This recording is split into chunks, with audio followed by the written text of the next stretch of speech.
Live. Recording We're right now? finally recording it Yeah, live. you Sorry might about notice. No, no, sorry. that. Conversation's Rod always good. That's what's up, fellas. Hey, I appreciate all you guys for your time.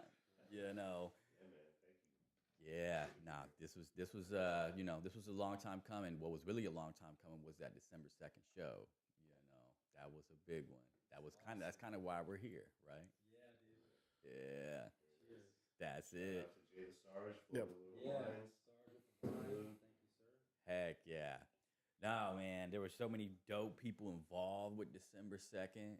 You guys, most specifically, you guys really brought the music. That was one of the big level ups for everybody in the community, right? It's the live band. And then, transpo taking their music and putting it in a format to where, GMG's, triggering, the stuff that, the live band couldn't play. So it's the full, you're getting that full feeling of a track that you made with a live band. It was awesome. I thought it went Yeah. perfect. Yeah. And I wouldn't have expected to go that perfect, really, because the last time we did it with Swizz, which was not the time before, but it might have been many before when you had the Fox. Mm-hmm. Um, Oh, yeah. they had to. I think you did like 3 or 4 different groups, maybe 3, Yeah. and each group had C. 2 songs. Baker, So yeah, Highway, so you had Potluck, 8 Garth, tracks, Dirty 10 Rats. tracks. Yep. Yeah. But there was no beat. It was just the band, which was really cool for me as a producer when I got there to hear my beat being replayed by what they could, muster up what they wanted to, and it was dope. It was different but dope. GMG, let me have you put that mic a little closer to yourself, brother. Yeah, yeah. Sorry. No, you good. But this show, last thing I want to say about how good it was having the beats underneath it was, I felt like it still kept their musicianship on. Like I didn't lose any of it. Ian on the bass, Leo guitar, Swizz keys, Alex and Sam. Dude, Sam's the man. Man, the vibe was good. The way they played on everything was just so good. It was fun, bro, Mhm. to witness it, man. I'm telling you. And back in the day, I mean, when we were backing everyone then, like you said, it was like different, but it was fun. That when we first started backing other MCs, other than like Garth, because I was making beats and Garth would be, they were for him, so it was like easy to do his stuff.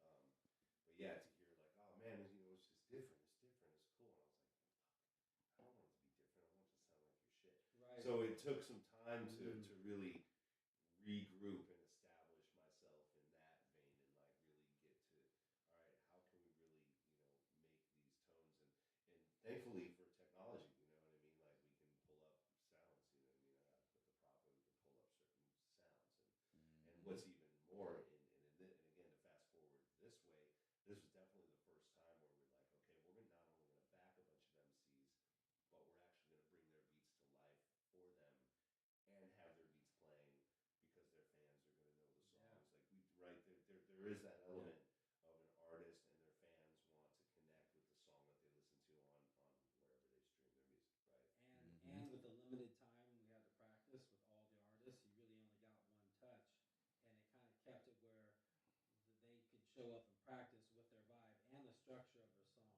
That's mainly because for them to remember whether it's 16 or 8 bars in the chorus and the bridge for how many tracks? 40 something. 40 something. Yeah. Over 40. It's Yeah, ridiculous. 40 or so, 42.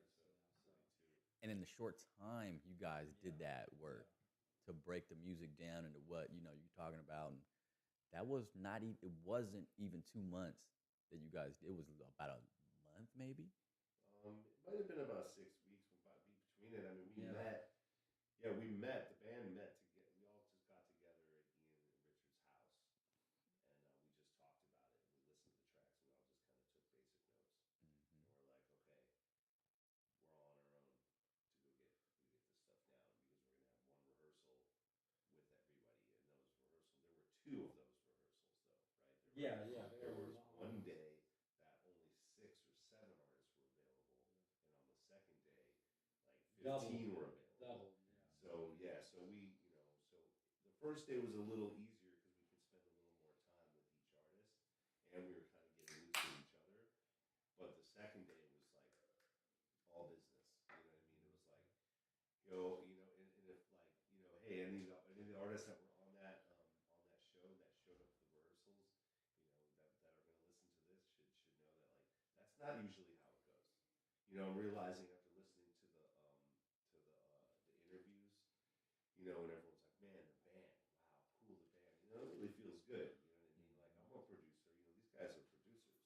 You know what I mean? Oh yeah, Come on yeah, in, brother. Come on. We just Yeah. started. Right on time. Hey, Yeah. come on. Hell yeah. What up, y'all? What's up, man? How you doing? How you doing, So, Casey? Pretty good. Sorry, y'all. Sorry for that. Nah, y'all are good. That's okay. What up? Hey, good to see you, brother. So yeah, catch me up. Oh yeah, so you know, as producers, I guess I lost my train of thought a little bit. Yeah. But really, just to bring it back around that, like having the band play with everyone and hearing everyone be like, "Oh, that was dope," and then us actually being able to pull off the tracks. It was just like, you know, as a producer, it's fun to see that happen, and it was the first time that we as a band put the tracks together and still learn the parts. You know, where for example, Knack One, you know, and I worked with him for a long time. There's a lot of keyboarding and stuff. So when I was like, well, I got that part down, and I love that he was like, hey man, fuck the part, man. Let's bring this shit up, and it really just reminded me. And he was like, Ryan, what's the point? It's already No, I feel you. I just, you know, but you know, you all got to tell us what you want us to play. So until further notice, we're going to do this shit the best we can. Until half the artists are like, oh yeah, but that thing you were doing was really dope. So it allows us to become the orchestra. So not only do you have a full track, but then you have these extra musicians on top of it that can really bring it to life in a different way, but still sound like the track. And that's the evolution. When you guys came in, GMG was saying how back in the day we did this with like 7 or 8 groups, and he was like, yeah, man, it was really different. You know, it was really different. But it was fun. And I'm like, nah, we weren't going for different. We were trying to learn your tracks. But we, you know, back in the day we didn't have the tones. It wasn't as easy to just bring those tones. These days we could do almost anything. So that's what you guys came in on, is like how back in the day it was like the mission became, oh man, no. That's not going to be different but fun. Like I want people to be like, yo man, so listen, this is pretty nice. Your tracks tight. So I spent many years working on that game. You know? That was the key, is having the structure there. You know, that way when you got together, you just run the song instead of having to, hey guys, it's like the chorus is going to be up this many bars. You know, and everybody go through 2 songs of that. It'd just be. Hey, let me have y'all slide in on the audio side if y'all are willing to have those 2 wireless mics right there. If y'all turn them on, and then I'm gonna hold it. That's what I do. Hey, that's it. Oh, let's go. And we're gonna do this too though. We're gonna have a little change up on the video too, so that way we got this like this. Yeah. Hey, perfect. Cool. Perfect for this pod, brother. I smoked as much as I could before we started. Yeah, man, because you know, you gotta have Not like blazing it. high conversations, you know what I mean? It's the best behavior. That's it. Glad we're all here. We were, you know, our generations, like, Oh, this is that's right. necessary. Yeah, This is I like that. like, I like that. yes. More ways than one, huh? That's it. Hey. There we go. Hey, I really appreciate y'all coming through though, for real. You know, because both of y'all performed at this December 2nd show. Yeah. You know, and so then that's what we're kind of, you know, one of the things we're talking about this evening. So, you know, the brothers were just talking about, you know, what their experiences were like. I think that, you know, GMG's got some other stories too. We really do got to get into it, man, just from your perspective, you know. Keep going in the history, like for real. This is like honestly the history of this is y'all a part of it. So keep going. I'm just saying is like I was on the stage most times, so I kind of caught the show in my vibe. But I saw all of you having a good time, running around. I was in the background. I want to hear from you guys what went down. 'Cause I know the performances wise were so fucking perfect, bro. Yeah, I Sick know. as fuck. I'm glad he thinks so, because I'm like, Every one of them, bro. Just was just the level. Hard on yourself. I'm just honest with, you know, hey, listen, you know, being human is wonderful, but it's not easy, you know what I mean? So, but we held it together, and it was seamless. Like I think we all get off stage being like, oh damn, even though I was like, that was dope, and you're like, yeah. You know, I missed that one line or something. You know, I came on stage happy as fuck, like Yeah. a kid in a candy store. I love every part of it. You know what I mean? And I like because it was like essentially it was extra raw for us because you know we sound check when we got in there together finally, right before the show, and so it was amazing. I don't know, I enjoyed it. You know what I'm saying? Like, and not just me, but every performance. And I liked how like the beginning, like how it started. It was more like you said, he was telling a story through it, and I felt that vibe. How it started off like this, like a roller coaster. You know what I mean? Going up, up, up, and then the second round of it, that shit went ham. Like it just, man, I love it. It had all the elements, baby. So I had a ball. You know what I mean? Yeah, I think that that show was extremely fantastic. Like of course during the rehearsals, I had my struggles. Because again, performing with a live band and hearing the things and having to match up and stuff, I don't have much experience with. But I will say the whole show to me was the biggest fucking tease ever. You know what I mean? Because now I want a live band damn near all the time. Yeah, it changes the whole game. I can't do a regular show now. So thank you for some. You know what I mean? Give me that. It's like a big ass titty in my face. You just putting that back in your bra. So thank you for that. I want to say this. I want to say this real quick. I was front and center watching most all of the acts perform, and there was a certain point where one of the old school homies came in the building, so I had to go up and holler at him for a minute. And when this man came on stage, it stopped me from talking, and I was like, "God damn, this dude is killing it right now." And I had to just, you know what I mean? Like I told you at the show that night when I seen you, I was like, "Bro, it was nice." You know what I'm saying? But I just want to reiterate it tonight. Like it stopped me in my tracks. It was nice. Everybody came, but that one right there, because I was up front the whole time, you know what I'm saying? But I stepped away for that minute, and then it pulled me back, you know what I mean? So, no, it was dope. The crowd got into it. Oh yeah, man. No, they got into it. I was in the back watching them, and I'm like, oh shit, he getting it right now. Everything, yeah. That was And my the funny favorite. thing is, and Swish will kind of chime in on this. Like, during the rehearsals, though, I was so fucking mad because like for the first time, and just like again for a while, I'm like doing this shit by myself. Yep. I usually shout out to Track out there, Eddie Reno and stuff like that. I'm performing with him most of the time, and like he was like, okay, man, it's like I'm not gonna be able to make it, so you're just gonna have to carry the load for me. So I'm just like, bet. So I'm that day up because again, like that's my guy. We collaborate on everything. And so during the rehearsals, I kept on fucking up and fucking up and fucking up. I'm like, you know what I mean? Like I'm driving myself crazy, but just like when I did that first track, when I did the Copacabana, and I just like smooth that one right there, I'm like in my mind, like, oh fuck, I'm about to destroy Bobby. So when I hopped on stage and I heard that shit, I'm like, oh, goosebumps. I'm like, yeah. I was like, I cracked my neck. I'm like, yeah, I'm about to fuck this up. There's a cherry on the top of what happened there too, right? When everyone saw the set list, there was a handful of cats, and Assad included, were like, "Nah, I need to switch my tracks up." And I shut everyone down. I did. I admit it. Good job. I spent too many hours putting it together. And it was like the best thing I could do to help represent and to be there as someone to put on a show like this. Like the only accolade I really wanted was to like see the story get told. I listened to everyone's tracks so many times. Like I really went for it. You know what I mean? I can't say I probably, now that I think about it, the muscle memory's probably there. You know what I mean? I put a whole bunch of different tracks together based on what key they were in, what the vibe, who it was. Like I really wanted it like to really feel like something. And so yeah, and Assad was like, "Yo, I need to change it." I'm like, "You're gonna have to trust me here, man," because he was like, "Yeah, but this first one," I'm like, "Nah, but when it goes second, though, you don't understand."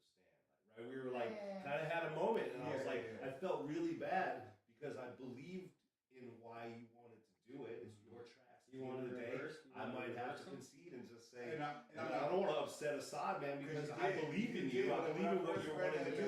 And I was like, nah, you know what? Fuck this shit. I'm like, now this is like the sixth person who said, I'm like, fuck this shit, and I'm not doing it. And then I was like, yo, this is gonna work. You're gonna have to trust me, and if it doesn't, we'll revisit later, hopefully. You know what I mean? Like, and you definitely were like when I saw the set list, and I'm like, oh, this is a brilliant idea. You know what I mean?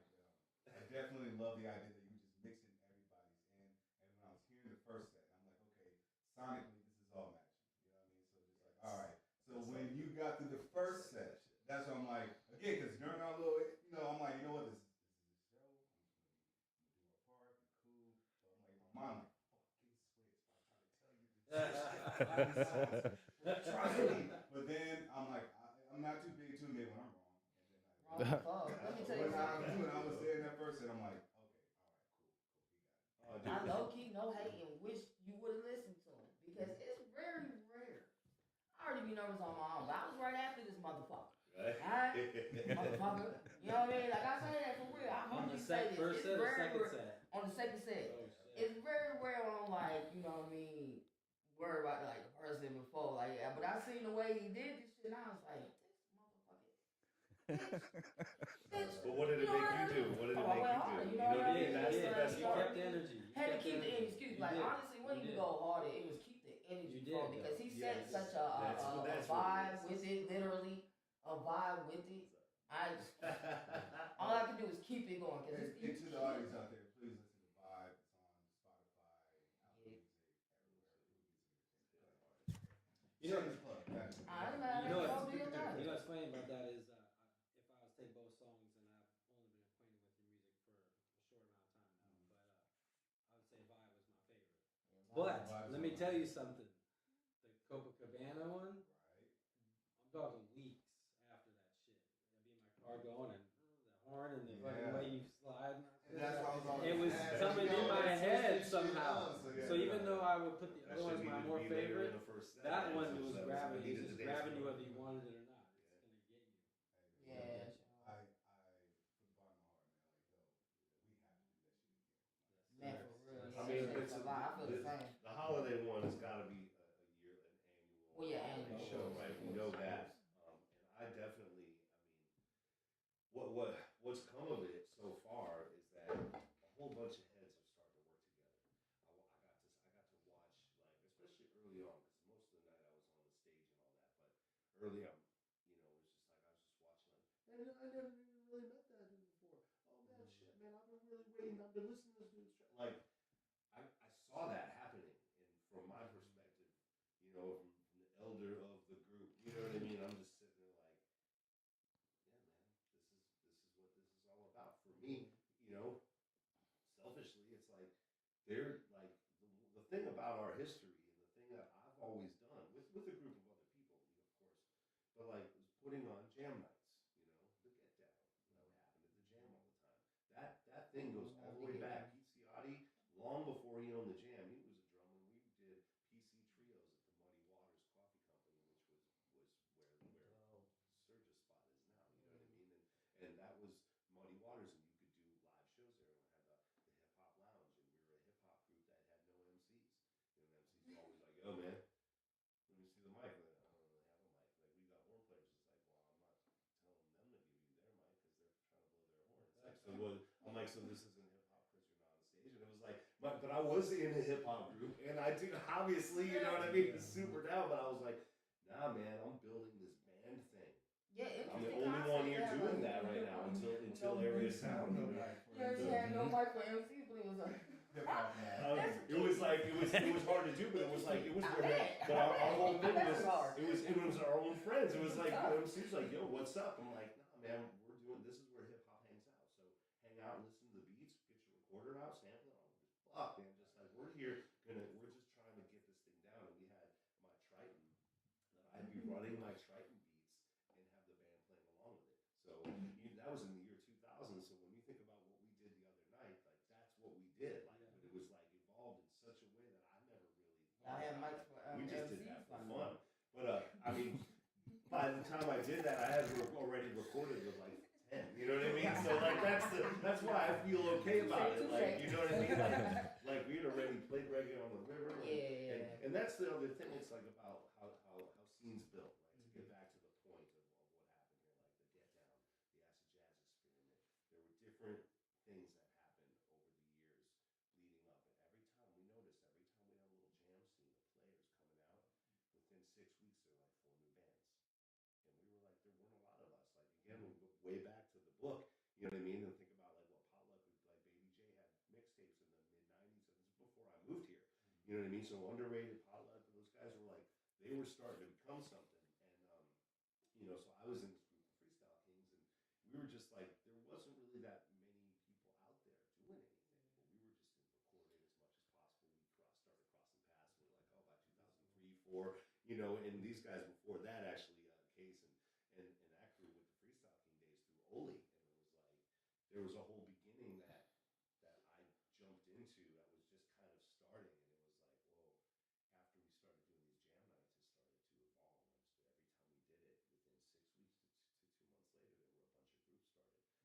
After we started doing these jam nights, it started to evolve. And every time we did it, within 6 weeks to 2 months later, there were a bunch of groups started. Fast forward to the holiday show, it was like after the third or fourth person was like, "Yo, man, I've been waiting to meet that dude. Oh, then maybe we'll do a track." So that's happening too, and there's just a lot more happening, and I think people have been like, "Oh, okay." Yeah, This is just my version. That's what I got to see happen. So like, you guys all have your own version of how this went and down. again, like I you know? definitely because one of my biggest stripes about the local hip hop scene is like this weird sense of competition instead of being collaborative. It's always going to be. Talk It's about always it. going to be competition everywhere, Okay, though. good, I don't think they're not seeing they're missing the Overall, forest big from the picture. trees. They're definitely doing Yeah. that. You know No. what I mean?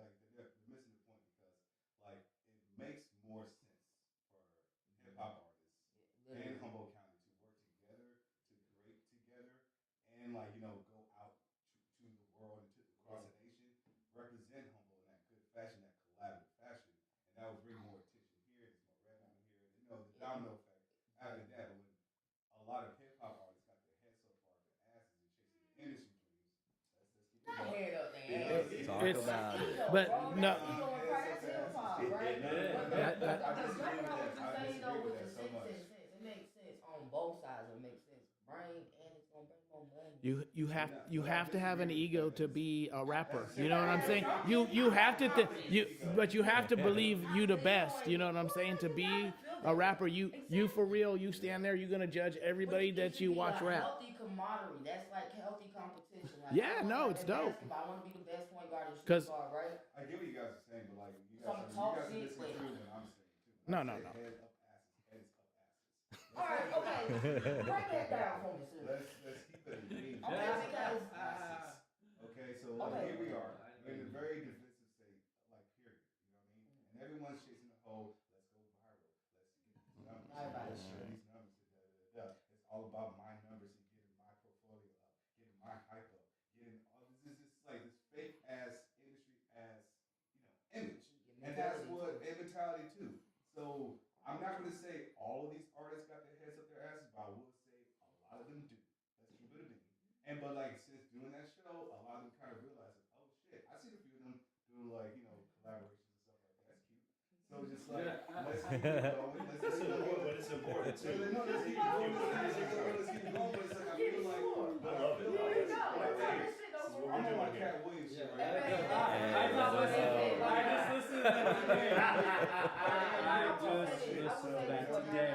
because I know I'm always a positive, but I'll get into the game with you, like, because once you point, like, when I'm in the zone, I'm in the zone. So, like, at that show, I was focused on what I was focused on. I was loving the fact of this coming together like that, and the fact that y'all put all the songs together. Bye, you know how I be. Deep appreciation for that. Okay, right.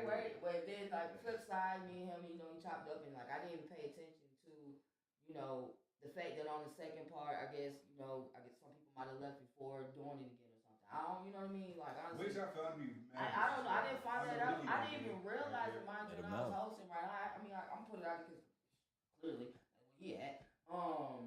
Like, I didn't even realize it because I was just in the moment of it. But then, like, on the flip side of things, y'all did take the time to put all that work in. It was a flow, and like, you really sat there and said how you curated this shit. And that's not easy. You know My what I God, mean? you spent hours on And it. so once he said that, it was like, Sure. I mean, the real is the real, is the truth is the truth, and it is, little shit like that. It That, makes ladies you and feel. gentlemen, is not ego. That is heads up asses. Well, here's I'm always gonna be solution based, so I'm glad we're. That's how I am, bro. I'm Here's like, the way I okay, see it. Oh, we got two Well, you made baddies here. nah. No, first of all, positive We haven't pimping. talked No, enough. that motherfucker be going, yeah, right. Let But me- I'm a positive pimping, me, always.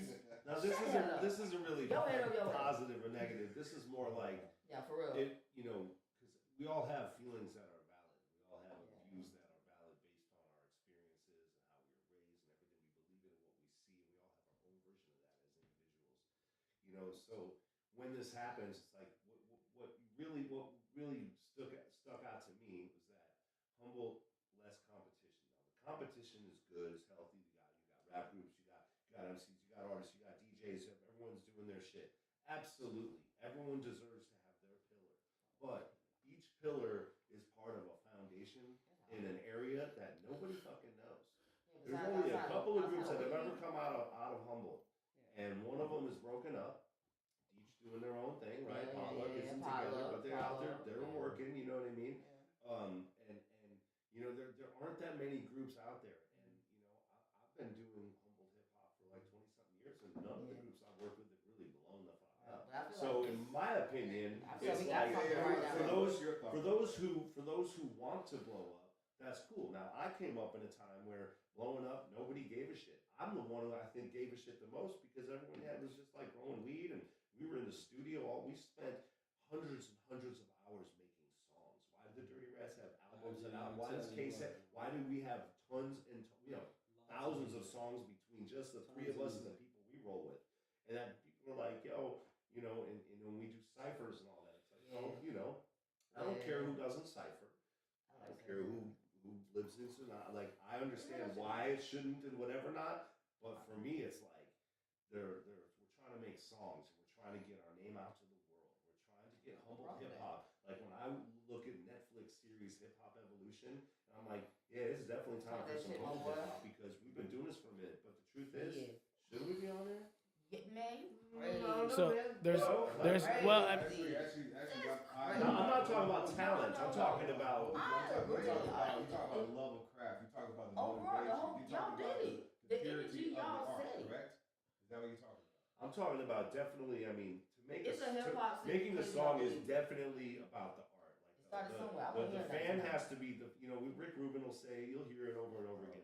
The fan, and this is no disrespect to people who love music. I love being a fan. The fans are the most important thing about a career, really, because they're the ones buying your shit.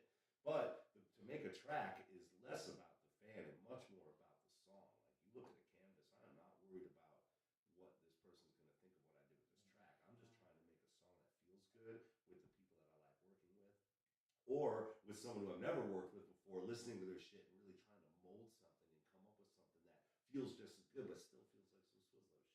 So it really comes, for me, it comes from the love of doing it, but on the business level, Humboldt needs to be more together, in my opinion, just as you said on that particular thing.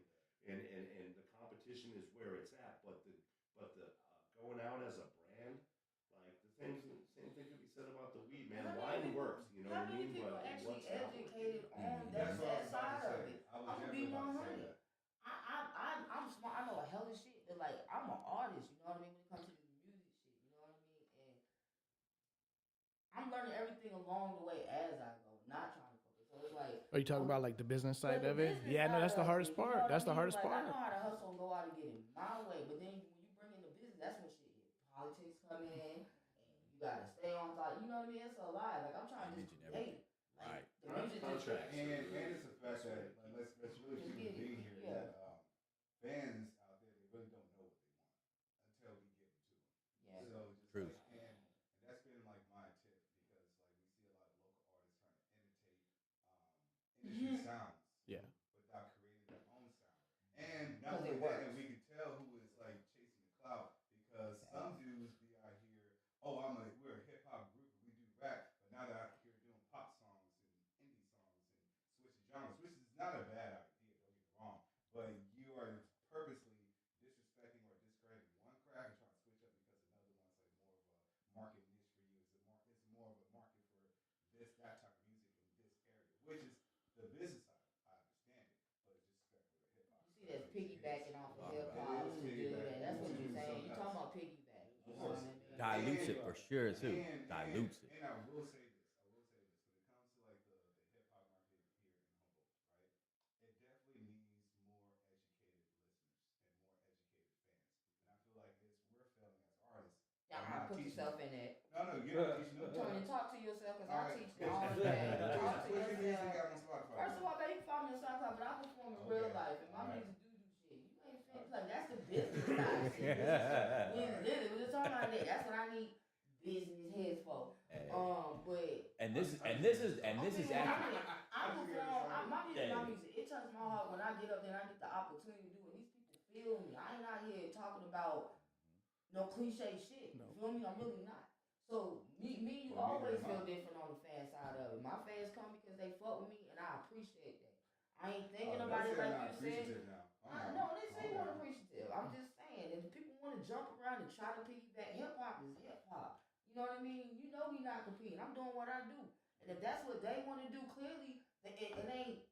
You ain't doing it in secret because motherfucker calling shit out. But I don't know. I don't let shit like that bother me. Like it is what it is, but it needs to be addressed. The education is staying true to self though. At the end of the day, That's and you know I talk my shit. And hey, I want to say too that this is the perfect segue into something that was one of these interviews that happened backstage at the December 2nd show, right? So Swizzlo was just talking about it, right? So he's been doing this around this community for 30 years, and he's just been moving. You know, he's been really moving it forward. And so one of the interviews, shout out to Young Rowdy, we all know Rowdy. You know, I want to say it again. You know, hey, shout out to Rowdy's manager. Hey, man, clip this up right here. Rowdy's podcast episode was streamed more than 3 times more than the next episode before it. So he just killed the podcast this year because people fuck with Rowdy, right? It's so Okay. funny too, real quick. I know. Go ahead. Oh yeah, and that's good. His name Rowdy, but Hey. Rowdy a lot. Yeah. Now they do fuck with Rowdy. And so during his backstage interview, you know, one of the things he said is that Humboldt County hip hop needs more youth. And he made a statement about gatekeeping. Okay. Now I want to make it. I want to say it like this. You know, I've said this before. You know, it's time to get into that conversation. But so, you know, I think you know there's going to be this situation. So Swiss said it. You know, like he said it at the party. The scene is not yet on. Like there's no lens on this scene yet, right? So there's going to be people that are going to try to play, whether it's place blame or try to figure out why is it like this? Like, you know, hey, we got dope people around here. Why is it that the scene hasn't been on? You know what I'm saying? And then they're going to try to figure out, and, you know, people are going to create villains, you know, put names in their head. Well, this person's responsible. This person's responsible. We got to move past that, and we got to start working together. That's the problem. You know what I'm saying? I mean, there's one thing I can say to go way back to Greg Mack, right? You know who Greg Mack is? No, because you know y'all. I work for him. Okay, I moved in 2015. So Educate when me. I love you it. Greg Mack, the Mack Attack, he put Dre on, right? It was the basic Yeah, story. he played that Okay. song. He was he played Dre's song on, and it blew up. It became. Now, when you say Dre, because I am from the East Coast. Greg Mack. K-Day was a station in LA back in Yeah, the 90s, 80s, 80s, 90s, because I'm from the East Coast. but he was the one that first played like Eazy-E's single when it came out. He just wasn't afraid, right? So when you say Dre, you're talking about Mac. But my point is, No, No, Dr. Mac Dre was from. There's a Mac few Dre drops. was from the Bay. NWA. There's a lot of Dre's and Macs, Three and they steps. switch them around. There's 2 Dr. Dre's. There's Mac Malls. So- There's a lot of I Macs. don't know what So Dre's. Cool So and Dre. no, I totally understand. You're very young. Doc, You understand. I You're want very I young. want an 86, but I know And Dr. this was Dre, back in what the up, day. dog? Yeah. So, all right, so check it. My point is that Greg That's Mack started crazy. a radio station in Humboldt, and it blew up a small. It was the amount first of time story. Humboldt County, not to cut you off. No, but please, that please, you Humboldt work that- for him. You know. I mean, I'm a nerd of hip hop, love growing up, whatever. And it was the first time living in Humboldt County that we had hip hop music, In the That's a big daytime. deal. In the daytime. Even though, Yeah, But in the kinda- daytime? mainstream. Because That's the right. only way you could catch, the only way you could hear hip but hop it kind before. of sucked too, though. Let me just say that. I hate to put that. I don't mean. No, man, put that I work shit the for fuck it. out there, bro. Talk about it, Really? GMZ. Talk about it. Let me get, Yeah. let me get to my point, because the point is about what we're talking I'm about. gonna hold you on where you at though. Okay. Anyway, long story short, he got shut the fuck down. Okay, this is my They point. say they'll turn it off. Talking about it came in the Humboldt. Big Yeah, Boss turn it area. off. So, you know, He was it's like, bossing. why He isn't thought he Humboldt was. out there, right? We're going to stay to the point. Okay, we are. We This talking about many the years festival. I ago. wanna hear. This is, you know, and it was like bands like Potluck and the Freestyle Kings and other Garth. local groups, Garth Vader, were Yeah. starting to get songs on the radio, getting some real noise by a guy who had stations in other states. It was good for all of us. It was good for all of what would be. But the powers that be, however that went down, shut it down. He was out, so he's like, Brian, I love y'all. That's And crazy. you know, he's like, when I met Dre and them, they had a ripple. When That's I me. come to Humboldt and I got to know some of y'all MCs It's a and your ripple. band, he's like, there's a ripple. And that ripple went away. And we've been on our own, doing the best we can, not really having a great Now, sense y'all of the holding business. the Everyone ripple, doing bro. their own shit, right? Everyone doing it's like this has happened You know what I mean? So go ahead. I just wanted to bring some history back about. But the ripple's still going. I know I'm No, not it's fast. okay. No, the I'm glad ripple. they gave This me is the ripple context. effect still. Go ahead, please, What fast. I want Because to. I found that tape to be a crock of shit, to be honest. That's my antagonistic brother. I don't like because who's keeping the gates? Let's Agreed. I am Right. What's the gate that they're keeping? First of all, Right. Is there a gate here? I have It was one. No. and he's talking about there's not enough youth in the city. That's further from the truth because there's a lot of young MCs out there who are not putting in the work. Hey, talk to about be it. On Talk the about scenes. it. I'm not gonna name names, but there's opportunities and they're not coming out. They're not They're not networking. coming out. They're not supported. They're not paying their dues. They're not paying respects. So, is there gatekeepers, or they're not just being motivated and they're not playing the game on? I wonder who they're talking about. I'm like someone who I'm protective of humble hip hop, right? And I'm not protective in a way of like, oh, this is our shit. I'm proud of our shit, but for I'm just interested in getting more generations of hip hop getting out there and putting more tracks out. No, I got a question. And Do you to think me, when he it's said like, gatekeeping, maybe he was saying how it's not That's a terrible more, is it more shows or platforms for our scene? You know what I mean? Like, think about it. Could be. The only time we do have our scene is when certain people throw certain shows or we get on But their he shows. has been on quite a few flyers. Exactly. So And that's what I'm saying. quite a few flyers. I mean, we even put a boy on like an art show like last year or stuff like that. So just like again, who are these gatekeepers? I don't understand that. Now, radio wise, Radio wise, that makes sense because It you gotta look at the market here in Humboldt County and the population here in Humboldt County. Right. And kind of again, like It's whiteness isn't a one monolith, just like blackness isn't a monolith as well. Right. You guys have different avenues, different genres of music that you guys because maybe the reason why they shut down that show because the numbers reflecting, hey, a lot of people are not tuning into hip hop, and the demographic here ain't matching the genre of music. So that makes sense. Or maybe they weren't aware. But when it comes to the groundwork level, doing all the shows, making the tracks, going out, collaborating, gives a face on people, even if you do not fuck with their music. What you could do is, hey, I'm gonna share your shit on my platform at least. Right. What I could do is show up to your shows and have my fans stay there for your my to at least your fans, and we can all have fans. to at least check out your shit. I'm not promising nothing, but I'm gonna have my people stay here so they can check out your shit. I'm not gonna dip out and take my people with me. Yeah. So again, who the fuck are these gatekeepers? I don't know. So much due respect, but I highly disagree with that take. Hey, talk about it.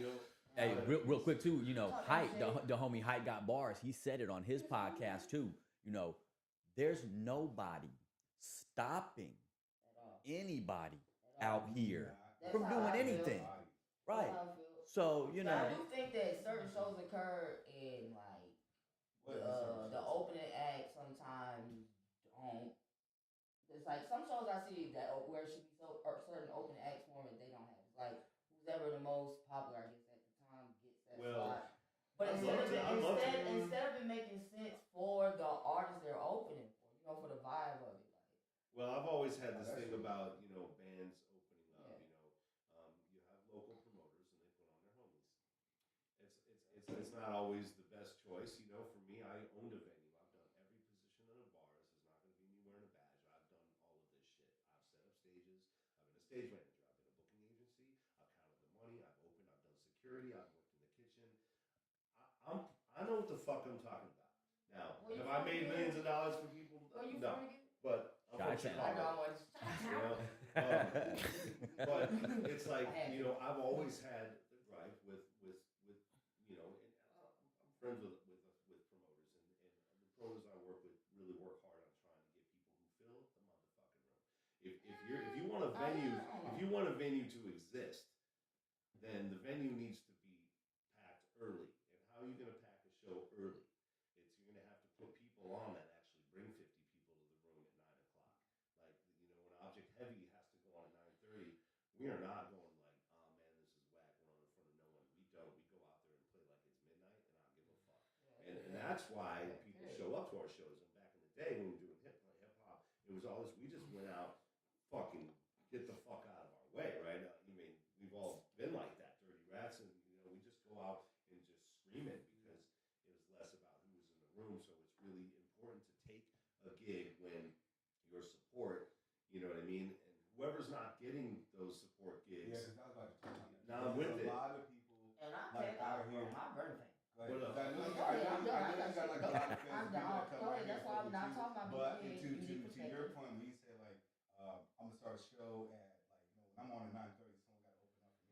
the support for local hip hop here when it comes to the community is not favorable. Can we I agree on that? agree, Yeah, but for about 10 years. So if I'm no, not but here, let me say I've this. been out here for like 12 years. It's not I've been favorable. rapping my fucking. It's been like It's this. not. No, but I've been rapping my fucking ass off since 2017. Right? I'm like, yo, I've been doing I'm doing the show. I got maybe 100 people in my face say, "Oh, I fuck with your music and come to your show." I do a show, 10, 15 It's shows. it's So like, it's a lot. yeah, I'm sorry. See what that means? No, Let's ask you a question. it's both. You know what I'm saying? Okay, gotcha. No, it's because it's a lot of FOMO, a lot of fear of missing out. So motherfuckers don't want to come out because they think something better gonna jump off, so they don't go out. So no. No, there's nothing. No, and I know that. No.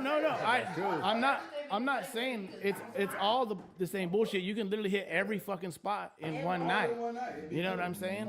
So everybody's always gonna say, yeah, I'm coming out because they don't want to look like a fucking asshole and say I'm not gonna come. You know what I'm saying? And just be real with you, like, yo, I got my kids, or I gotta work in the morning, or I'm just not feeling like dealing with people. But as you can tell, that my story is a lot of artists out here, maybe not swag because everyone loves swag. So I've lose yourself out of this, but a lot of artists out here struggle with bringing people. I hear Even you. though we have people telling us to our faces, Yes. yeah, we fuck with you, we love your music, we're gonna come out and So- support. You know what I mean? Lip service. I hear You that. know what I'm saying? Yeah. So just like, So and again, the artists get faulted. within the Don't fault me. I got 100 people in my face telling me. Yeah. Yeah, it's not for lack of trying. No. No, I feel you. I feel you on It's- I that. said the same thing. So just touch on that I part. feel you on Like that. that's it. Yep. I mean, at the end of the day, I mean, I guess this is a hard one for me because I don't have the same experience. You know what I mean? So, I ain't gonna lie, me I too. fill rooms, I man. know, I'm like, me too, and but that's I not know. because I'll never say that. It's like, Yeah, but it's let's be real here. You do like in a month. How many times you hit the stage in a month? And your In brand, not- and your in brand, 10 One is is, month. like How many times and you your hit the brand is stage on recognized average? like outside of six, Humboldt too. yeah. You gotta understand that too. Yeah. Yeah. Your Well, brand is well, back in the recognized day, we got lucky because there weren't.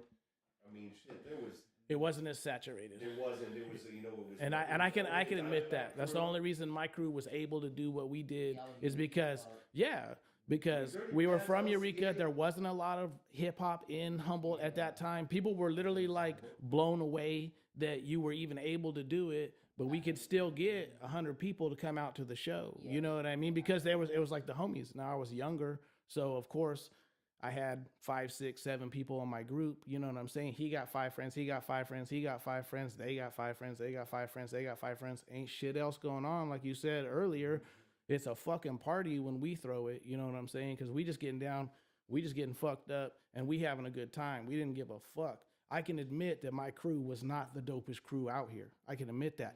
But we hustled and we worked hard. And we hung up flyers on fucking telephone poles, and and our live performance, we came with it. We came with it. You know what I'm saying? Like, no, I know, but I'm just and Like, we're talking live performances. We're talking beat. No. Let's keep it a beat. So- You ain't gonna pull out for a motherfucker that's. Now I'm not even the best motherfucker out here though. Like I've seen a lot of. dudes out I've here been who to are dope as fuck. I've been to almost every single show this year for the local artists. Like a lot of the big shows, I don't really go to because I don't feel I need to go pay to see Riff Raff. Riff Raff gonna bring people in. You know what I'm saying? And I know what it is. It's entertaining. You know, it's entertainment. You know what I'm saying? I'm gonna go to the Talib Kweli show because I fuck with it. You know what I'm saying? I fuck with it. I fuck with trash. I fuck with some trash sometimes. I fuck with the good shit. I fuck with it all. You know what I mean? If I vibe to it, I vibe to it. So hold on, let me finish. Okay, so there's only been one other person that I've seen at the shows regularly, and that's David. You know what I'm saying? Yeah. So I see David come out at the show. David's seen me and contest and say that I have been out at the shows. So I may see Swizz at some. I may see Chemistry at some. I may see Assad at some. I may see GMG at some. You know what I'm saying? But everybody's preaching the let's go out and support each other, but then I don't see everybody out there. And I don't really give a fuck about, you know what I'm saying? Like the politics of it, you know what I'm saying? Because I'm not on the stage. I'm not rapping. I'm just there to support. So what I want is I love hip hop, and I want Humboldt to have a hip hop scene. Like I truly believe in that, and that's why I go to the shows and I support. And even if I get put on the guest list, motherfuckers bless me with it. I appreciate it. I still fucking pay. You know what I'm saying? Just because that's how it gets paid. That's a real one. More participants. Of course, and And with that, I want to make sure we say something too, though. So this is, I'm just making sure that we're talking about truth when we talk about these concepts and things. So I want to make sure that something that's said earlier. So that was one of the things that people need to realize that was the level up. So Swizzlo said he doesn't have problem filling out rooms. I'm gonna make this statement on the Hip Hop Humboldt podcast. This is not a knock on anybody, anything, any music, any people. It's just a matter of Object Heavy is doing funk up out here. White people are going to tap in with that quicker than they're going to tap in with hip hop. Period. That's why you guys are filling out room right there because white people are going to tap in. They're not going to tap in with the same way with hip hop. But separately, so that's the level up that you brought to the community. December 2nd, you brought that level up. You said, let's bring the live band to hip hop. Let's combine it and bring people out for the shit and get everybody stoked out. So you brought it out. is there not a demographic for hip hop in Humboldt then? You know what I'm saying? Because like you was talking with the, I'm asking. I'm not saying I'm asking. You know what I'm saying? Let me just like clear some things up. Like, I'm gonna let y'all go I now. should be able to say something I'm gonna after drop what my he just shit. said. No. Swizz. Right now we gotta listen. No. I'm with you. I like this though. I love it. Man. Like, you hear that, Richard Love? Shit, we're fucked, man. Nah. Richard Love knows all of it. Yeah. But what I'm saying is this. What David just said, he hit the hammer on the nail. If you could combine so what you just did, I was like, yo, you could do a lot more shows. Like you do the shows that brings in the funk crowd or just like that to kind of diversify, kind of open their minds up just a little bit.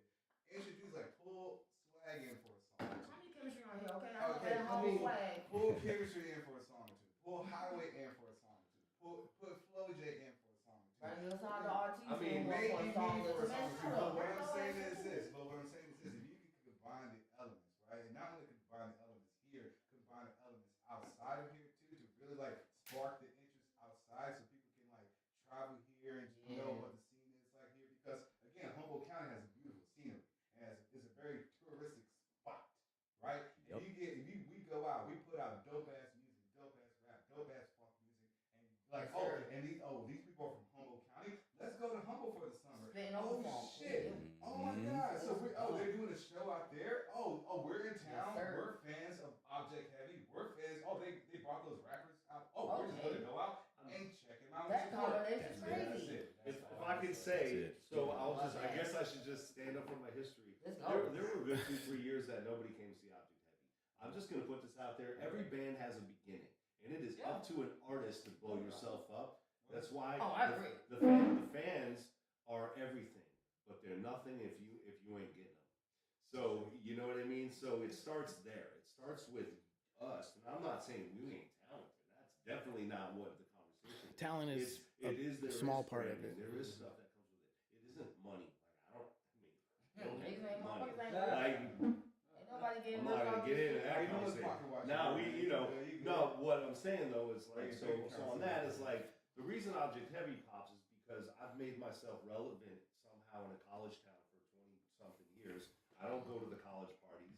I mean, college kids are like would be my kids' age. You know what I mean? That's not where I'm hanging out. But somehow we stay relevant on the level of bringing MCs out. There is almost zero shows that Object Heavy or any band I've ever been in the last 25 years has not had an MC on. Y'all, we'll make that happen. Part of this was to try to. It was in response and in like there's a scene brewing here, and then as far as I'm concerned, I mean, definitely on the next Hey. But I want to make a point though. When you're like, it would be great to have. I've had like Booty Shaking now has Matt One and Eli Fowler and Flo J and have become fixtures. Why? Because we kept bringing them on our stage. I'm totally feeling you, man. Like this is not new for me. Like having MCs on stage, like we have songs in literally every show I've ever done. Like for example, Nucleus was not a hip hop band, was not a funk band. They were a jam rock band. became the band for Subliminal Sabotage, which is where Garth was part of that, and Eli Fowler and Mika's son and Paul. We were a rock band backing MCs. Mugatu, right? Electro dance funk band with Drago, right? Hella Kinetic. Darren, who plays with the Deadhead band that I play with, and all that. Who's on that album? Eli Fowler on a band that is not hip hop at all. So I feel you, man. I have put MCs on for years, and I'm with you. And we backed you all now twice. And we definitely, I do have aspirations to back everybody if I could. I'm just not trying to be selfish, A. B, it's like other groups should start, like when Area Sound started, which is Zach Zigzilla. They were the next band. They started a band, and they came to the Red Fox, and it's like, in this community, it would seem that I'd be like, oh man, who are these motherfuckers? It was nothing like that. I was like, oh, fuck, finally, they're starting to get it. Like, I was listening to live hip hop. It wasn't the Roots for me. I like the Roots, but I didn't get turned on to live hip hop because of the Roots. I got turned on to the brand new Heavy Rhyme Experience, which came out in 1991. Grand Poobah, Jamalski, Guru. You know what I mean? Far Side, Soulflower came from that. That was a live band from England backing MCs, and I was like 19 years old when I got a hold of this CD, and the cover is this band and a whole bunch of MCs in a room. When I was 19, I was born in 1970 to put it all together. I was like the kid with a cardboard, you know, like hanging out with my friends, making little mixtapes off of cassettes so they could breakdance because I wasn't that good at it. I mean, I could do some shit, but I can't. Anyway, so as far as like putting on MCs, like it is like a core of my existence in Humboldt County to do that, and so this. And I genuinely feel like when at the point, you know, you've talked about it again and again. When Object Heavy gets to a certain level of what you guys want to do, like you're not leaving the rest of the community behind, and you said that multiple times. You're not just going to like hey, fuck y'all, I'm out, and I'm going big, and we going. Like, no, that's not what you're doing. You've been supporting the community year after year after year. I mean, that's why I've been in the studio with, you know, still have to go put some keyboards on Casey shit.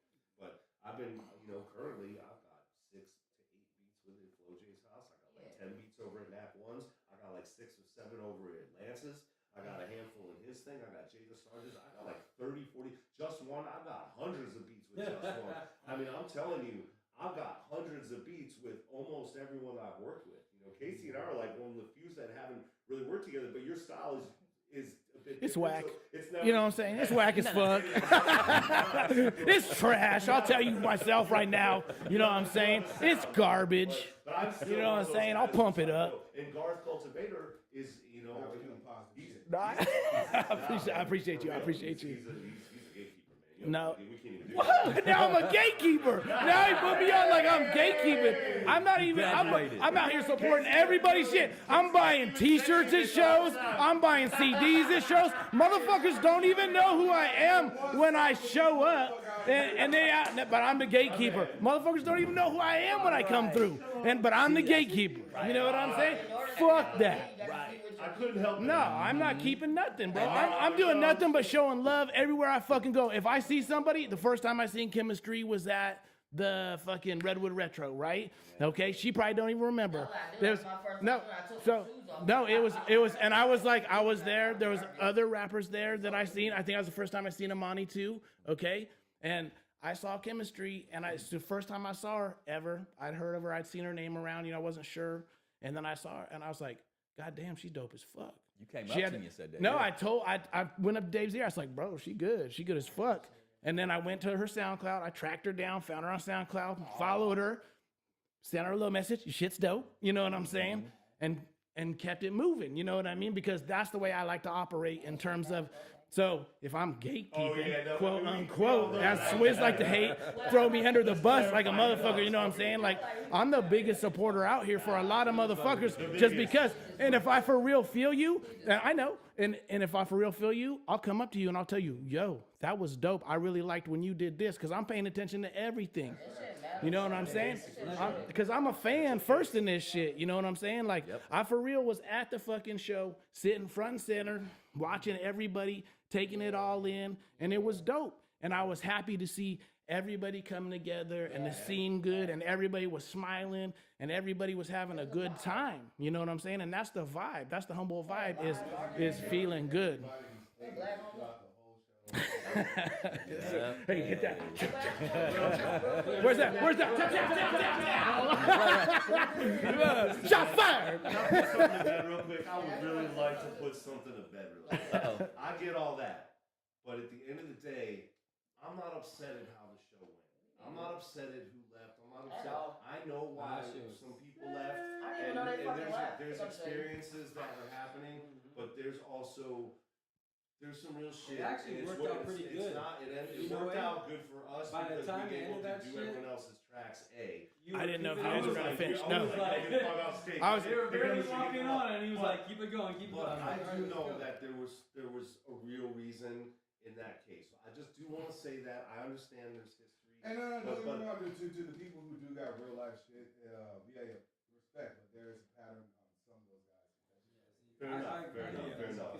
That's a truth. You know, That's a truth for real. And I'm just in a place, I guess, you know, I'm not trying to be, I'm not a politician and I'm not a yes man. But I am an elder, right? We've been doing this a long time, so I feel that it's important for me to, I have my opinions. I have my opinions and I have my experiences, but, and I've been fucked over by all kinds of people who are making money off of tracks that I made that I'll never see. I can go on for days and days and days and days, and at the end of the day, it's like, you know, what you said earlier, it's like there's certain stuff that we can pay attention to, we can see what's happening, we can work where it feels good to work and keep it moving. Here. In this case, is keep it moving. It's like that, all of these things that we're talking about are valid, and absolutely, and at the end of the day, they're mirrors of self-reflection, they're things that we can learn about ourselves and each other along the way. And at the end of the day, all of those things are worthy of conversation, but it's also important to, everyone's got their path. And I mean, some of the MCs I worked with, I'm like, man, we talk about the Freestyle King, the Freestyle King album comes out, and you know, and there's a Jewish star and a swastika, and it's like, I'm like, wait, what? Like together and all this stuff, and it's like, no, that's some shit. Like, you know how many albums? No, hey. You know how many albums? No. This was not. So let me just. No. But there was a picture of that. What I had from Walmart. It was. Let me just say something. And it's supreme. Hey, I don't want to leave that part of the conversation on those two. Let me clear that up. This wasn't my bad. No, I know, and I mean, I'm raised Jewish, so it's like I don't practice Judaism. I was raised Jewish. I believe in it. I'm happy for my family. You know what I mean? But that was tough to see. You know what I mean? And imagine if you saw that on an album.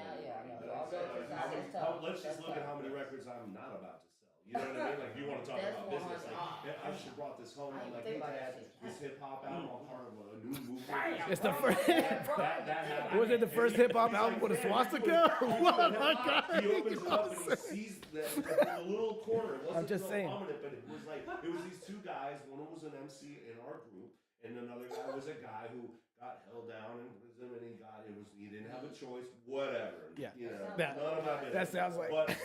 But it's hard to see. It shouldn't have been on the record. It got there, and it really deterred our sales, and it kind of deterred the whole thing. It was like, now what we, you know, it's like, Of when course. people are like, how would you let that on there? I'm like, I don't know. I was fucking raised Jewish. You think I'm trying to have that type of shit? Like, I'm like, I was. But did you?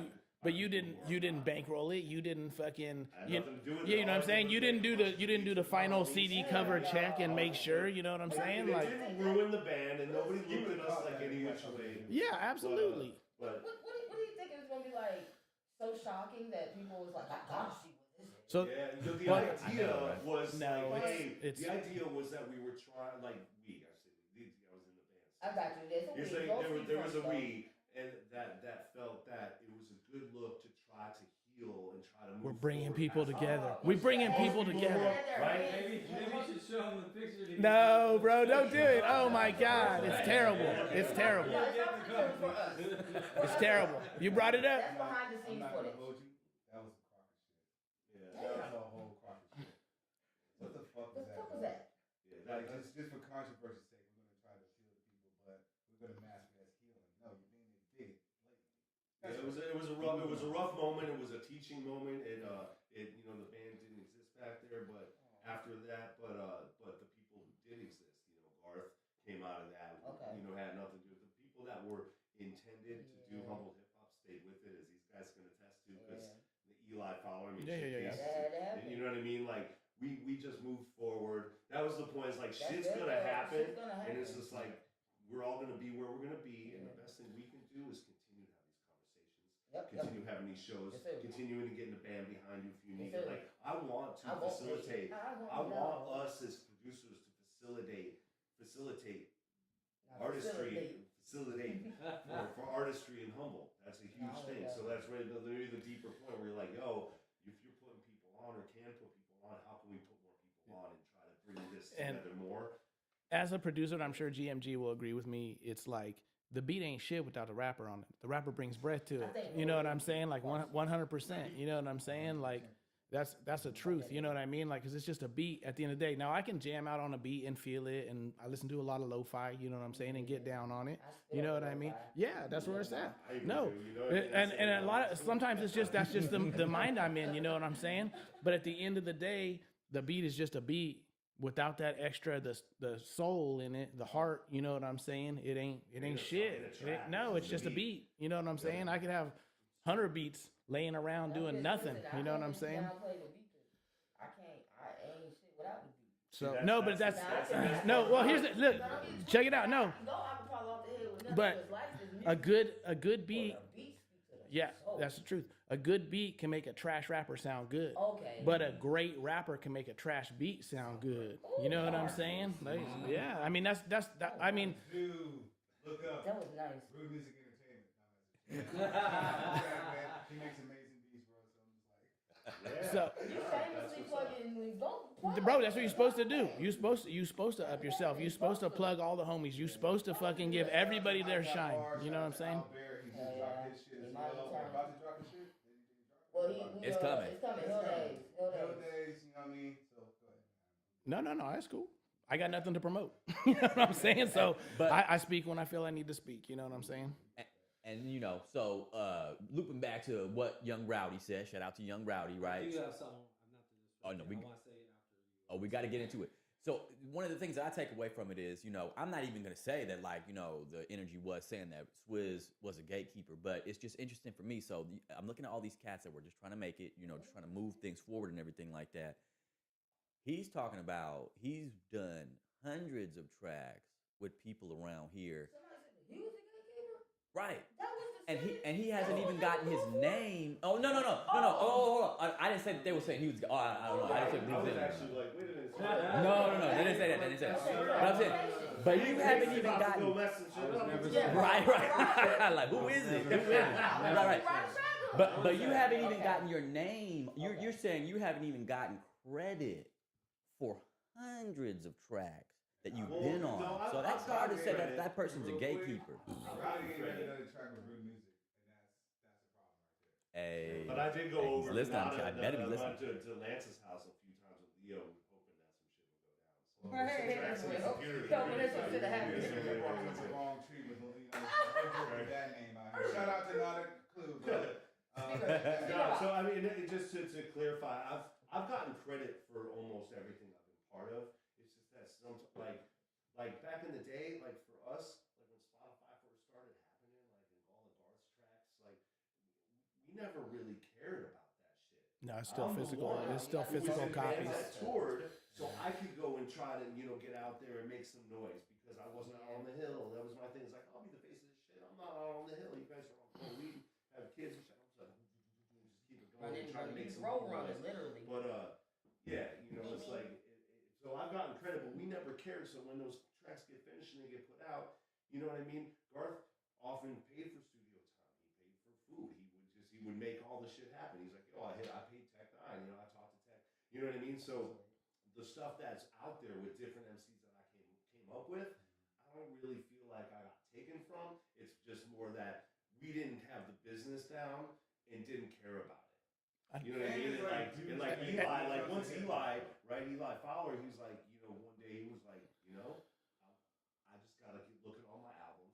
I'm gonna dial it in. It was like as we grow up, right? We start to get more into the business, right? It's like this kind of a thing we were touching on. It's like we one day we were all feeling the same way. You know, we're like, you know, and Eli was like, hey, and ever since then, little bit of pennies have been showing up in my account. You know what I mean? I mean, Because all the ASCAP. Yeah, he tried to get me to get my ass cap set up. Yep, it's all set up now with all these cats, and so we all get our little bits of royalties. You know, there are songs that Garth put on his record that I put on Humble Shit. Nice. Well, he makes his money off of those, but I make the money off of the ones that are played on mine, and I still somehow have 1,400 to 4,000 people listening to Beast Winslow every month, and I only have one record on there, Humble Hip Hop. Yeah. That shit hard, clearly. So it's like it's on the anyway. Man, that beats my so 13. Damn, you making me feel bad about myself, Swiss. It's all right. You know how many I have playlists? No, I'm not tripping. I'm not tripping. I'm not worried about it. Hey, I'm gonna keep it real. You know what I mean? Fuck it. I don't give a It's fuck. taken a long time. You know what I'm saying? Actually, to put shit out though, and and track it and get that's new for a lot of my crew. You know what I mean? It's a new thing for us, even though it was just all about we don't need the industry. We're independent. Yeah. This is humble. Yeah. This is the weed shit. Exactly. Fuck. You No. know what I mean? This Yeah, is some I don't know how many years I was like, fuck the industry, you know what I'm saying? I don't need none of that shit. I'm like, damn, I wish I would have been paying attention a little more and fucking got my paper right, because I wouldn't be sitting here with nothing in my hand, you know what I'm saying? When we didn't care about that shit back in the day. And now there's a whole new movement, which is, that's what it is all about. Touch on image and what it's like. And now with Object Heavy, just I love him, for but example, we're someone with a label who has music videos. We're doing metadata of the tracking of everything, and we look at our artist page and we see the streams and what cities are playing us, and that has helped me really get a really good understanding of what the future looks like. You know what I mean? Hey, leading the way. No, and then folks got to, follow in those footsteps. But again, there's also, there's moving it forward. And I feel like Object Heavy stays true to you guys stay true to your souls. You guys stay true to the music. That's Object Heavy, period. But there's that fine line where you got to make the right moves, but you also want to stay true to yourself, your music, and not go, like Case was talking about, that industry just like, this is what's popping, this is what's good. You can't do that. I never did that. know? I don't give a fuck. I always just did whatever the fuck I felt. I didn't care. If motherfuckers felt it, they felt it. If they didn't feel it, they didn't feel it. And to me, that is the truth of hip hop. And I said that when I talked to you on the podcast, is like, it can be some goofy ass shit. If you being yourself, that's truth. That's hip hop to me. I might not fuck with it. I might not gravitate toward it. I'm not going to throw it in and fucking, oh shit, it's my shit. You know what I mean? But if you being true to you and you doing you, that's all that matters at the end of the day. Because I'd rather have 5 people that really feel me than 1,000 people that kind of feel me. You know what I'm saying? Hey, Ice JJ Fit, yeah. Oh no. I know. He's staying true to him though. No, but and that's what it is. But so when you performed, I could tell you was being true to yourself. You know what I'm saying? I've seen you perform 2-3 times now, including the show. That was the first time I'd ever experienced you, was that show. I had heard of your name, but I hadn't been able to catch you live. I like to see. I like to. Hey.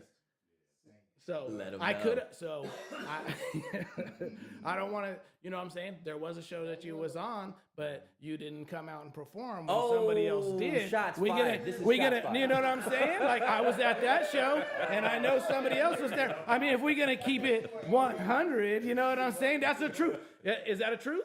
Hey, you ain't Am I lying. No, you falsifying? didn't lie. That's a fucking wrong. I didn't miss one. Oh, bro. I know what you're talking about. Shut the hell up. You right.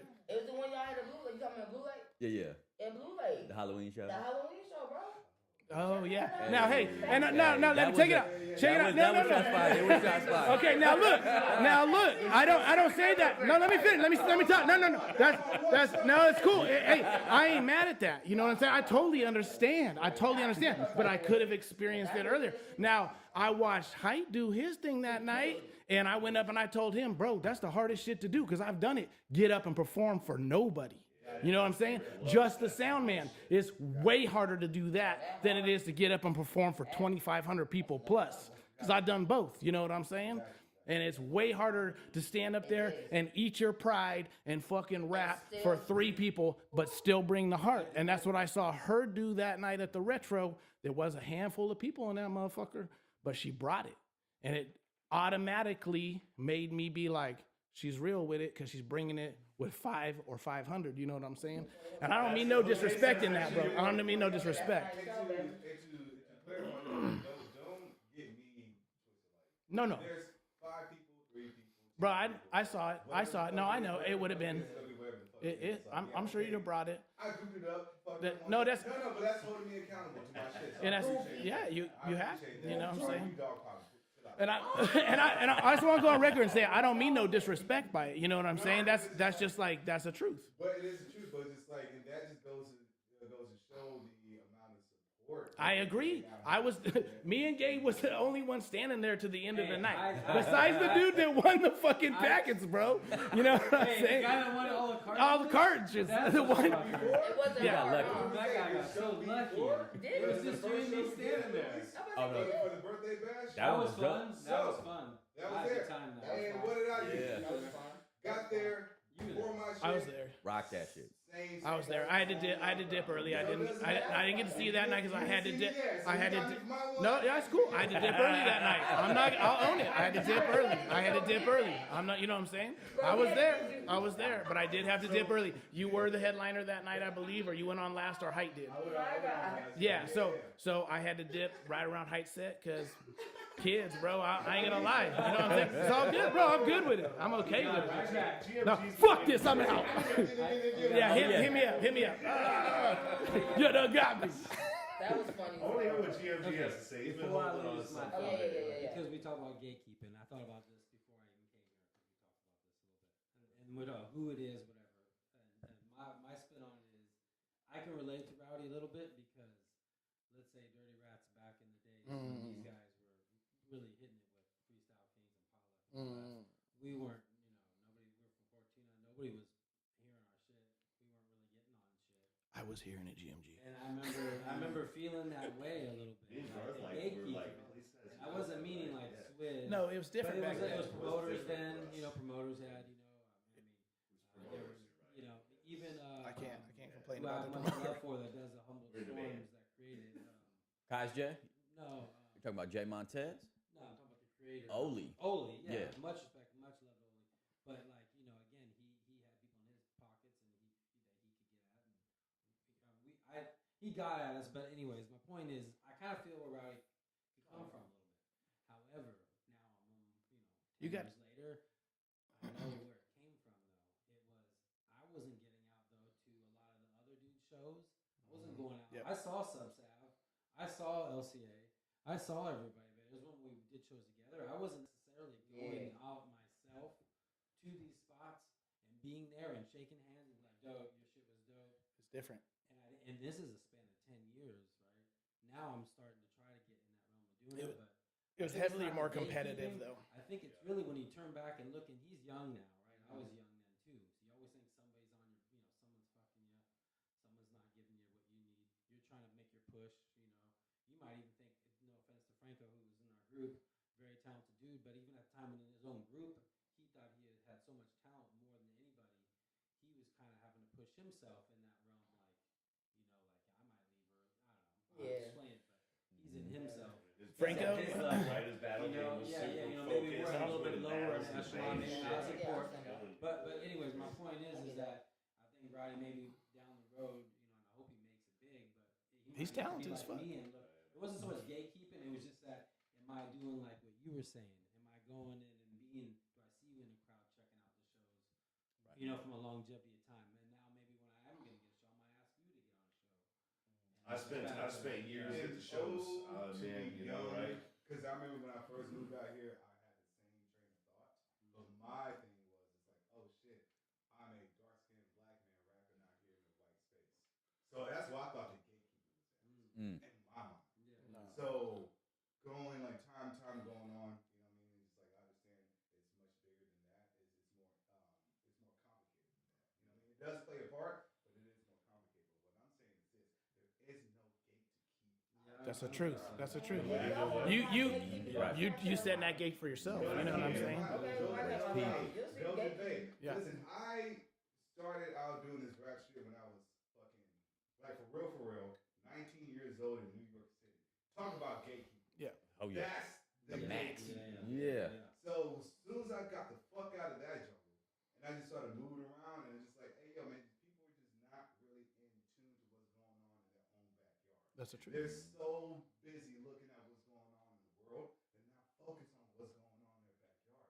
They're not paying attention to all the artists that are there locally who got That's why. That's Ain't why. that our, Right. because ain't that our job to make them look in the But that's why- goddamn But backyard? you can only yell. You can only yell so long. You But can that's only why yell so Humboldt long. County. That's why Humboldt County, those viewers have always been that way. Is you could be here in the backyard doing it for years and years, putting albums, doing shows, being on point, knowing your shit, nothing on your backgrounds. You're all your vocals out, and they won't co-sign you or back you until. New York knows Yeah. you, Then LA they're knows your homie. you, Then you. Oh, the that's Bay knows that's you. the. Then come back home, and then they will show love. I mean, and all But that. you can be the best hip hop artist in the world, but your family in Humboldt ain't gonna come out to see your shows No. unless you're already co-signed. Oh, they like you over there. Yeah. Okay, we like you Yeah. now. 'Cause you're And cool. what's up you Because now? you said something, I don't know why. you're like, hey, and there's a black man here making something in a white man's space, right? Now I'm a white dude. I do What? hip-hop. I can never. This isn't a monologue, so I understand. So let's keep it there. Like, No. Hold on. Just hear me out. This is more my point. Is that what you say is true? I could never have that statement. However, when the Freestyle Kings became a band, and we went to the Mateel, Southern Humble, we went to play the show, and a couple of the engineers come up and they're in the show, and they're like, "This is your side project?" I'm like, Yeah. No, "Oh, you didn't. no, this Bro, is like." you don't have This any. band's actually blowing up, man. Spank is cool. Spank was the funk band that all the kids liked. Freestyle Kings were blowing the fuck up. We were all playing shit. Summerfest. We were doing shit together, filling spaces. And the engineers were like, "Yeah, I love the toy band." There was a changing of a. There was nobody. there was- gonna talk about hip-hop. There was a changing of a guard at that point, though, where older white cats that didn't fuck with rap at all. Yeah, we can You know what relate I'm to saying? that. I felt that way Yeah. back in the day. We can both agree that That matters. It does. Hip hop and Humboldt is a small community, no matter what. Absolutely. Yeah, Absolutely. So that's where. Yeah, and I always defer to my hip hop head homies that grew up doing hip hop. Like I grew up loving hip hop, but I've learned my role in hip hop, and I have my own strife and my own thing that I can resonate That's to what the it is. elements. You know what I mean? That's what it did for me. That's how it saved my life. You know what I mean? I would like have my own issues in the space that I came up in, and it's just all relevant. But yeah, but hip hop and the acceptance is always been a thing here. So when the hip hop Yeah, Congress it's became still a not thing, totally it's like, accepted. It's like there's also no gatekeeping in the hip hop Congress, because the truth is the hip hop Congress doesn't exist to put on rap shows. We exist to start programs for kids and like do things that are not about rapping and dancing. And all elements, of course, are crucial, but we're just trying to bring light to the street, because the powers that be that were like, yeah, fuck your hip hop shit, they're not really saying it as much anymore.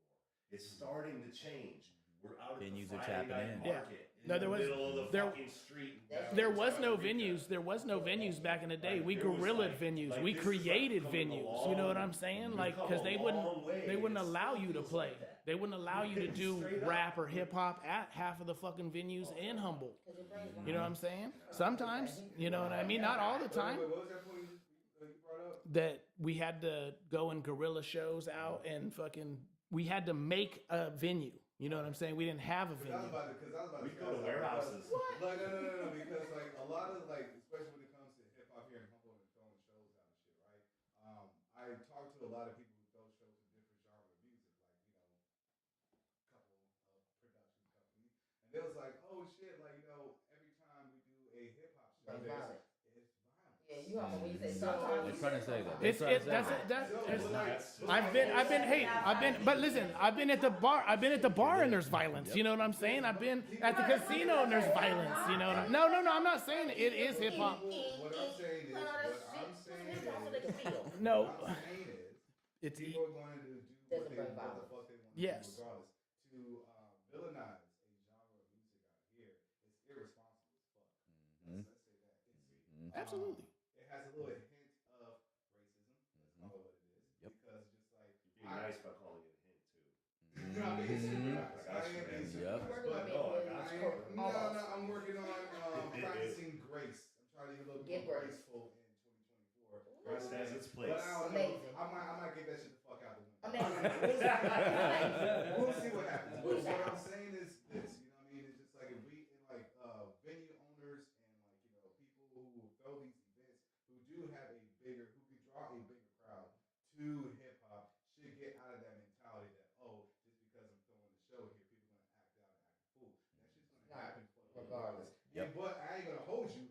More fucked up shit happen to shows that's not related to hip hop. Right. Every time there is a show that's related to hip hop, it be smooth as. I've put on tons of hip hop shows over the years. I never had no There are problem. never any fights ever. Period.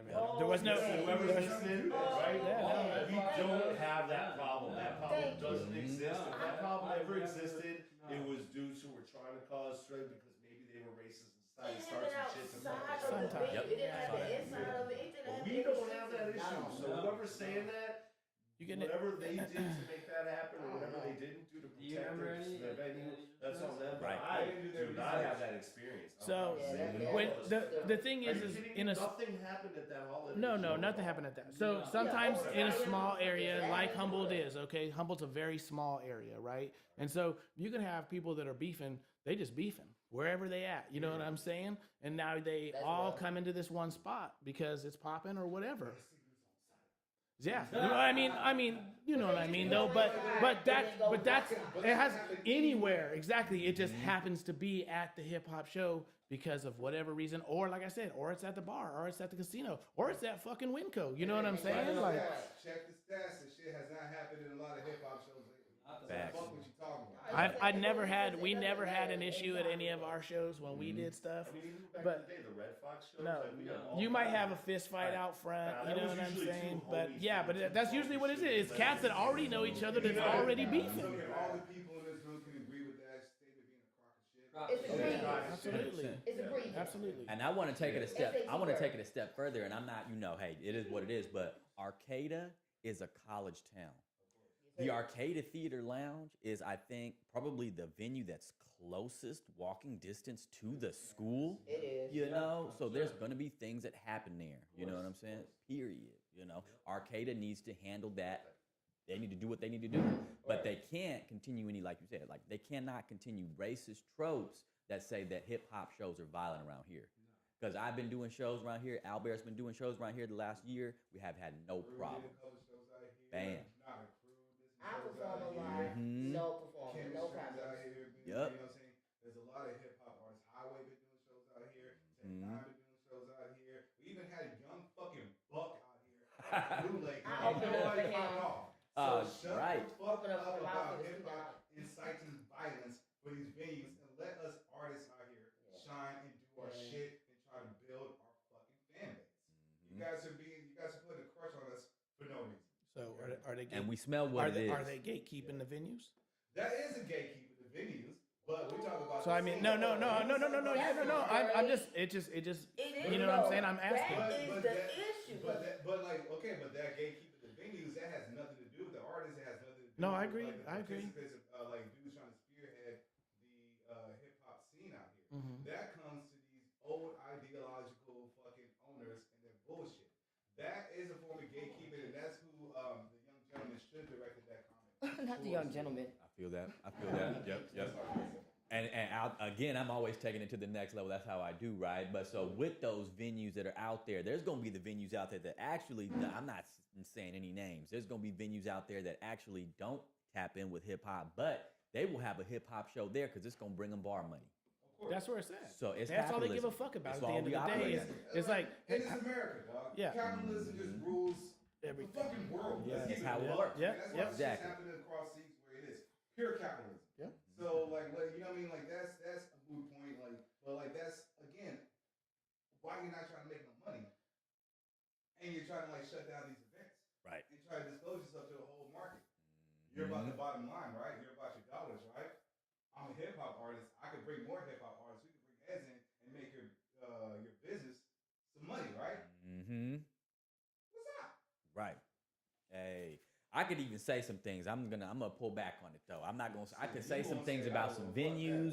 Hey man, I'm just trying to say when now at this point with Humboldt County hip hop at the wave that it's on right now, venues you have to pay your talent. If you got Humboldt County hip hop Bro, if you ain't- MCs and DJs and stuff coming out, and you're not paying them, oh, then you're fucking the whole game How up. many shows I did for free?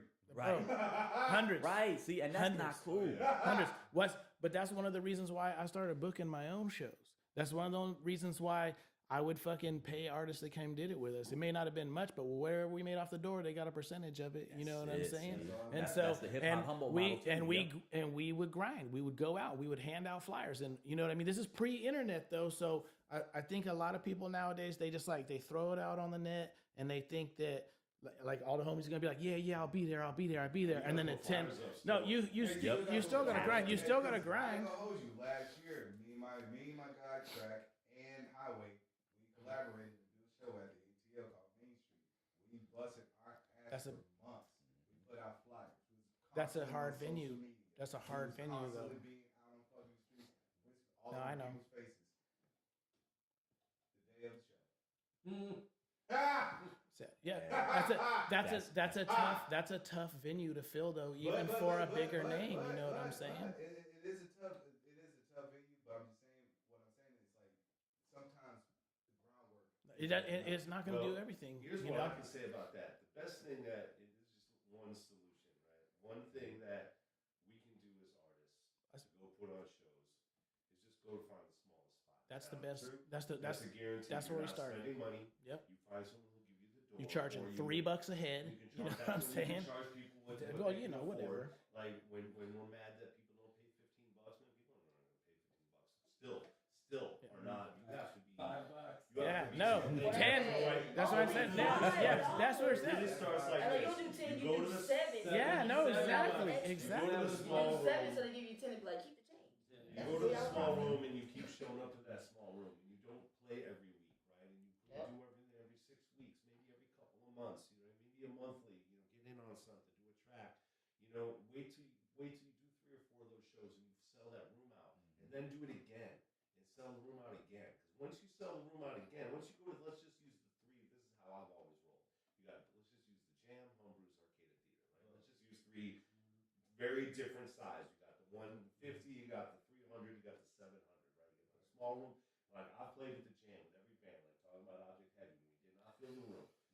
And every other band I've been in that did not fill the room. Every band I've been in this town did not fill the room. It's not just because I'm whatever. It's because we worked our motherfucking asses off and we showed up and we filled the smallest room possible. We kept showing up and we played the free shows and we did all this shit. And we drove down to Ferndale to go get on the radio station, even though we didn't have the gas to do. We did all of those things, and we played for free, and we kept showing up. And I started to go to shows, and I talked to people, and then people start coming to shows, and then you sell it out, and you sell it out again. It's like, okay, we brought in 200 people 3 times now to the point where we have to go to another venue. Then you go to Humbrew's, then you do that for a year until you can fill that room out. And some people don't ever get past there, and some people do. I've not gotten past there with most of my bands, but a few have.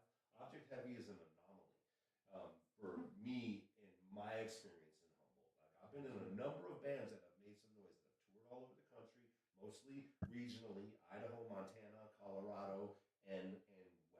You know what I mean? But like this group is a little bit different, but this is because I'm surrounded by people who understand some of the business, are super hungry for the exact same thing I am. Everybody's in the same boat and wants mainly the same thing. So we've turned it into a business. And you know, we got one guy takes care of the website and the van, one guy does the content and deals with all the sponsored posts. You got a machine working behind you at that point. Booking guy, we have a sound guy who can't always go with us, but deals with all the advances. Like we have a team, and it's taken years. The Object Heavy's been a band for 10 years. I've lost 15, 16 band members have been in Object Heavy.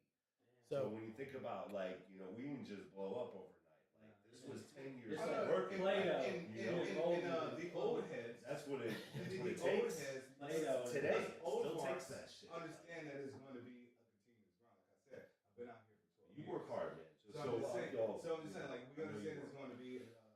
Nothing's going to happen overnight. So like what I'm saying is like no one's like trying to throw out the fact like, oh, you guys are so big right now, blowing the spot. Going back to the first original point, you have to pay your dues.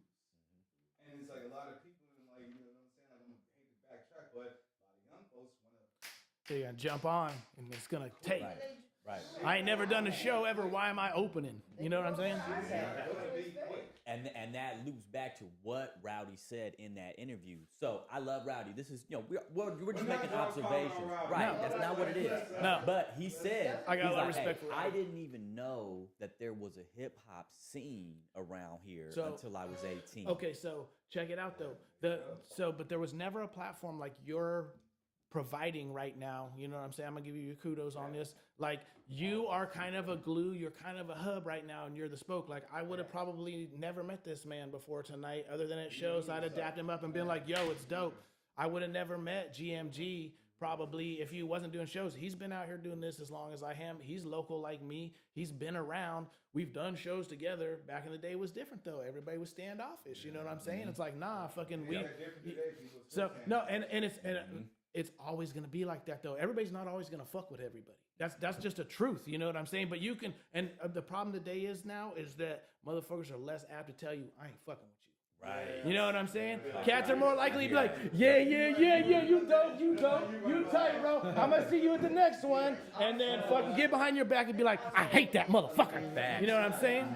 Bro, that's the truth.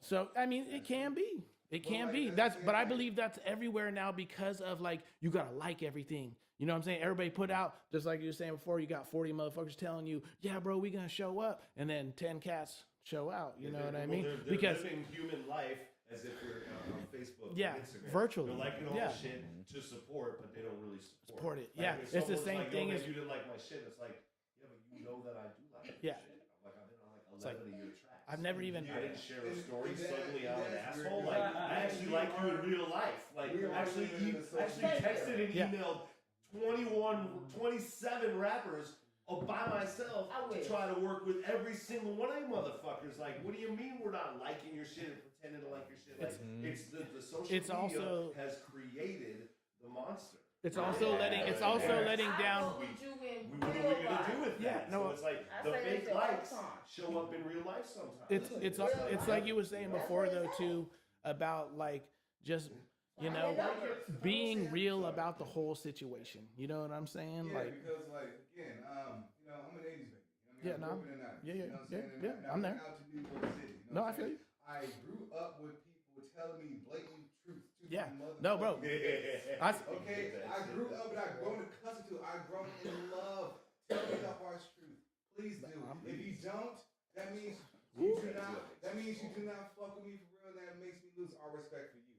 So like when I'm saying it's like this is the passive aggressive town, but like I want, and this is what I was hoping that Rude Music was attempting to do: shake people out of that fucking passive aggressive phony facades and just please tell your truth, speak your truth.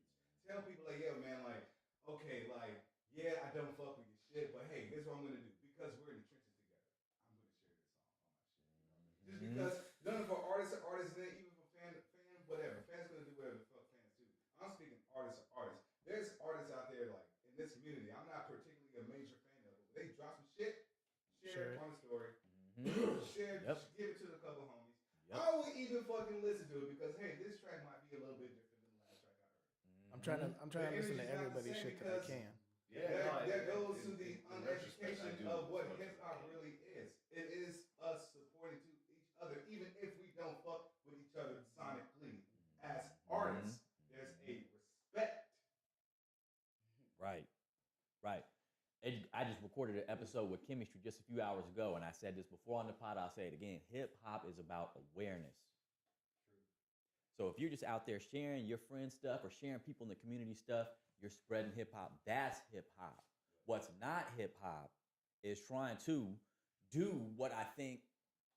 I'm not, Rowdy made his statements, but when you're trying to actually gatekeep it, when you're actually like, no, and that's what I did. When I stepped into this shit, I said, I don't give a fuck about who I like, who I don't It's like. a moot point. Right, it doesn't matter. It should share everybody's, right? Because It's a good look. Because I may not like It really is. It really is. You may not like my shit, Yeah. but guess what? One of your followers may like it. No, One of yeah, your no, bro. followers may like I always it. said One of your followers may there's like it. there's 5 guys out there. One of them dudes gotta like it. He got 5 people. That's gatekeeping. Right. When you're not supporting and sharing other artists and shit, that's gatekeeping. In 2024, let's go. Share more. 2024. Share more. What you taller be on your Cat William shit? Be on your William Cat. You taller than me. We gotta switch around. Hey, but I mean, so so we talked a lot about Rowdy, but so there's other conversations out here in the community, and since we've got this round table here, I really want to get into them. Harder conversations for some people. I don't want anybody to think they're targeted. That's not why we're moving out here. We don't do it like that. But there's a theme that has come up on podcast episodes, on conversations outside of the podcast again and again between the people that are running shows, are moving things, making things happen around here. So there is a constant conversation in Humboldt County about the idea of lip syncing during your shows, right? No. Hey, no. There's a lot of things to say about it, No, go ahead. I got. You know what I'm saying? So I'm an old head. You know what I'm saying? I'm born in the 70s. You know what I'm saying? So I came up late 80s, early 90s. You know what I mean? So I'm from the golden era of hip hop. You know what I mean? So my heart really goes in that direction with it. The first time I started to see that kind of thing was in the mid 2000s. And I would see a cat that I loved, respected, and was like, oh my God, I get to see so-and-so. You know what I'm saying? And then they would get up and they would just go over the top of their shit. And I felt, cheated in some way, shape, or form. I understand having your backups on it. I understand having the chorus in there. I understand if you like, I did this track 20 years ago. I lost the instrumental, but I still got the vocals, but I love it, and I'm going to play it for y'all tonight. You know what I'm saying? And I'm going to do it over the top just because that's all I got for it. But the whole show not like that. No, I'm just saying, you know what I'm saying? So if you feeling it, you feeling it. You know what I'm saying? That's it. So I personally, when I watch a rapper rap, if I see them go over their entire song, even if they bring in it, it still takes away from it for me personally as a hip hop fan. And I'm not shitting on nobody, and I'm not saying nobody shouldn't do it, because I understand that the bigs do it, you know what I mean? But this ain't no stadium. Yeah, that's what I'm saying. Yeah, no, and just and also because this is what I hear too. It's fucking industry standard, dog. There was a show that they wanted us to do back in the day. That's what. Thank you. My point of view on that is, I get it. All right, so first of all, I'm gonna start with this. You got artists that only sound good in the studio. That's true. And then when they get on stage, it's not the same. Then you got artists that sound great on stage and don't sound good. They don't sound good. That's a truth. You got artists like me who do both, and kill it. And humbly too. Honestly though, right? I'm usually not this cocky. I'll tell you that. I'm confident for real. And I'm also telling the truth, these are facts. But then, even with the lip syncing thing, right? So in the beginning, everybody got to start somewhere. So sometimes you might need that back. And maybe, like, when I first started, I didn't have a studio. I just had it where I recorded. And my boy didn't know how to, he was still learning how to, do the background vocals for me and all that shit, right? So when I performed, it was the music behind it, right? And it sucked. I hated it. You know what I mean? I realized that when I was starting, other artists who were more, I guess, professional or whatever with it, they ain't had nothing behind them. And I love the way that sounded. You know what I mean? So, you got to work to get to that point. And I did. You know what I mean? Everybody can't do that shit. Lip syncing is out there once you get to a point. Everybody got to start somewhere, but, if that's, your fallback the whole entire time, that's crazy. If you're going... I can just listen to your album. I don't need to pay to see you live. Thank you. Thank you. What the question is, the people who've been out here for years and still doing this shit. Well, that's on them. It tells a lot. It's very telling. See, here's the thing, though. Here's the thing, though, is that if you go pay money or take your time to watch somebody's live show, you want to have that moment. That's your moment, right? You're there, so I want to catch whatever version's coming out of you right now, the best that you can. Even if you fuck up. That's it. Because if I want to hear your shit in the background, I can just listen to it at home before I even got there. So I really just want to catch what vibe you throw. Are you on one right now? Are you not? Are you low energy? You got really good energy, you know?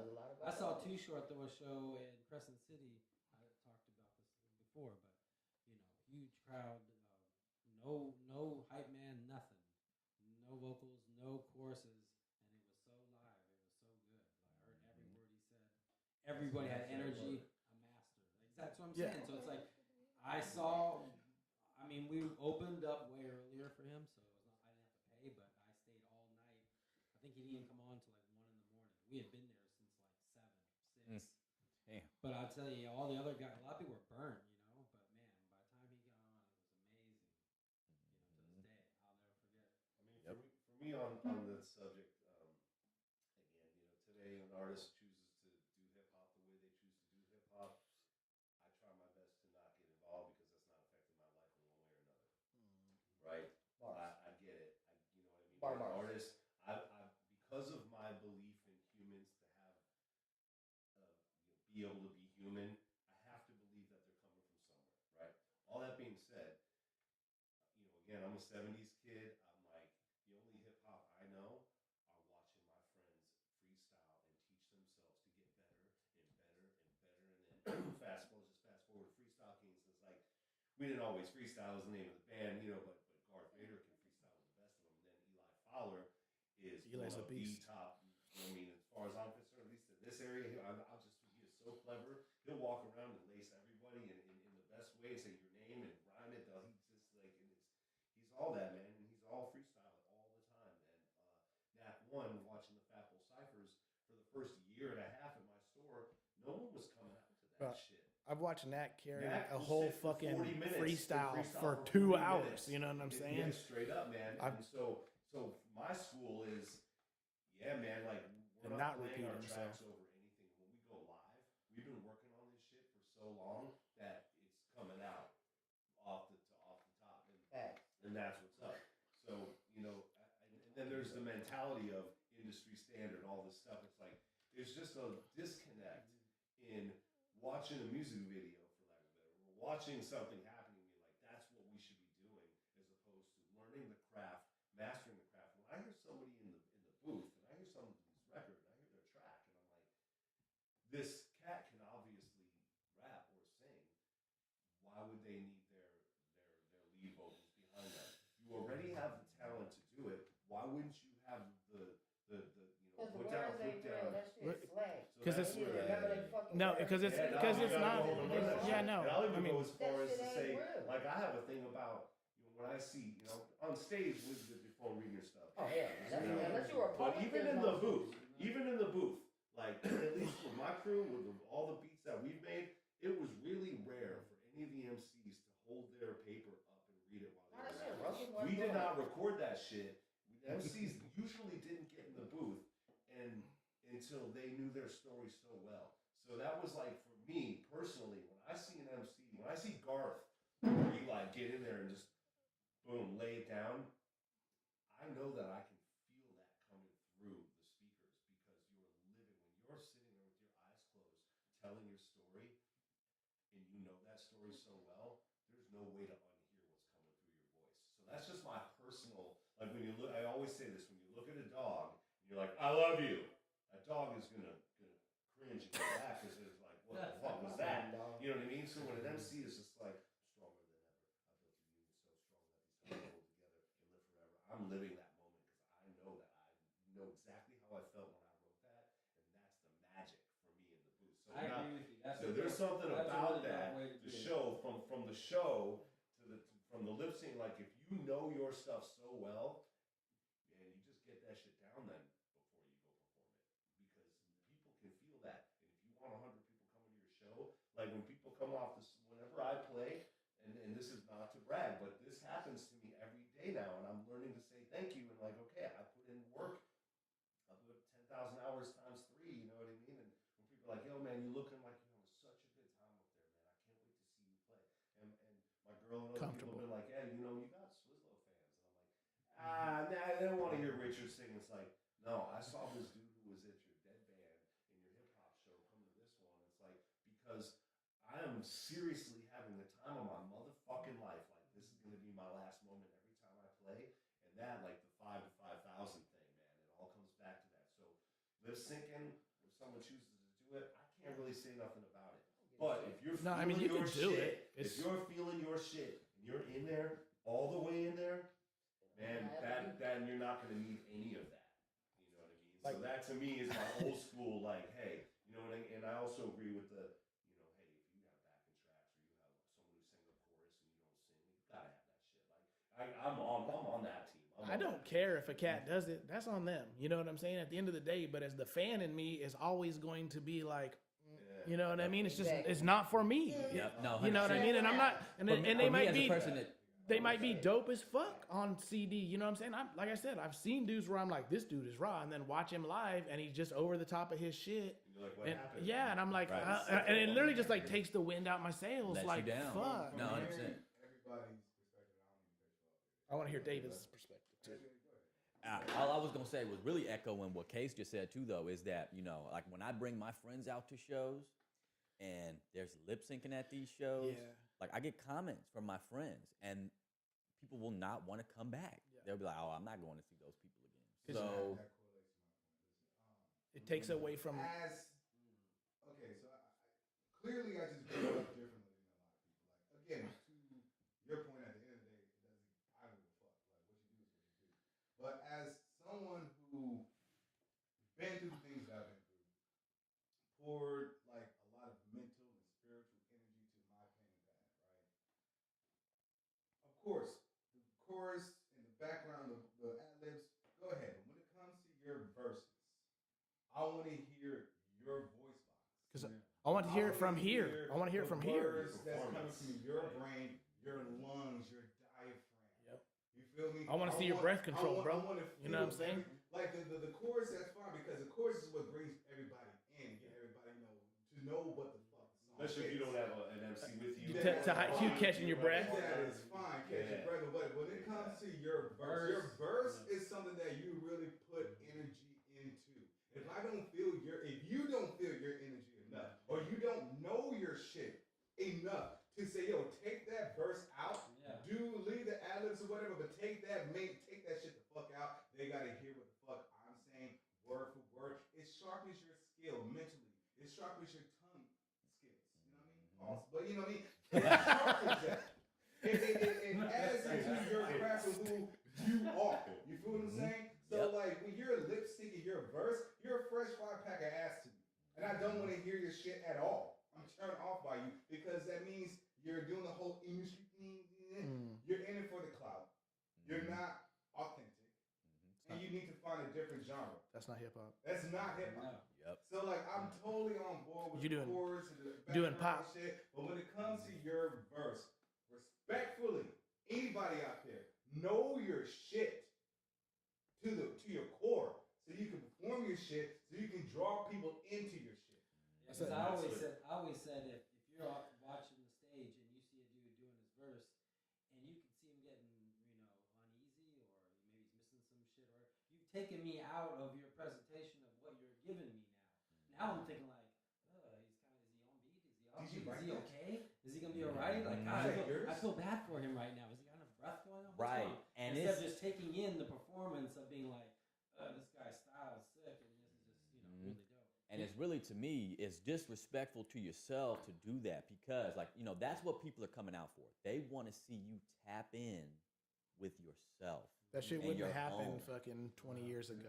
Right. That shit wouldn't have. You get booed the fuck out the fucking building, bro. Oh, yeah. If I came out trying to do some shit like you that, wouldn't get a no, stage. you get beat up. You know what I'm saying? Again, I was rapping in 19. No, I know. I was not even No, on the yeah, fucking stage, yeah. bro. I got booed off by literally doing my shit. Yeah, no. But at least I got booed off doing my shit. Yeah, that's right. At least Yeah, I got no. booed off. Y'all hear me. no. What I'm not Facts. going to, what the L I'm not going to take is y'all booing me off while my record is playing.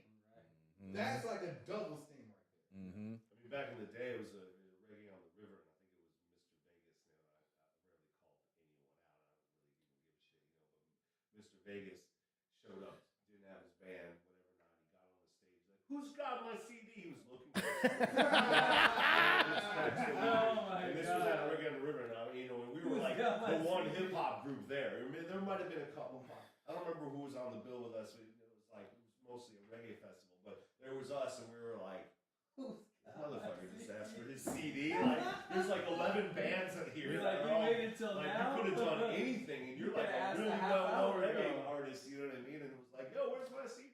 I've seen motherfuckers CDs skip on them. You know what I'm saying? Before, you know what I mean? Or and it's like you just see it on their face, like, oh, you know what I mean? And they don't know what the fuck to do. They catch it because the vocals are still there, so they can jump right back into where they was. But I think that's about that topic. Is you wouldn't want to see a guitar player throw on his CD and then sit there And listen. right. You want to see Right. the guitar players doing this, doing the air guitar, Right? and No. their fucking I don't even have a guitar. Doing this, No, and I not don't banging see the that. fucking No, drum. Right. You jump. see Like, that. why you as Why an MC you? hopping on the fucking stage, grabbing the mic, and you're singing your shit over fucking You're cheating. as vocals are. Right. You're cheating the art. Karaoke for that. You're cheating the art. You're That's cheating it. yourself and you're cheating the art. You're cheating the art. You're That makes disrespecting you the art. authentic You know to what the I'm art. saying? And that's the direction that people have started to take this because I see. So this is an important conversation, and so separately with this conversation, okay. So we all have to operate on these social media platforms and this and that.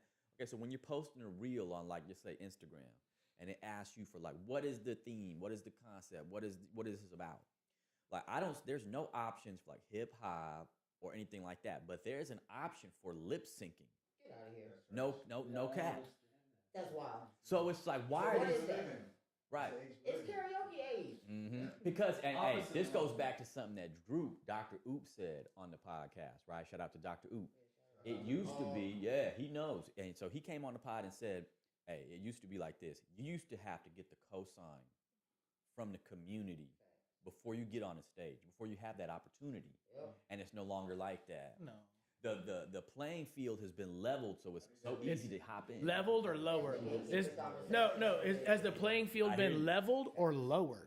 You know what I'm saying? Because Facts. everybody got access to it. Back in the day, you had to find a studio. You had to know a producer. You know what I'm saying? You had to really. I'm not taking nothing from nobody that's doing it now.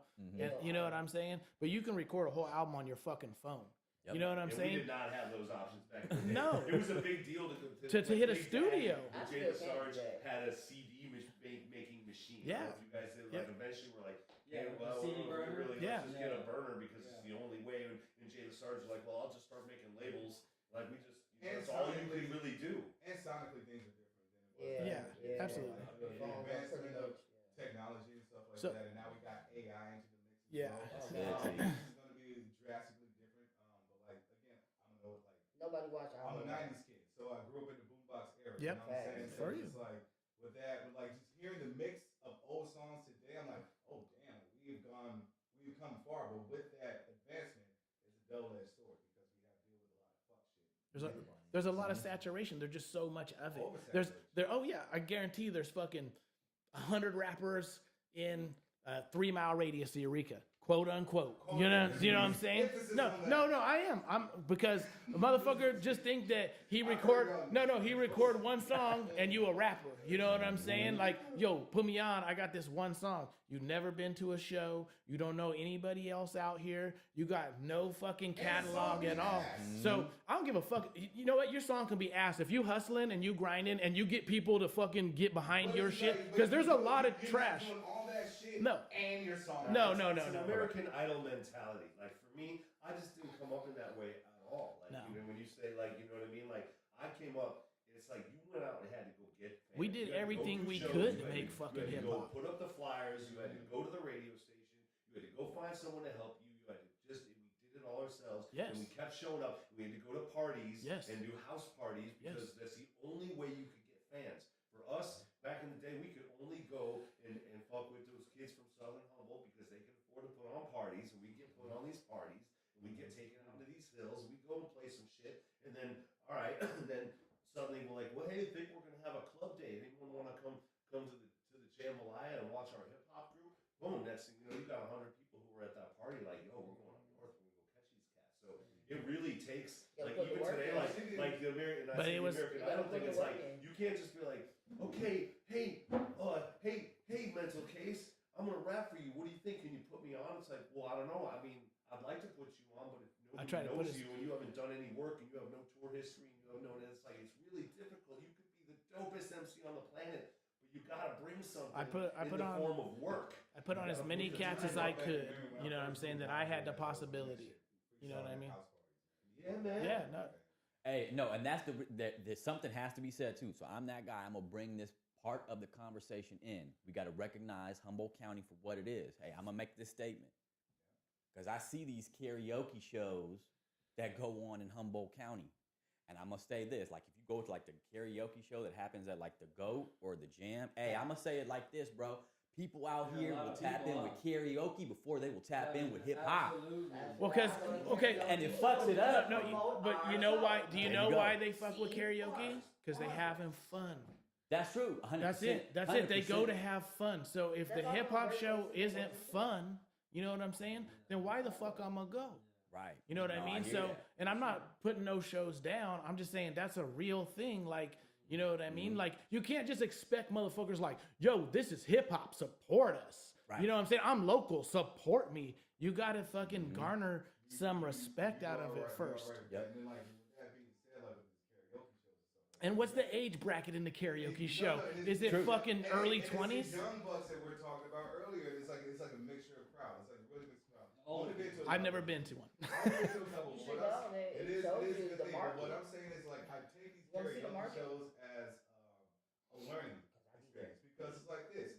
People are having fun because you got to think about sonically. They're relating to music they already heard before. It's Yeah. That's what karaoke's supposed to be fun. Yeah. They're laughing at other people. Yeah, they're having fun. They get to be a part. So They get to live their dream. That's great. That's what Yeah. karaoke's And I'm designed not for. throwing no shade or nothing like that, but it's just like I feel like a lot of artists needs to find a sound that will draw in the fun vibes. You know what I mean? So like this dream, you know, you just like do like a little bait and switch. I think I've been on this podcast before talk about said bait and switch. So it's just like, well, we know we're like old hip hop heads. We're firmly rooted on our heels. We're standing 10 toes down on 2 heels. I'm not doing that shit. But it would behoove you to learn how to like adapt to it. Like that's why like Vibe worked out so well. That's why Coco Cabana worked out so well. That's why like Bosco. I have a few songs that works out well because it brings those fun vibes, but I'm also staying true to the hip hop roots. The Fact. celebration, the gap. And you got talent too, so that's another part of the conversation. I'm not going to keep moving it on different things, but this is something I've said on the podcast again and again. So there is a line between a hobbyist and somebody who's real about what they're doing. Shout out to Hype. Shout out to Hey. that's my fucking guy. Right So Hey, he's it's either professional. OJ. the shit is Yeah. either in you or it's not. You know what I'm saying? Like Right. even when I didn't try to do it, I still had to do it. Even when I wasn't out in the scene and being as active as I should have been, I still sat at home. I still made beats for no one. I still got involved as much as I could in listening to and find. I'm trying to find new hip hop every fucking day of my life just because that's how much I love it.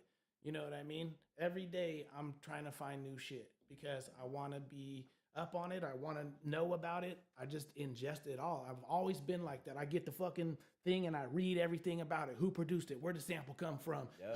Who did the graphics? Who did this? Who wrote it? Well, you know, My so main thing was who wrote it. so that's a big part of it, but there's so much more to it nowadays than just the rapper though. Like you got to be a lot of things, you know what I'm saying? You gotta be social media. Yeah. I was saying on the podcast these days, like I think like everyone's trying to do the whole industry route, label route. They're signing social media influencers. Yeah, They're not absolutely. Really signing Yeah, artists. no, because your image. That's So my back in the day, your image was part of it, but it wasn't as much of a part of it as now. That's why you Yeah, have that was cats the like. main thing. That's why you have cats like Riff Raff that are successful because he's a character.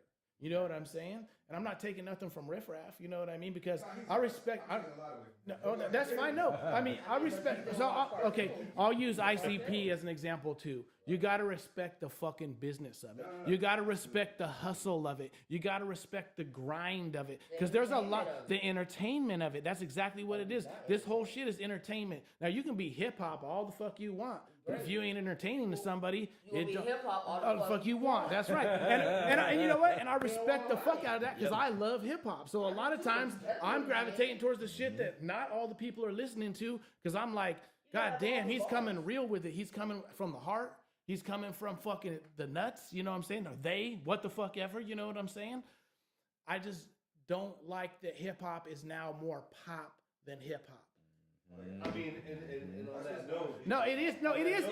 It's been pop since probably, you know, 2010 yeah. for me. Yeah, I mean, it was even Diddy and even to say that Diddy and them wasn't pop, you know what I'm saying? But they opened that lane for it, which is fine too. Hip hop to even get in these venues, we had to do collabs with pop. Mariah No, Carey I and know, ODB, you know I what know. Like that shit had to happen, but it's a collaboration. You know what I mean? To get in the venue that you normally wouldn't get in as a hip hop person. You know what I mean? So well, what's happening, when you think about that, it's like there's followers. you know, buy that shit. different groups that I've played with have played, in, especially in the last, I guess, is Object Heavy would be the main one. But we've done a number of shows where, you know, the group coming on after us, or the group that they're like, oh, they have 187,000 followers, blah blah blah blah blah, and it's like, man, the show had 36 people. Exactly. It's like, well, if you have 100,000 followers in 17 different cities that are not anywhere Make it near make your sense. brand, that's not Check it gonna out. fill your room. But That bro, doesn't- 100,000 followers ain't shit, It don't son. do nothing in Think real about how life. many people live in San Francisco. People say that about Fat You know what I'm Bowl, saying? Right? Fat Bowl are like, man, I looked at your Instagram. You guys got 5,200 followers. That ain't shit. It's like, well, what it is that all of those people actually like followers. Like Fat Bowl, we don't buy likes and we don't do any of that shit. We have never promoted to get likes. Motherfuckers will just follow you if you follow them. We've been around for 15 years. You follow them, they follow we back. Be like, man, you guys should have 800,000 followers by now. It's like, no, actually, most of the followers who like Fat Bowl actually have bought something from us. Exactly. Like, I'm much more interested in It's building a organic foundation. You numbers. have to build a foundation. It all starts at home. If you're not making anything at home, you can push anywhere you want. If your record blows up in Europe and you want to go tour Europe because you blew up in Europe, Get that you bread. should totally You do should that. Get that bread. If you're blowing up in other cities, you should go to You should those go cities there. and Go get play. that bread. Not to go live. I'm just saying, No, go you play. go there and go where your fans are, 'Cause that's and where the that's money okay. at. That doesn't Yes. mean that we aren't loved by our community, but we just don't have a large enough market to be filling all the rooms up. You know what I mean? And it's just like on New Year's Eve, What's that? Object Heavy did not sell out our show. Should we have? Maybe. But Digging Dirt had 400. The Eagle Yeah. House had 400. Blue Lake had 300. The Rampart had 400. There's hundreds of people. on Sunday. You know, well, but still, regardless, it's just like you can only do so much. And there's a promo. lot, and there's a lot of things Whatever going on day that of the same week it night. is. If there are two The reggae same shows thing happening at the arcade with the theater in Halloween Hungary, show. they're both gonna suffer. There's a lot of shit So going when on we that night. saturate and when we're just everywhere all the time, it's just never gonna work, man. People get bored with that shit. We are not in a big enough area, so No. when we treat ourselves like we're in Chicago, New York, No. or anywhere else, or San Francisco, That's it's not a just winning- not a that's viable not a thing. It's winning like play. when ASCAP or BMI calls the bar and says you owe us $8,000. It's like you can't charge the Jambalaya the same thing you charge the House of Blues in Chicago. That's not really but they do that, and that's like Mind blown. that's just not real. That's That not don't a even real sound place. right. So for us, for our small community, it comes down to the foundation, bigging each other up, supporting humble hip hop, being down, whether you're cool with someone or whatever. It's like it's totally important for us to build We can our still work scene together. because I work with all We kinds can of people still who work I'm together. maybe they like me, maybe not. I don't even know. You know what I mean? I don't care. But care working what together, you do. getting tracks done is like when someone is hungry, where I can tell someone wants to work, or someone's like, "Hey man, can we do something?" I'm intrigued by that. When I see someone who's hungry, like I get excited about that, you know. And so, Like I said to your point, like, you know what I mean? I understand I got a kind of a brash personality, you know what I mean? I'm not easy to get along with. You know? But I'm just saying, but like there is two of us here at Root Music Entertainment, man. There is me and Track. So that if you don't necessarily want to work with me, please work with my guy Track. He does engineering, he does mixing, he does producing, he will do the song with you. So like, you know what I mean? Even if you do not like the person, whatever, the music and the potential is still there. We can still build on collaborating and going forth and doing all these moves, like I said earlier. well, man, if y'all don't like each other, if anyone doesn't like each other, do we have to? Like, as long No, as we respect absolutely each other, not. You don't gotta like everybody. Fuck that. Like, as long as we You know what I'm saying? respect each other, shit's cool. Fuck it. But like, Nah, you you don't don't- fuck me like me. But if That's you the wanna, truth. But if you want to work with someone and you find that there's a friction there, then it's worth finding out. You what either that is. vibe or make a you track, And it's like, and then you're like, I feel like okay, that'll be a you know fire what? track. We don't. I mean, shit. David and I have fairly different views about what's going on in the world right now. Yeah, we put on hip hop shows together. We talk on the phone all the time. We're building. We're continuing to build. We're not going to have the conversation of war right now, but Hell no. you know, and I, you know what I mean. But like we talk very openly, and it's not easy. But we do it anyway because it's important. Because I love him and he's Well, my friend. uncomfortable And it's like, so it's like whether you working well with someone and liking them are definitely two different things, right? Mhm. To confirm your point, it's like there are people that I wouldn't necessarily spend all my time with, but I really enjoy being in the studio with them. And I like making a show, and I love backing them when they get on stage. Right. I don't have to go out back and get loose or whatever if I don't want to. That doesn't mean the show wasn't dope. And honestly, You know? I think if the two artists got like a little hint of smoke towards each other, it'd be better for the music. Right. It'd be better for hip hop.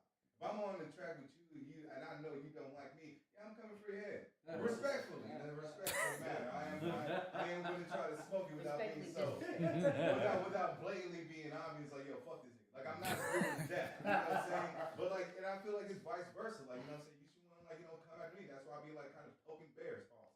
But, you know what I'm saying? So, it's just like, Oh my god, bro. so what I'm saying is this, man. Like, you know what I'm saying? Like, when it comes to the local, like, scene and the local artists, like, I think collaboration should be the theme in 2024 and beyond. Yeah, do shows together more. Do shows together, do songs together, do a lot of shit together. Go on tour together. You know what I mean? Everyone's complaining. Get the fuck I'm out of not here. doing a tour. I'm not even on here. I'm not doing shit. He's not doing shit. He's not doing Book a shit. tour. All three of us pull our resources together. Let's go out and do some shit. It is easier said than done, but I'm just saying. In today's, at least get together and have the conversation. in like, yo, today's who day and needs a age, though, it's sponsor? much Who do you easier to know? do. Who do you know? Who do I know? Let's pull You this got- shit together. Let's like at least get like a brain trust going on. That's my thing. Like, I'm not saying let's get shit done overnight, but let's at least fucking start somewhere. Well, I can safely say that shit has been started long ago, and it needs to be rejuvenated. You know, there's new generations of MCs. Not even that y'all are a new generation anymore. No, it's a- there's a generation behind y'all. But- you know what I mean? Like there's already somebody I'm old as you know fuck. you And I bring in the young kids, so I don't know about. I mean, I watched you guys pop into what is 15, 16, 17 area, right? That's when I saw, all of y'all kind of pop. You know what I mean? It's like, okay, there's a new generation coming through now. There's starting, not a crew. These guys are making some noise. You know what I mean? And There's a new I worked wave at Jam, going, so too. I saw people fill the room for y'all. It's like Oh, the yeah, college scene. It's like, why are certain people popping? Because they got friends, and those friends are, they, not to say that we aren't talented. But No, when you that's- get friends behind you, man. And our friends be old. No, and that's hard. No, and that's hard to get. It's hard to get your friends to come out at a certain age. It's not like you and your. College kids one time. Hey, I'm 30 fucking four, so I'm like, God damn, this is disconnect. I'm That's No, why I know. it's disconnect right there. Don't be 100. It don't even matter dropping anything about how old I am. Because let me tell you why. He said 86. She said 87. 87. Because you instantly disconnected yourself from the youth by saying that statement. You know why I bring in a young crowd? Because I fucks with them. How I'm do out I here in bring these young streets. crowds? I'm out here. I Here's bring a in a question young for crowd, you. an old crowd, in between crowd, because it's like you said, they could be on social media going hand with all the followers. But who gonna really come to your show? The people you touch in these streets. Hip hop is working the streets. Grassroots. Easier said than done for you. Get your ass outside. Get outside. I might not show up to every show. Not everybody's But what did I say? Y'all brought up the karaoke scene. If you know that's where the people at, why not take your black ass, white ass, yellow ass, who ass in there and interact with them? Go up there and do some karaoke. Just freestyle Don't over give the a fuck. karaoke. And then guess what? Guess what? And then after they know you, because the karaoke scene is they real tight knit. You know what I mean? I don't go every fucking night, but I've been enough that when I'm there, when I tell them I got a show, they come and they know I spit. So when I come to karaoke, they like, you need to sing tonight. I'm like, oh. I mean, to speak on Festival Cypher. No, but I'm saying, and they're like, you gonna come to my show, right? Festival Cypher is not a karaoke Like, work that scenario, shit. and honestly, like I'm saying, work the scene. the Festival Cypher, of course, we want people to get on the mic, but you know Everybody can't you know how freestyle. many MCs, I can't. MCs, you know how many MCs have come to the Cyphers over and over again and never gotten on the mic? Cool with that. Every single one right here, this guy. I never touch a microphone at the cipher, bro. I'll be honest on it. You ain't never gonna see me on the The cipher. level of that freestyling though, that one will tell you. I'm not really trying to like vibe for the cipher. I'm just saying that showing up. I'm just confirming matters, and though. agreeing. It's like, you know what? It's like showing up is really where it's at. Like when for me with the hip hop lounge back in the day, the joke of having a band on stage and no MC. It's like we're just where hip hop hangs out. So why aren't we where hip hop hangs out? Apple's been built on that. Like just hanging out. Like I don't care if you get on the mic, but if you come out and you hang out and watch other MCs and you're just kind of hanging with the people who like hip hop, you're gonna gain fans just by being there and talking to someone. If you want to fill the room, it's okay to show up. And when you say and on the level of but not everyone freestyles, then you don't have to. I've seen. Or spit your No, bars. I've seen. Spit a verse. You know Yeah, what I mean? no, I've That's seen. if you want to get loose.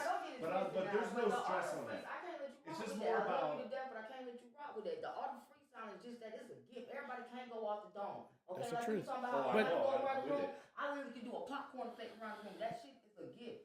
Some motherfuckers come in with their pre-writtens and you can fucking tell. So But more That's- importantly, that's- it's just and it's cool, but that's like, but we can do karaoke freestyle it. I mean, it's So- better than It's better than not. So, But the- the art of freestyling is that it's a gift. Everybody can't do it. But So then everybody would. But the point is, go ahead, please. I was gonna say the one thing that I've noticed at the Cyphers as a fan, as just an outside person watching it, is it gives MCs who may not necessarily be really confident in their shit a spot to get up and just rap. You know what I'm saying? And feel comfortable that they're gonna get some support. Like, yes, we know back in the day it wasn't gonna go down like that, but this is a different time. So there's a part of me that watches some of the cast and I'm just like,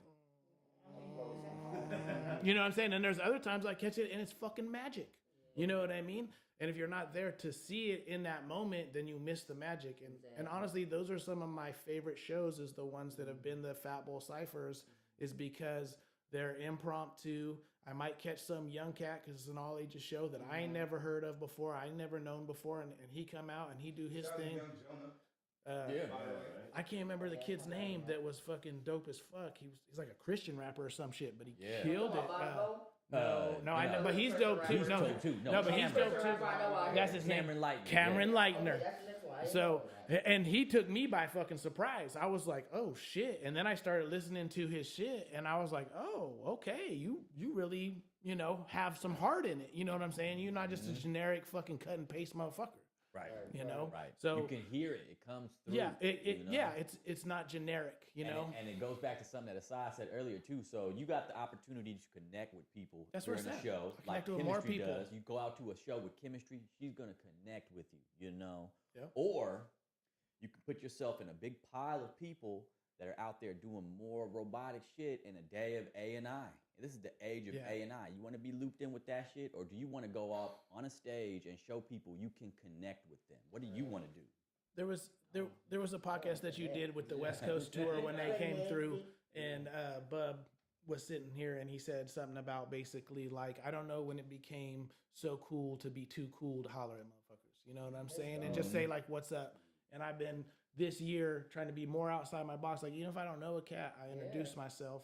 They might not know who the fuck I am, and that's fine because I'm nobody at the end of the day. You know what I mean?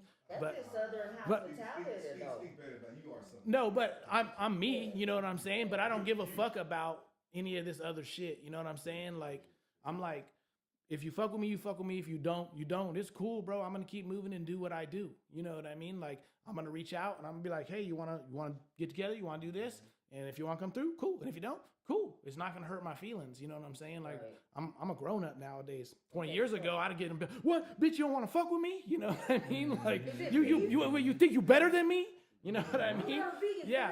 So that's because of my own insecurities though, and that's a lot of it is cats can't just step out of their own insecurity to be like, yo, what's up, bro? I fuck with you. You're dope. You want to holler at me? Whatever. You know what I mean? And I think that Humboldt needs more of that in terms of just like, bro, just humble yourself a little bit and fucking say what's up, bro. You know what I mean? Yeah, I know. That's it.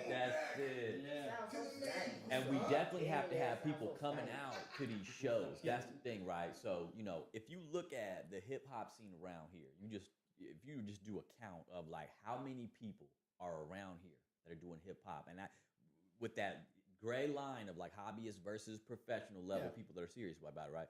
There's hundreds of people out here doing hip hop. Of course.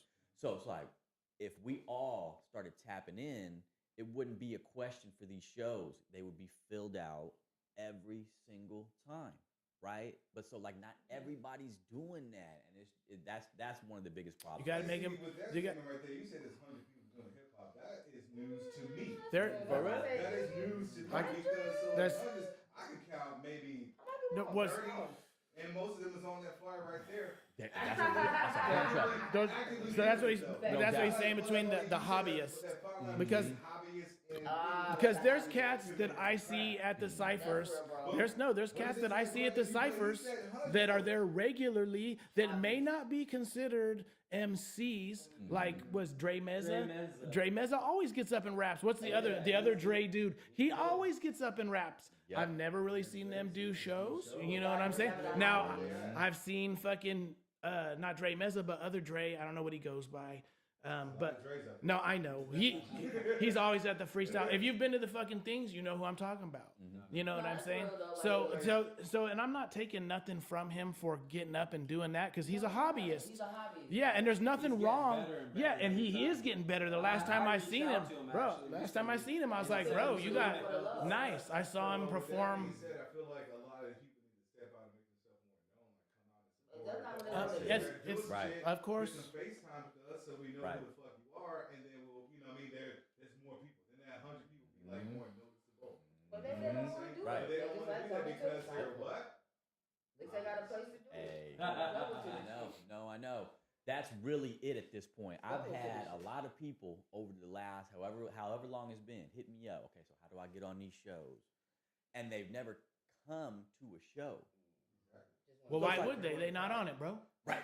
Why the fuck exactly, I'm gonna right? come to a show I'm not on? That's I'm a right. rapper, bitch. That's You know what I'm saying? I got bars. Motherfuckers need to know who I am. That's it. the mentality. That's the mentality. No, that's yeah. And my SoundCloud ain't been updated in fucking Right, 5 right. years. The one song I did with my big brother when he was here. Right. You know what I mean? Like the shit is fucking. It's crazy. There's- And they gonna get on my, social media and try to shame me for not. Oh. I agree with you said. I'm glad I missed that. That's the homie. I'm glad I was listening to you. I didn't I say feel it. like that was a shade. Let's go a palm tree. Shade. Hey, but that's it though. See, so we all have to tap in with each other. Just real. period. Because That's what it boiled down to. if you're not out there networking, even if you don't even move it to we have to do community and all that.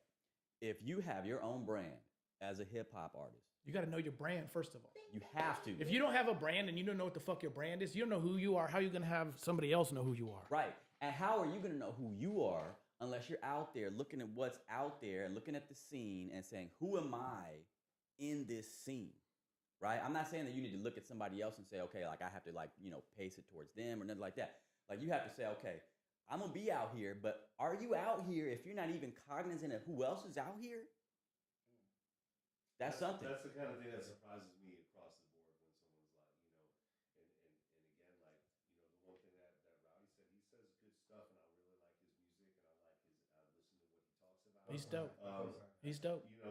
He's super dope. It really did surprise me that, and he's like, yo, I didn't even know about humble hip hop, or there was a scene here until I was 18, and I'm like, That's and I've been but here, right? yeah, but that's because there was a lull in the scene, bro. There was a lull in the scene because of all of us aging out in a way, and there was nobody. No, you know what I'm saying? There's nobody to take the torch. Like Highway is like fucking. That's like my nephew. You know what I'm saying? Like he came up under me. You know what I mean? Like I love that motherfucker. You know what I mean? Yeah, that's my dude. You know what I mean? Like for real. Yeah, but he's kept it. He's kept going, and he's still moving, and he ain't stopped, and he ain't giving up, and he still believes in it, and he ain't stopping. You know what I'm saying? So he was the next generation when I was older. You know what I'm saying? Now, anybody below that, I might have lost touch with because there wasn't a spot to see it at.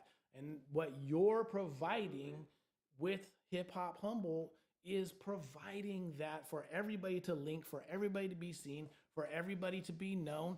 And like you said, if you're not coming out to the show, then you're not going to be able to meet up with and link and help and continue to help the hip hop brand in Humble. And we got to see that, if not only at the show when we were Yes. backstage, and it was really fun to watch that vibe go down. I was like, okay, I think we did a little something here, man. This is cool. People having a good old time, you know what I mean?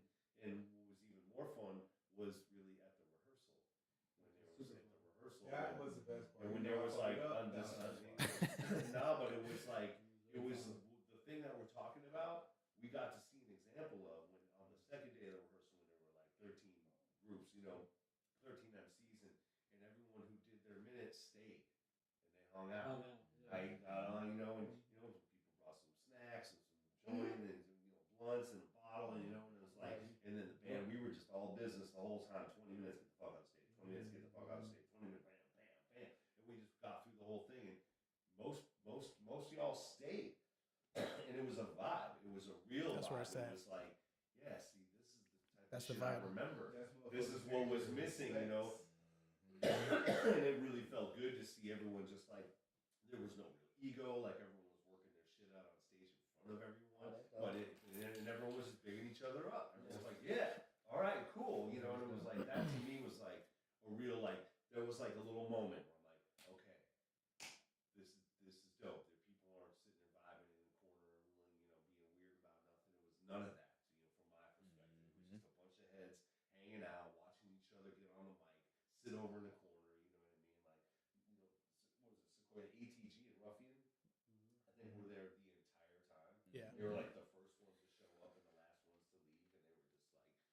super down. They just wanted to hang. It was just the coolest experience, man, and that is definitely what we need more of. It's like there's a real healthy vibe that can be, you know, it's just a matter of people getting in the same room that without Instagram, you know what I mean? It's just like with a barbecue, you know what I mean? It's just like, hey, you know, maybe there's something to that. Maybe there's a humble hip hop hangout, you know what I mean? What, you know, the Deep Groove Society, the DJs have done that for years on Sundays. You know, Sundays happened at the Jam, but Sundays was a ramp party where they go and have barbecues all the time, and that it's all built out of it. Barbecue. So you know what I mean? There's a bunch of different ways, and I always believe in, like, while we're all fighting and there's war and no one talks about it, this and that.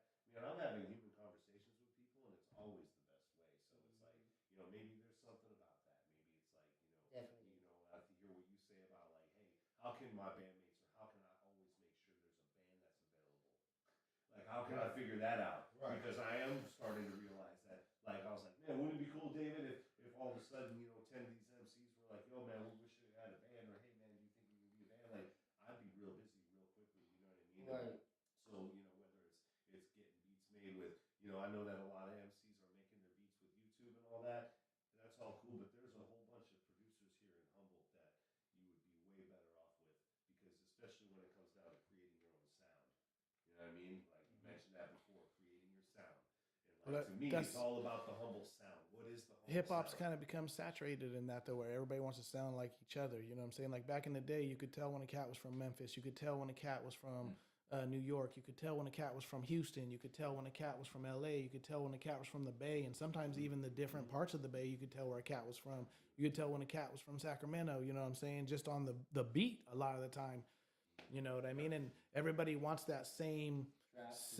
Well, some of it, you know what I mean, but there's nothing wrong with that, because I love the sound that has come new. You know what I mean? Like, but it's very like everything is the same.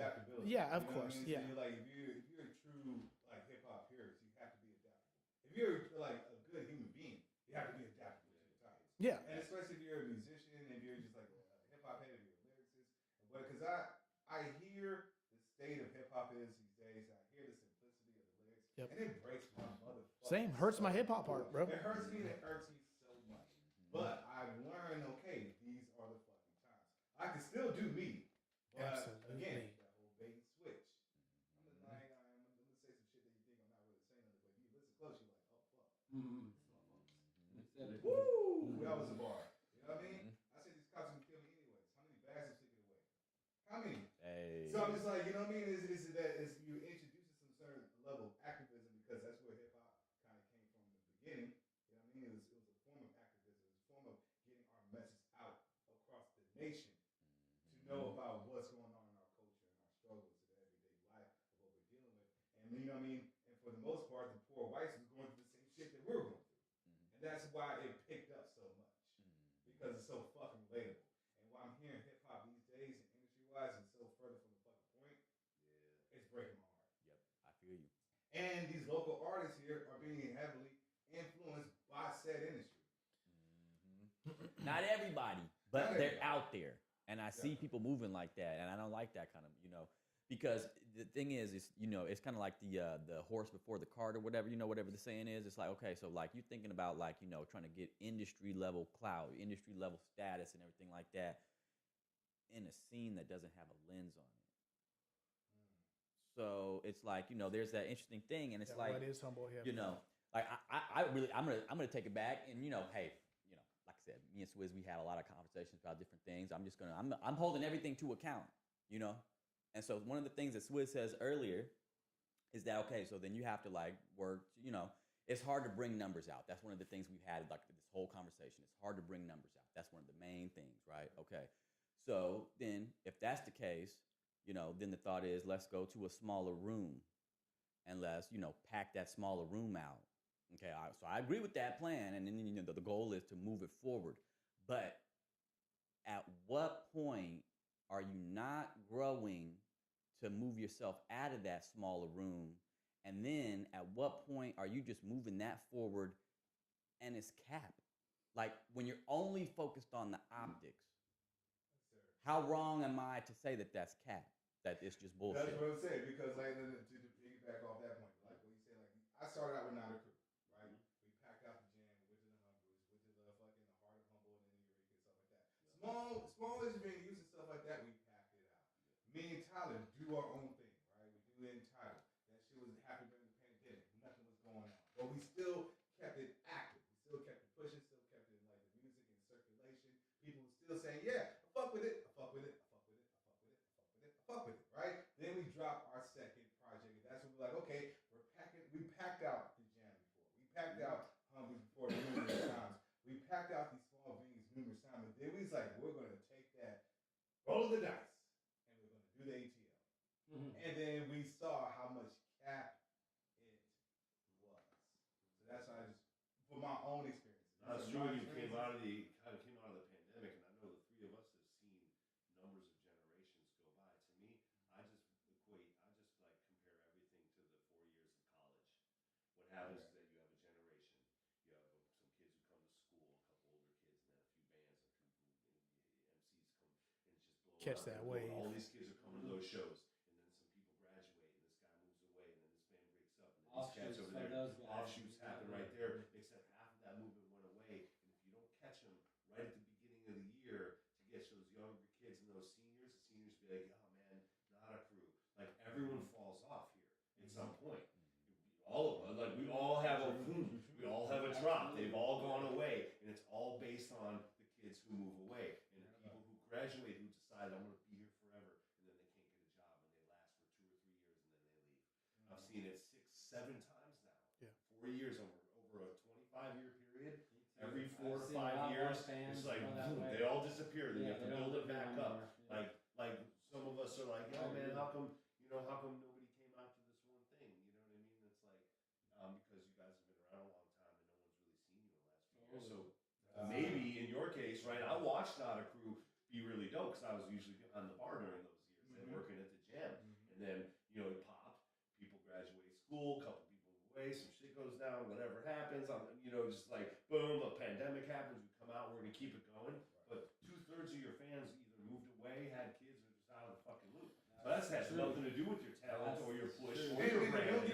That's just what I've learned. I never personalized. I never personalized the ups and downs in the market and how people. That's the hardest shit to get through. When people say they go, "Oh, I'll fuck with you," they don't. So I never personalize it. I'm just like I'm kind of pointing out the hypocrisy. No, you know what I mean? So it's like I feel like I'm in a valid standpoint by me pointing it out. But when it comes to like my talent and stuff like that, when it comes to like there's a lot of talented people here. This is what's so fucking frustrating about this scene is so much talent, so much potential, not enough collaboration, not enough. Okay, we understand that the market goes up and down, and there's people who are moving out the area. Why not? We're going to these areas out there with them. Why are we just staying stuck? For a lack of a better word, stuck here. And we could again, wherever I go, I'll be like, "What's up? I'm a Saudi artist, Rude Music Entertainment from Humboldt County." No matter where I am going, I am saying Humboldt County. So it doesn't matter, like you know what I mean. So I think the people are getting things so misconstrued and so fucking mixed up is they think they have to stay here to build their shit. They have to build some shit here, but it's quite the opposite. You know what I mean? You're mobile. Our talent is mobile. Our potential is mobile. It doesn't have to stay stagnant in one place. No, it's necessary. I mean, the truth is like You can only go so far here anyway. We just eventually were like, okay, we did a few shows in town. We're starting to gain a following. All right, we got a couple opening gigs for a couple of bigger groups. They kept our number. All right, let's go down. Let's go to Ashland. All right, cool. Let's go to Santa Rosa. Let's go to Ukiah. Let's go to Weaverville. You know what I mean? And then let's go to Tahoe. Right, it starts to enter Reno, and you've got to build your radius. And it's just years and years of doing the same thing over and over. This shit doesn't happen overnight, folks. Well, you have to grind. You gotta connect with people outside of the area too, and you gotta bring them over here so you can get over Season there. Reno, your boy, you know what I mean? Trap, yeah. Gotta get you over there. Yeah. Repping humble hip hop, and you gotta get him bringing a few of the crew from there over there. We do this all the time as gig trading, like Boot Juice, right? There's a band that we tour with, and we played December 30th in Reno.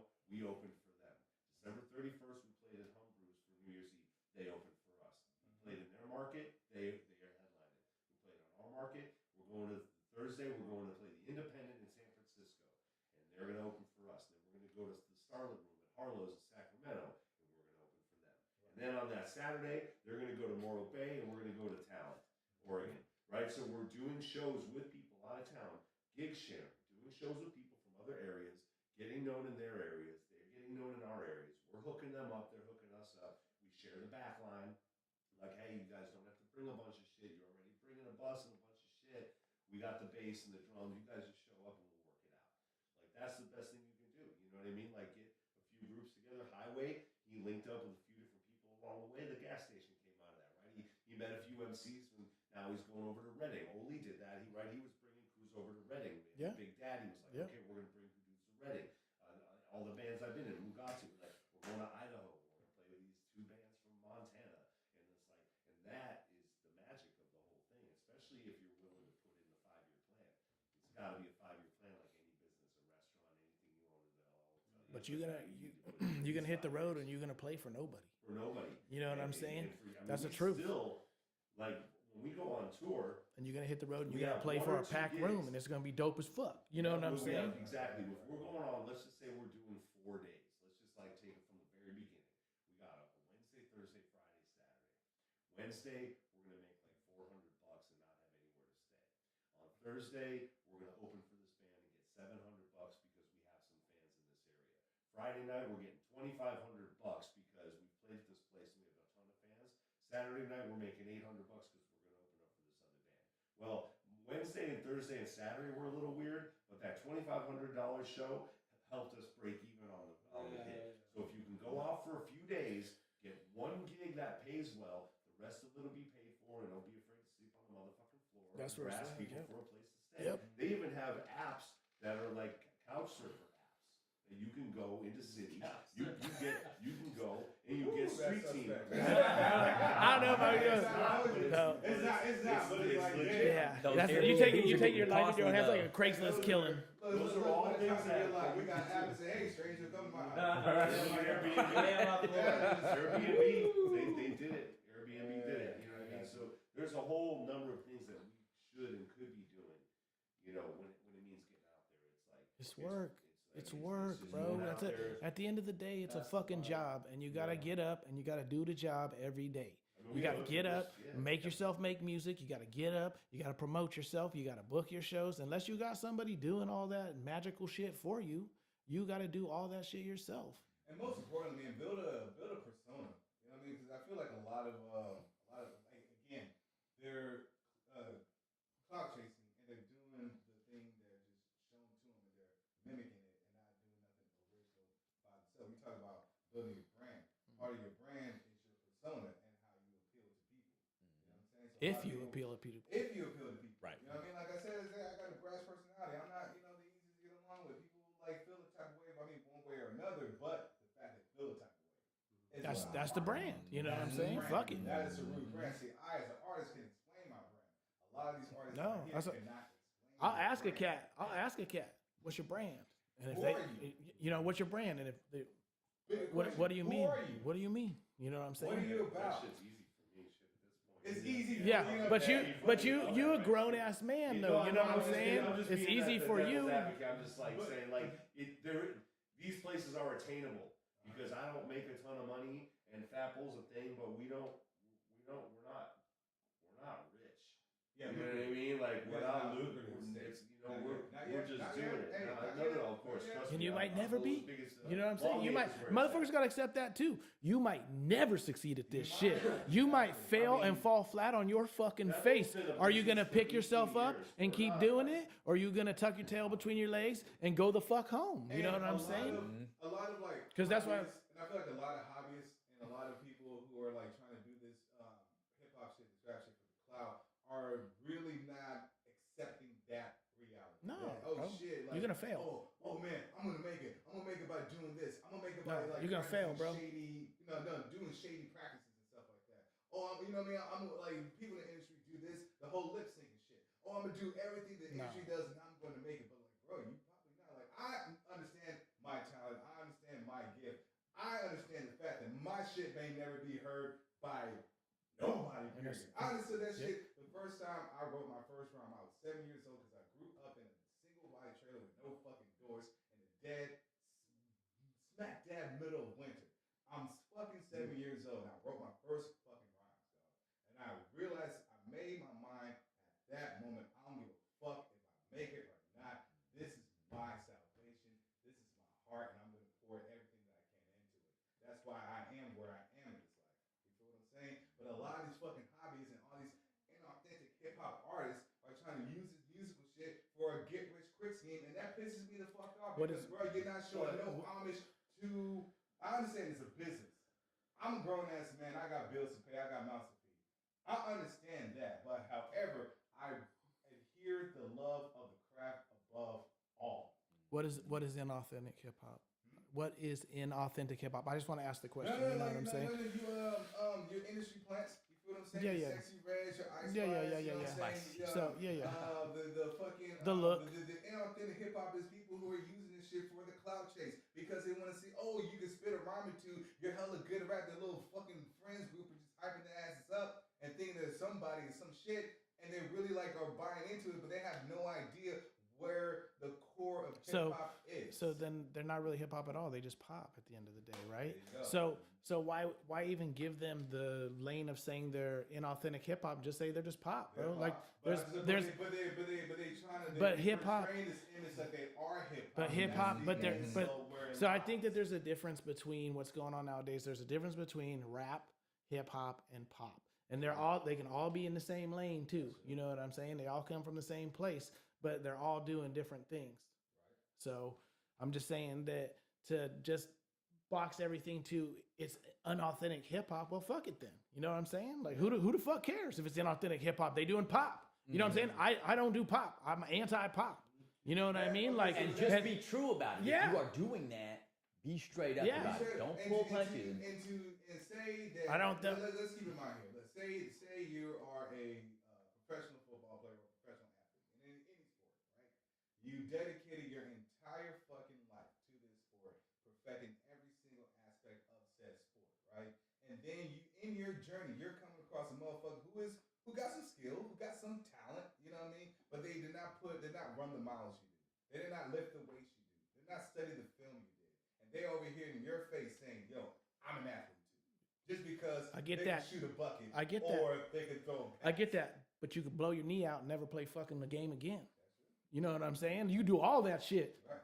Fall flat on your fucking face. You know what I mean? Like, it's just what it is. I'm not combating that. I feel you. I feel you. Like, you know what I mean? Like, I'm very protective of what hip hop should be in my mind. You know what I'm saying? But I'm also, like you said earlier, I'm also accepting of that I'm an old ass man. So it's a different lane now. Right. I don't know what the fuck it could be. There's shit that, like I was telling him, that my nephew listened to. It's not necessarily for me. Yeah. You know what I'm saying? But that's where the way it's going. Hip-hop has always been, because I'm old. I am the oldest in the room. You older than Swizz, bro? Really? Oh, shit. Yeah, hit the damn. But my point is, Swizz born in 1965. Let's not get into this. We're not showing each other. I'm the youngest in the room. That's all. Hey! But I will say though, since I've been on this journey, and this has been early '80s, that it's always changing. The good news for all of us in here is that it really has lots of places it still needs to go. I think that it's waiting. It's just waiting right now for someone to do something that might be a little different or better. Maybe this conversation be that someone. Maybe we are that someone. Maybe this conversation. There's people out there that are making money and successful at this that you've never heard of, that are grinding. You know what I'm saying? And they might make what you consider trash. You know what I'm saying? Or I would consider trash. But they grinding and they working and they putting in all them extra hours where, like you were saying, the athlete doing all the other shit. The difference is the athlete that don't blow out his knee and works harder, he still beats that dude out at the end of the day. Hustle's always going to win at the end of the day. You know, no, I know, but you know what I mean? Luck plays a little bit into it too. And catching the lightning when it comes in the bottle too is also, because if you miss the lightning, you missed your spot. I know one thing, the content that's been just driven for a while now is definitely starting to get boring, I think. Maybe not. Maybe, I don't know. What's your perception of said content? Like, well, let's put this. Like, say on a given night. Last night, I was with my daughter and family. We're watching TV. You know, we watch shows, music, whatever. Every single thing, every show, every movie, every music. It's all. And I'm not against sex. You know, sex is amazing. I have it regularly. I'm not against. I'm not like, oh gosh, missionary. But what I will say is, though, whether I'm taking all your girls or I sell the most drugs or all that, which I definitely can relate to because I've been around it, and I'm not saying I'm against that content. You know, what I'm saying is, it's just getting to a point where we need something else. There are other things. There are other things, but that's not what's being shown. So there is a lot of good hip hop out there, but you have to find it. It's not being put in the algorithm for you a lot of the times. You know what I'm saying? And that's my stripe with the fans out there. You know what I mean? Like like, I see a lot of people, and it's not just the artists. It's a lot of people like fans and people like, oh, I keep on hearing the same stuff. All rap music just sounds the same because you're not looking. that's the really key part. So I feel like fans out there, people who are loving hip hop, especially like fans out here in this community, you know what I mean? Like really do the extra mile. Don't just wait for a notification to pop up on your phone. Don't just wait for someone who just pop up a flyer or anything like that. Go out of your way just a little bit. Because me personally, all right, I listen like my hip hop, my Spotify, right? I do not listen to whatever is being thrown in my face. I'm gonna type in a random letter, hip hop. Look at all those artists in that letter. I'm gonna go through, just click a song, hear a song, go through artists. I never heard this artist before. What he got going on? You know what I'm saying? I found some fire shit in that process of going out of my way just randomly. If you're out there randomly searching, please search Root Music. But moving right the fuck on, searching R first. But what I'm saying is it's the lack of going out of your way to search for. You don't have good hip hop. You don't have to. It's not that hard. No. You can type in a letter and really come up with results. In the same token, there's so much. It's hard to really find things sometimes. And there's so much. No, but then there's so much. It's like, so I'll catch myself sometimes on Spotify, and I'm like, it's like same thing sitting there going through Netflix. I got hella shit in my queue I've never watched. Mm-hmm. You know what I'm saying? I got hella shit saved on my playlist that I haven't got to yet because came across something else that maybe this is dope or maybe this is cooler. Maybe I don't know. There's a lot of going back to like the fear of missing out. Not so much of missing out, but like there's always something better. There's always something new. Every day, how many hip hop artists come out every day on Spotify?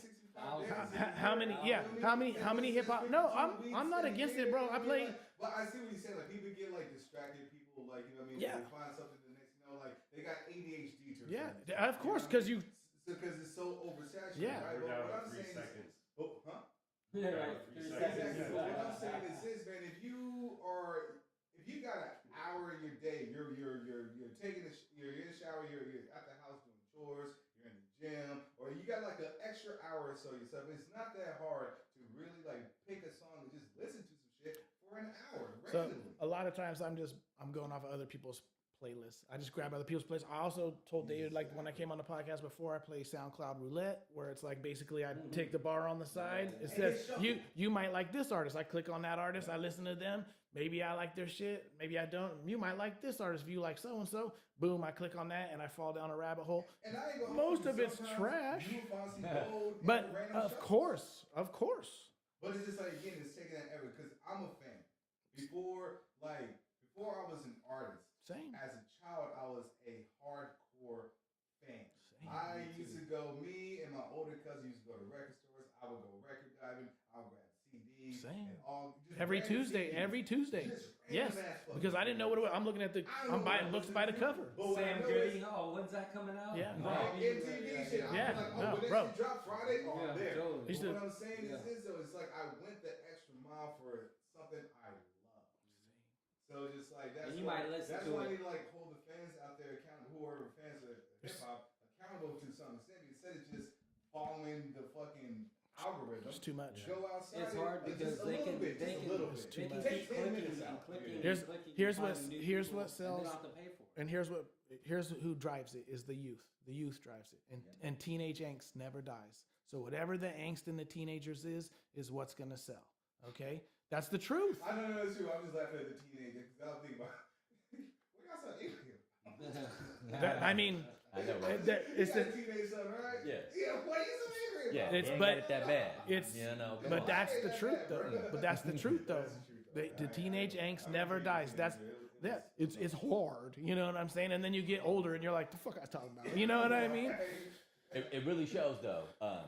If you want to be involved with hip hop, whether it's on the fan side of it or as an artist, it takes work and time.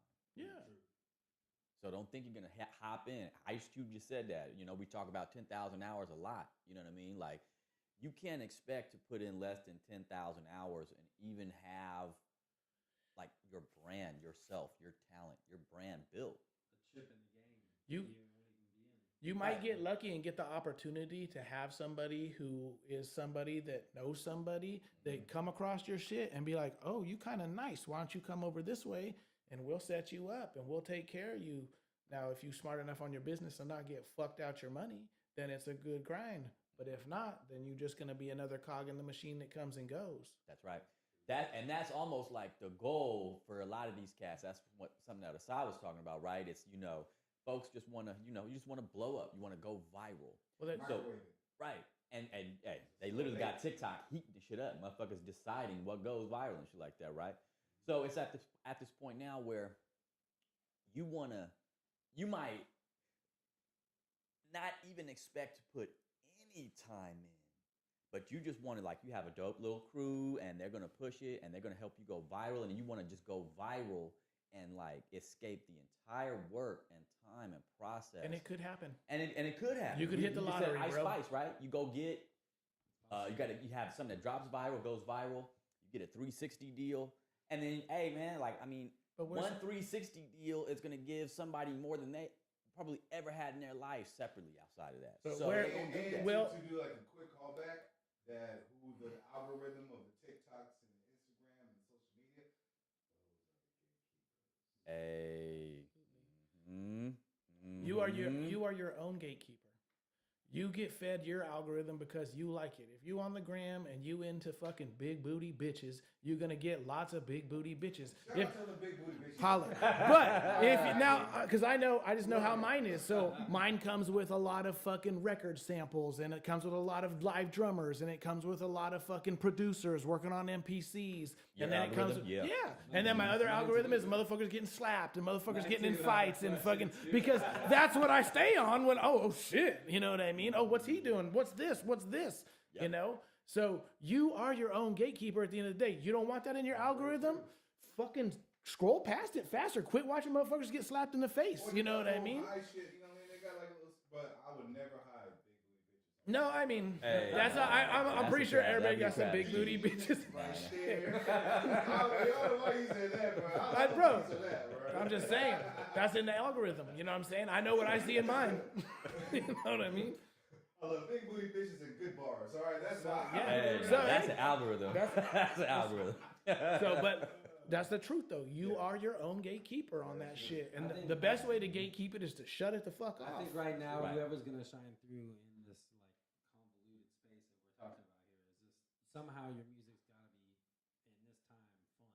Yeah, you got to Whether it be, resonate with you know, somebody. whether it have a bunch of sex or non-sex or speak some truths or whatever. If it's fun and it catches the vibe and a kind of a trend, that's what's gonna pop. I mean, the truth is, no, go ahead. Like, I know we're in a room full of men, but like, I just want to just bring up a quick like question for you guys. When it comes to women in hip hop and the rap, because I grew up listening to MC Light, Yeah. Missy Elliott, Yep. Queen Latifah. Yep. You feel what I'm saying? And now to the transition of what we're hearing on now, where I feel like again, it's more industrial than it is ever because I feel like you know what I mean we're promoting, and again, there's nothing wrong with it. Like I'm all for it, but it's just like it gets to a point where it's oversaturated, it's over promoted. Am I off in that assessment, or what are you guys' thoughts on that? Because I want to hear female MCs that's raspy, that's Aura. Yes. There's Scarlet. There's good, Yes. dope Yes. female MCs who Mystic. got actual substantial bars that not just talk about how wet they pussy Yeah, is. no, bro. That's so true. And that's kind I got a daughter. I don't want my daughter singing along with that shit, bro. Like, again, like, you know what I mean? I don't have a daughter, but like if You know I what I'm did, saying? I wanted to put like, you know, the Queen Latifah's in her world. I want to put the Missy Elliott's in her world. You know what I mean? Like maybe a little splish splash of Trina. You know what I mean? Splish splash, but Here, she now. had- Put a string. My bad. That's key. Same thing. Same thing, bro. Same thing. It's less of that, but it's just like again when it comes to like it's not promoting. It's throwing the balance off, and now people are saying that women are running hip hop. That's not hip hop. So once again, Agreed. it's pop, bro. You know what I'm saying? It's pop.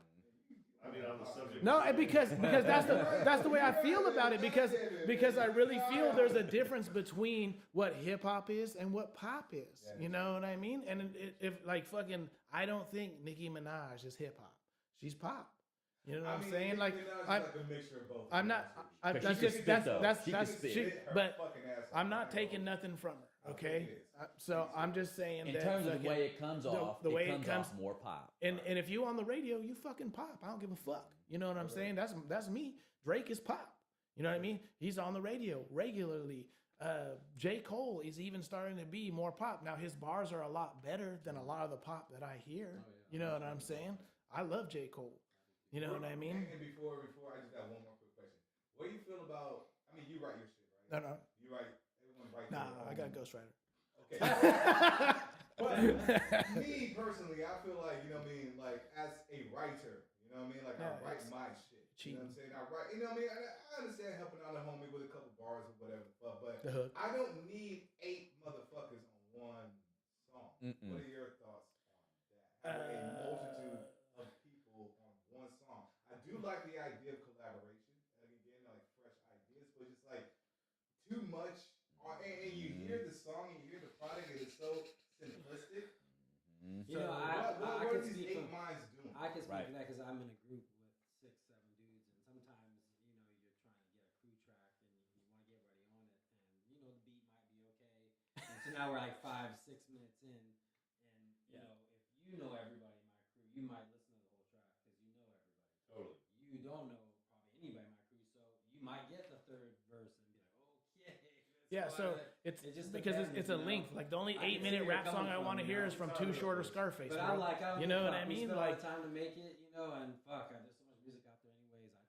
you got 3 minutes. I am trying to You got- open my mind you to got- that just a little. You got three I get where you're good coming minutes. from. Like me being in so much because of that artist pride, that lyrics and pride that I have. Like, you know what I mean? Yeah. Like, nah, I'm gonna say nothing. No one else is writing for me. You know what I mean? But like now, I'm just like, okay, understanding how collaborations really work.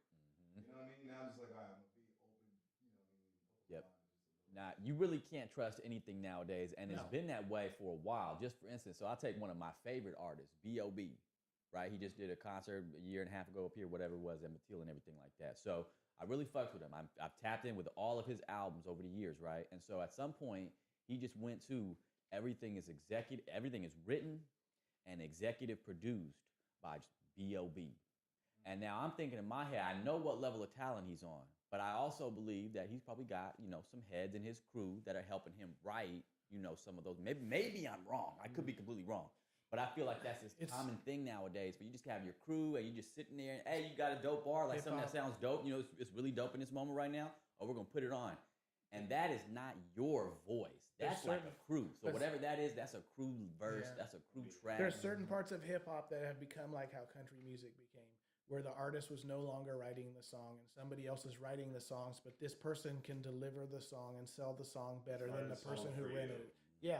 So, and I'm not saying who or what, you know what I'm saying? But I believe that there's a lot of that going on. And that's just the industry. That's going to happen in rock. That's going to happen in, I don't want to say reggae, but you know what I'm saying? In other genres, that's going to happen. And hip hop has just gotten to that level of money that you have to provide hits. You know what I mean? You have to keep the machine running. And that's what saddens it to me, because as I watched it come up, the machine was not quite there yet. It wasn't as sophisticated. Yeah, and I'm not taking nothing from the sophistication of it either, because that's what keeps it alive and that's what keeps it going and that's what keeps it in the vein. But you still have It's working against Yeah, no, I agree. But there's branches, like you said, of being able to find other dope artists like fucking like Arm& Hammer, that group out of fucking New York. Yep, Those yep, dudes are that's dope right. as fuck, bro. You know what I mean? And I randomly found them, and I was like, okay, there's still good shit out there where it's like, and their beats, they sometimes don't even have fucking drums. You know what I mean? And they're fucking just murderous, and the lyrics are just dope, and they not even really speaking like so much. They're speaking so much fucking metaphor that you got to think on it a lot. And that's the type of shit that I like, is out the box, and you got to think on it. Everybody's not gonna like that though. Like and it's better when you find like talent, you find new music, and then like next you know you wait, and then it's like 6 months later, it's 8 months later. Now everybody's on that. Yeah, Like, yeah, no, that of course. I feel like I was one of the first Yeah. motherfuckers who ever heard them niggas. Of course. Now Yeah, like, of course. always Well, this but nigga, so- that. so- Like, now, But that's now, because motherfuckers, their I found out their about talent them. That's what shine I'm through. moving on to the Yeah, next no, step. their talent shine through, Yeah, and football, it's their really talent good. their talent shine through. Their business was right. They made the moves like they needed to make. You know what I mean? Shout out to Big X and Plug too down there in Texas, man. That's some guy right there. I've been checking his stuff out a lot more lately. Yeah, I know why. Because I actually, I told him in the last 2 months I checked out your podcast recently, and I heard you playing on there. So from that, recently I started There you seeing go. him on my Spotify. No, Let me check out the album and stuff. So it's pretty good. Yep. On the writing and all that, I can only speak again the last few years of Object Heavy. I mean, I don't write anything lyrical with the MCs that I work with. On my Little Shit album, I wrote some choruses, I had some ideas. Object Heavy, I do some writing. Leo writes some stuff. Richard's been writing. Johnny Woods, our singer before Richard, wrote a bunch. We all kind of write together, and then Kelly Finnegan's our producer, and he came up with a chorus for something, and we're like, huh, what's this word here? I don't know, we should put something there. The way we just work that out is that we try to write together when somebody takes the lead, and the way that it gets worked out is really just through the credits. You just put the credits on there and make sure everyone gets their credit, you know what I mean? And in some cases, we don't even care, you know what I Right. mean? And when it comes to This lyrical is yours this content, time. it's like lyrical content, when like right now is the time to have fun. The one thing that's working for my band is that we don't really touch on anything religious. We don't touch on anything political. We don't touch on anything. Wisdom and fucking. We just sing about love and gravity. That's what's up. We just sing about, and this isn't just really, this is not by design necessarily. I mean, we all, heavily influenced by Stevie Wonder, specifically the song As. Ooh, I love that. You know what I mean? It's like my favorite song. It's really, really is a really great version of what a great song is all about, and it really stands the test of time in a number of ways. Mostly because it's how many minutes long, and it's still a huge hit. So I think about stuff like that. But when you start to write, and this is again from people who are buying our records, people who are wanting to book us, they're like, yeah, everyone loves you guys. It's like, nah, I appreciate that. It's like, nah, you guys don't really cross anyone. We just write songs about real things happening to real humans, good, bad, or indifferent, love and gravity. Maybe it's for the better that we don't do this anymore, or maybe we're reflecting on something, or maybe we're gonna take you home to mother. You know what I mean? Maybe, we're gonna go get some, or maybe we're gonna have a righteous walk with the names of our songs, love and gravity. Or so this was not a plan necessarily. We just started writing songs, and these lyrics started coming up, and then we saw a theme go by it, and so I think that there's some success to that.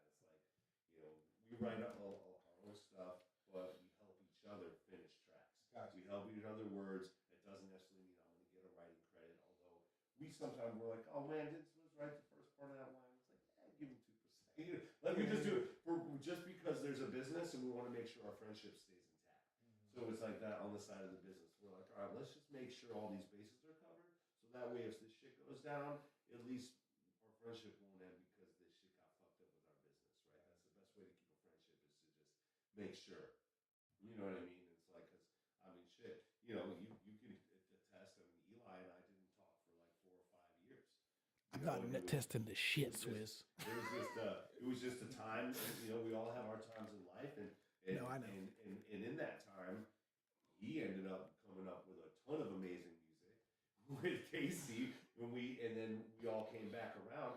Eli Fowler is one of my best friends in life, and there was a time where we didn't really kick it at all or talk, and then we came back around. Garth, I haven't made a track with Garth in like over 10 years, although we've made all of our first shit together. And right now, I'm working on an EP. You're So working am on I. all have just been given a whole grip of Darth Vader acapellas to go do whatever the fuck we want. I got 6 and I'm working. Damn. Hey, shout out to Eli, man. He finally got my name right. We Yeah, talked about right. that show. Motherfucker kept on calling me a side artist. I'm like, yo. And he was saying artiste too, Yeah, which that's yeah. how it's the way it's spelled. And Yeah. that actually, I actually thought it was that too. So I'm glad you said something on the mic because I was probably going to say the same shit. But no, man, that's what got it. Shout out to Eli, though, for real. Yeah. One of the best performers around here. His live performance is pretty raw. Speaking of, man, I was really impressed by Big Swab. Yeah, he Bro, killed it. I shook that dude's hand. I was like, bro, you fucking killed it. Homie gave me the little sticker. Yep. Yeah, it was dope. Came through with the little Spanish bars, bro. I was like, it's nice. And a shout out to Verge. Speaking of going on. Oh first. yeah, that's my dude. That's my dude. So everyone who went on early, I called on the phone and I talked to and said, listen. He killed that I'm first not song he picking you did. Because no one knows you. I'm not picking you because you're huge. I'm picking you because this song has to be the first song. Yeah. You do it a cappella. You kind of the music. The band loves the music. We're gonna rock the music without the beat. And then as soon as you get on stage and we bring you up, the whole place is just gonna go silent, and Verge is gonna be standing there, and that's exactly what happened. The whole place got quiet. He has such a You were out there. he has such a one of the greatest tracks I've heard Yeah. last year. Like in 2023. Was it the theme, the Dashers theme? Yeah. That song to me was like, man, Nas could have totally put that shit out. But And did I he do listened to Ego the- Pain at the show as well? He did both. Yeah. Yeah, that's the song I was like. Oh, yeah, that's yeah. the song that I'm Nah, like. man, he's got some fucking shit like bro, his emotions come through so well on the stage when he does his shit. Like one of the first times that I seen him freestyle, I was fucking blown away because the cat is dope. The humble cipher, like you know, Yep. you put that shit on Instagram. Saw that one, saw Virgin spit on that shit. I'm like, Yep. who's this? No. Yeah. I tracked him down on SoundCloud, listened to all this shit, and fucking I was So like, I'm like, oh shit. So when I saw him the first, I'm like, yo, man, you don't even need to introduce yourself to me. Man. I already know who the fuck you are. So yeah, that's one of the good gems of doing shows like what we did. In his response, when I talked to him, I said, listen, man, he just. he's a very humble cat too, I bro. mean, not only was he humble about it, but he was like, man, that's an honor, man. You want me to go first? I was like, yeah. And there you have it, a real motherfucker. Yeah, no, I mean, he's it was real. like, He's a real one. honored to go first, didn't feel dissed. You But it know was what I mean? perfect because And- that time of night, whoever was first, you had a good slot. Yeah, I mean that was the thing that's hard to do, and you know, and there were a handful of artists that were, you know, doing what we do, trying to we're politicking, we're trying to get our tracks right, we want to get our space right, we want to be on at the right time, we want to make sure certain DJs there.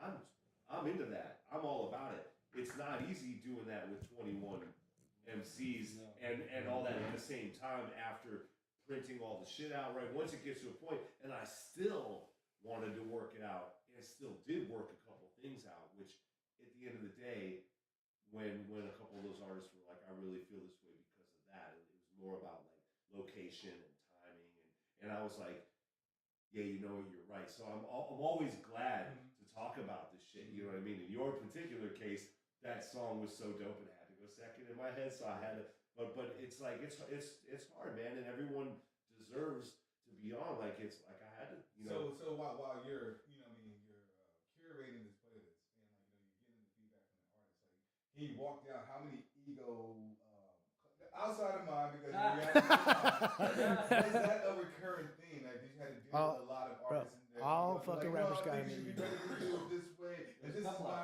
vision. You're impeding on my vision. Like, was that a? Did you know that you was going to deal with that going in, or was that something you just dealt with while you was going? I knew that it was going to happen because it's inevitable. Whether we're in the studio making a track, there's always something that's going to happen. Whether it's on stage at the sound check, at the rehearsal, in the studio, in the middle of making a track, there's someone's I can't really figure out how this vocal works. Everyone take 5. I need to spend 20 minutes. I don't know what the fuck happened. I need to restart the computer. I need to, I wasn't really feeling this track. It's like I wrote to this, but I didn't really like the chorus. Like, oh, you got another track? It's like, fuck. Like I've been through this so many times that I definitely anticipated. I just wasn't exactly sure how much because of how many people we were working with, and there I were thought it way was gonna less be than you. I thought, and nobody was really bummed. Everyone who had a gripe, for lack of a better word, or had an idea of what made more sense, ended up making sense No, in that most was cases. So and this is a lesson for me, for someone who's leading a pack of leaders. When I'm running a band of all alphas and all MCs who all run their own game, how do I control all of that and control again the back of the letter? How do I manage that? I'm a good manager. I know how to manage 30 employees if I had to. I've done it before. So I thought it was gonna be chaos when I You heard know, you guys were doing yeah, it, bro. yeah, I was no, like, no, I was no, like, for no, real, chaos. bro. I was like, I don't know how the fuck you're gonna, bro. I don't know how you're gonna fucking pull it off. I But don't do chaos, just man. watching it, My like shows- as a fan, like through the whole fucking thing, it was Now, you ever need a flawless. stage manager who Bro, doesn't get your show it's behind you, let me flawless. know. I'm a I got tiny worried. I got motherfucker, right? worried towards the end. They Like saw they ain't it. gonna get Every time everybody we got in. behind it all, I was like, all right, this song's ending. Hey, bro, just go right into the next one. Hey, Eli, you got to make sure they get on. Hey, chemistry, He was on can you point. grab? Like, I was Yeah. making Every sure song, the every benefit of song. the songs playing themselves and me not having to play 3 parts the entire time allowed me to be an actual music director and actually make sure that stage management was happening. It was from cool the as fuck. stage. So we got, and I've been really good at, like, I'm good again at timing. Like, I've worked in restaurants, I've worked in bars, I've seen 3, 4 deep. I mean, at the Jam, I'm proud of that shit, man. No one could ever say really when I was on shift that they waited that long for a drink because I don't fuck around. Like, I was like, hey, what, David? Got you. Hang on, I'll be right there. Pouring this drink. What are you having? All right, hang on, I got you. Pouring this drink. Like, all right, got your money. All right, got your drink. What are you having? Okay, wait, I got his drink. Got you. Like, I'm good at that shit. So it was like I knew that we wouldn't fall too far behind. When we were falling far behind, we just mitigated by busting through the tracks faster. And because a couple MCs couldn't make it, it also lended to that, which took a little bit of time off. I still would have made it, but again, the blessings happen. Yeah, Blessings abound, man. I was for real checking my Happened the clock. way it Like needed I don't know to, if he's gonna and make I'm it to the glad end. that we did most of the show, and Now, yeah. So the MCs that wanted other things that were happening. A couple MCs were like, I don't see this being a good idea at all. Those 2 cats were like, this was the best shit ever. So I'm like, it's like so every now and then like I I have said, an I'm idea that I rarely know is wrong. going to work. It takes a big man to do that. It takes a big man. It does, bro. I feel you. I feel you 100%. I know I was late to the party, but like, what inspired this event for you? Was it like just to keep it continuing right from the previous shows, or like this many artists in one stage? Like, what inspired it? There was a number of factors. There's the first factor, which was I had a few conversations with some of the younger cats, and some of my homies, and there was a little bit of a disconnect. Folks weren't feeling heard, or maybe not getting on the show. This whole thing that you all feel that the younger generations have felt, that we've all felt at some Fuck point yeah. too, right? He could say it. We've all been there. You know what I mean? And whether it was us to potluck or us and the Dirty Rats, like it was like we all had to jockey for our shit. You know what I mean? But what inspired me was that Where we should have just been all getting on the shows together. which and we all wanted that. Like when there was this there was a beef between Eli and Franco, and it was like actually there was no beef. It was just a bunch of all of their friends saying there was beef, and then when they got together, like It's Like, that's what it was. It was they were both competition. little short dudes who were dope MCs. No. So the inspiration came from a number of things. I was like, all right, if there's a disconnect in our scene, then I know for sure that I personally have been the reason that I've connected numbers of people. Most recently, before this, was the Charlie Tuna, Rashawn Ahmad Scarab show where I got Eli and Knack on it, and because of that, it blew Eli and Knack up in a different way to where they started actually getting on those shows. That helped that happen for sure with booty shaking. You know what I mean? Like, we're like, oh shit. You know what I mean? So we kept showing up with this crew. It happened a little before, but it was like I just kept showing up with these cats, and then it's like okay, years before that, it would be whether it would be Dirty Rats or whether it was LCA or Freestyle Kings or Subset. There was all these groups that were doing things together, and at the Mateel there'd be 6 or 7 groups, and it was like this is a thing that works, and it's important for our scene as it grows. So really, when I heard that there was a little bit of a disconnect, and I was like, what can I do? Like Assad and crew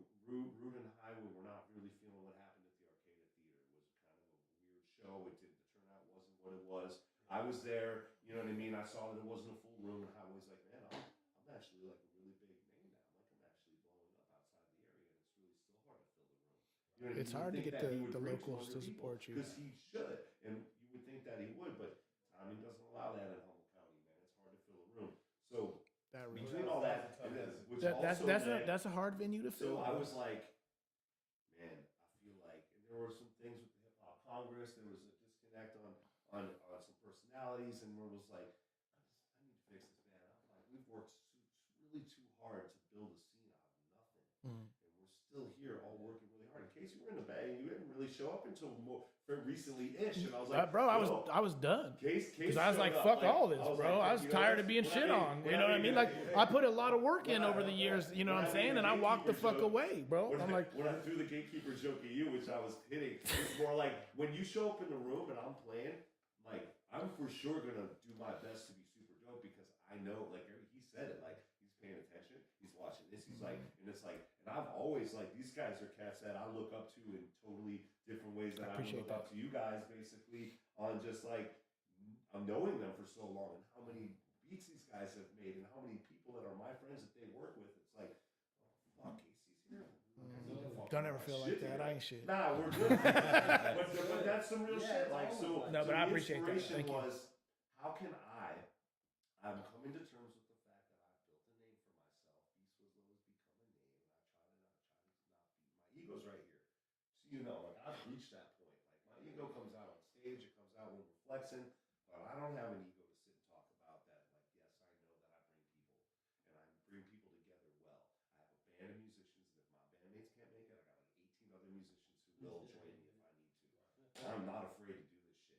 And I hit up like 30 rappers, and I wasn't expecting 22 to respond. I expected half to say, that sounds cool, and the other half to be like, that would be cool, and end up having a show with like maybe 7, 8 people, Dirty Rats, Highway, maybe you guys would get down, because we've been kind of cool with There was each no other. rats, though. But it wasn't like that. It was like when you invite everyone to the wedding and they all decide to show up, and you're like, oh shit, we gotta spend an extra $10,000 on fucking food, because all of a sudden all the cousins are coming. Like, shit. Like, that's a good thing, but it's like, shit, I wasn't prepared for that. So I was a bit overwhelmed, but it happened, and I was like, man, I hit up Ian, and man, everybody responded. Ian's player, he's like, well, what do we do? I'm like, well, I'm gonna call G&G. Right? He's putting the beats together. That way we can figure out how we're gonna do 42 songs. It was my own doing. I have notes for months and months, and I wanted to put on a show like this for a couple of years. And ever since the Charlie Rashawn Scarab show that was sold out in 2021 without really pushing that hard, Booty Shaking pushed hard. Those guys have names, but it was a show to remember, and it made me really hungry to do it again, but with just the locals.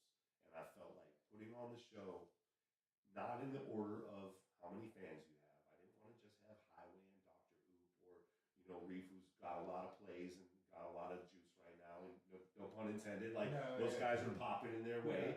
And like, I didn't want to just put a particular crew on last because of that. I wanted to put together a mixtape. This is the Oh So Heavy mixtape. This is my idea of what would sound dope together. And if Verge goes on first in the first set, I'm gonna make sure he's on at midnight in the second set. So when you guys have your show at the Arcadia Theater and you're like, fuck, nobody's here anymore, I want to create the antithesis of that. Okay. So if you go on, later in the first set, you're definitely gonna get some shine. And if I can get you on midway, now you're like, man, I played for people in both of my songs. So when half the cast were like, I'd just rather do my songs, it's like, okay, well, you can go on at 9:15 and then you'll be done for the night. Or you can do a track, pretend we're at the Grammys, we're doing Hamilton. I'm taking your songs and I'm creating a hip opera.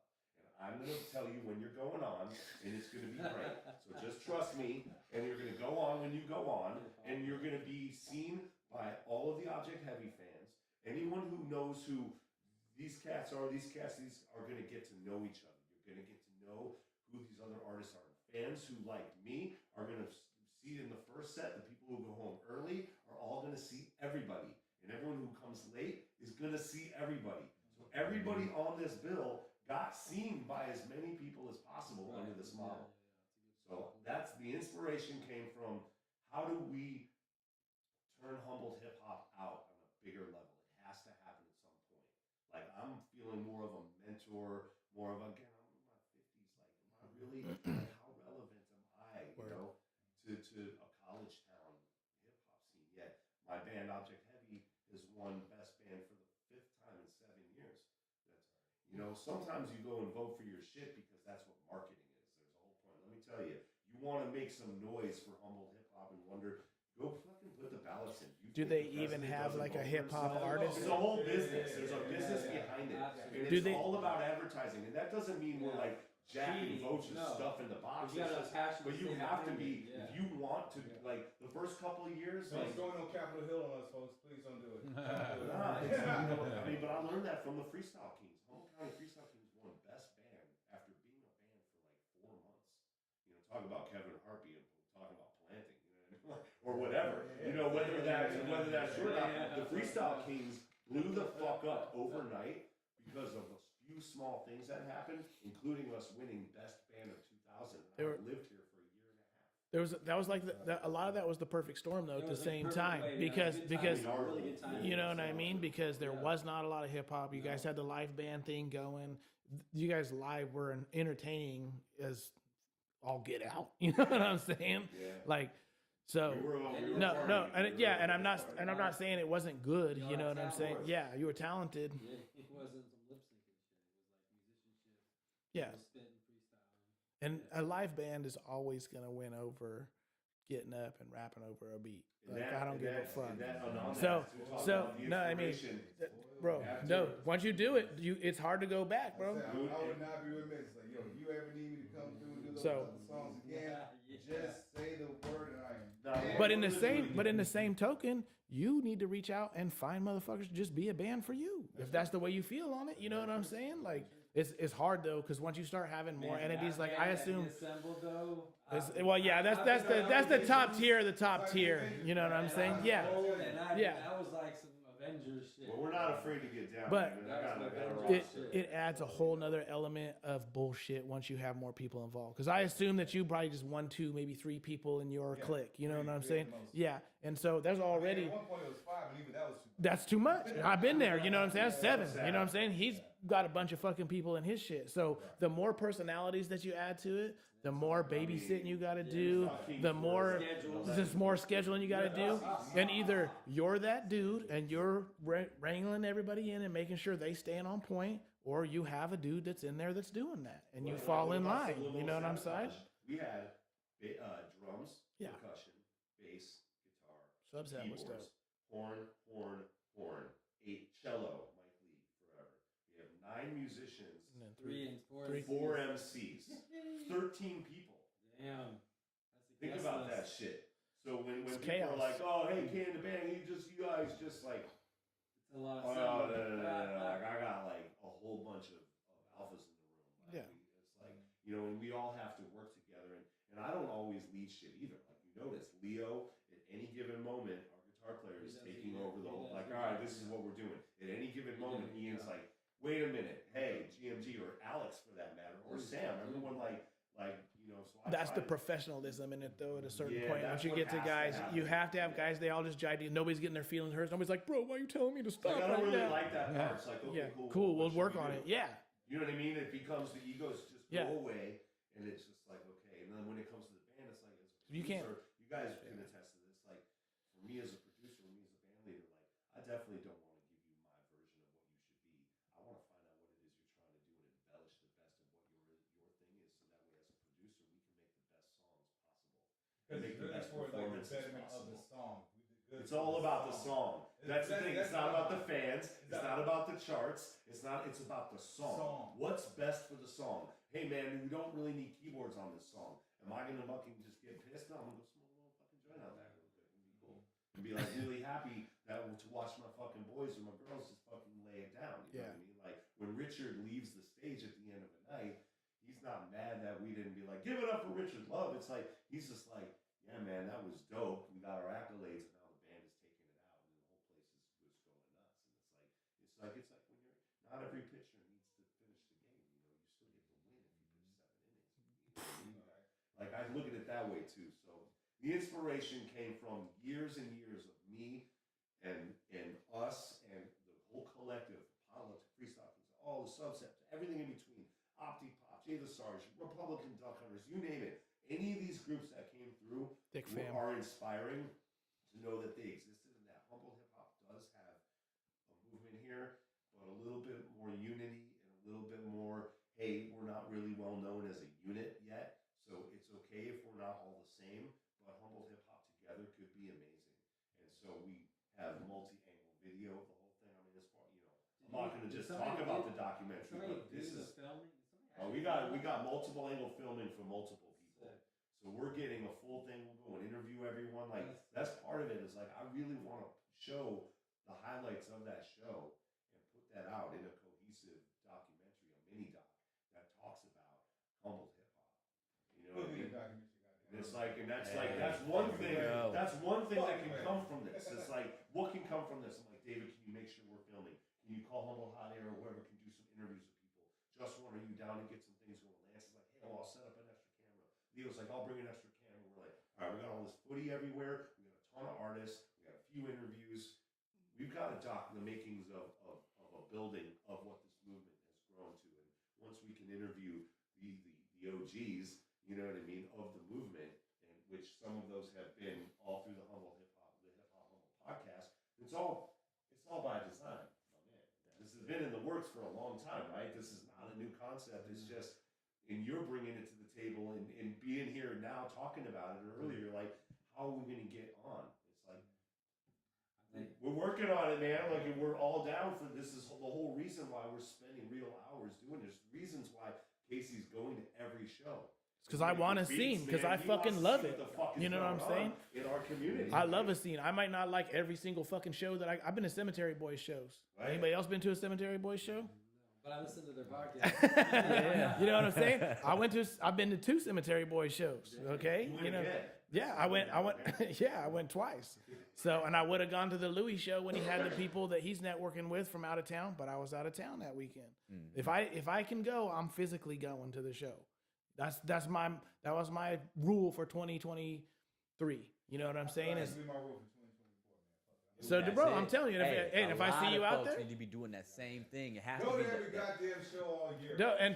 and pay at the door, even if you on the fucking guest list, bro. Pay to $5, pay to $10, pay to $25. The DJ. Are they paying the fucking artist or what the fuck ever? Or maybe they pocketed all the bread and leaving. And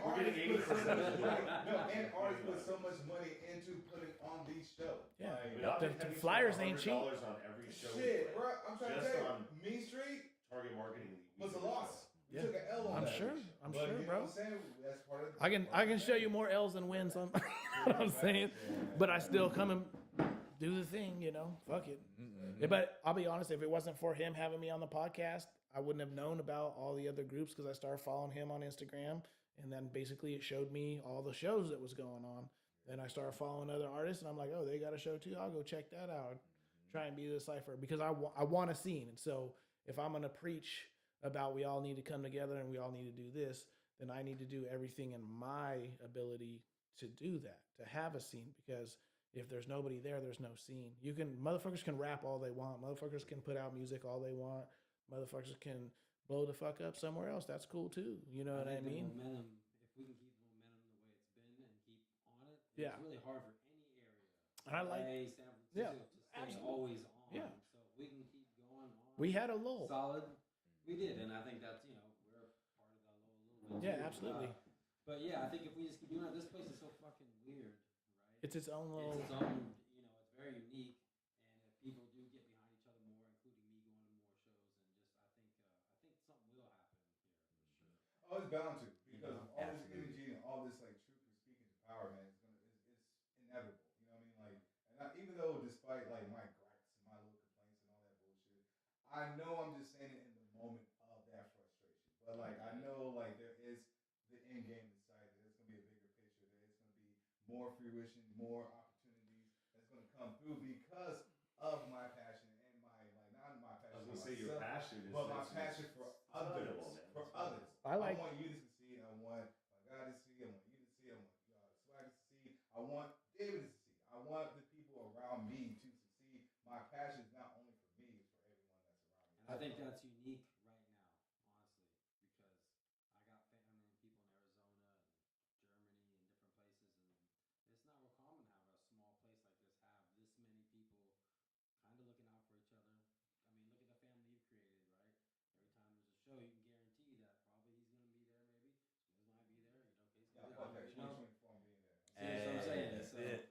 We definitely have something unique going for sure. So I give it that. We have something. I like that you switching up too, and you getting the Planet Asia thing going because that's smart. You stepping up the game now. You bringing in the bigger names, and but if you fail at that, not saying that you will, you know what I'm saying? Knock on wood, because motherfuckers don't come out and support and don't go buy tickets or want to be on the list or be like, oh come on, dog, I'm the homie, man, let me in there. You know what I'm saying? No, well that's the weed game though. But that's everywhere though. That's everywhere. I just said back in the day, we just said there is no guest list. You know what I'm saying? Girlfriends paid to get in. You know what I'm saying? Wives paid to get in. You know what I'm saying? There ain't no guest list. That's all we ever said. There is no guest list, bro. Yep. Because we have people. No, I'm saying there's no guest list, bro. There's no guest list. That's the best way to do it because then you're not hurting nobody's fucking feelings. Your real people's gonna come out and support you and be there to fucking hold you down. You know what I mean? The truth is, and if you want to get business about it, that guest list that may be available from the venue, regardless of how we treat it, then you get to bring out 3 publicists or people who are gonna write about the show or give you a good review. And now you can actually save a guest list for people who can help lift up your career. Yeah, and that's for real. That's where your guest list should be at. That's when you get fans for life. That's where your guest list should be. You know what I mean? Promoting. You know, and that's what's up. And I've been on the guest list, and I take it sometimes based on my money scenario. No, I'm just saying. But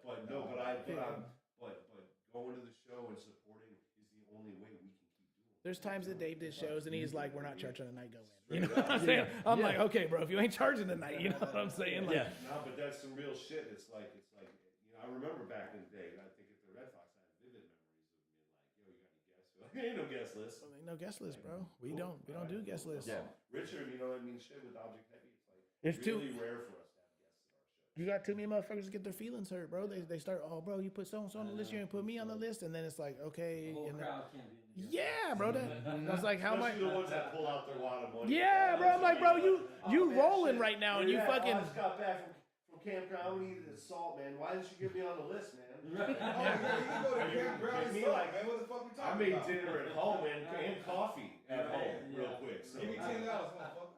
Yeah. Christ. Tip. And then you want to do that.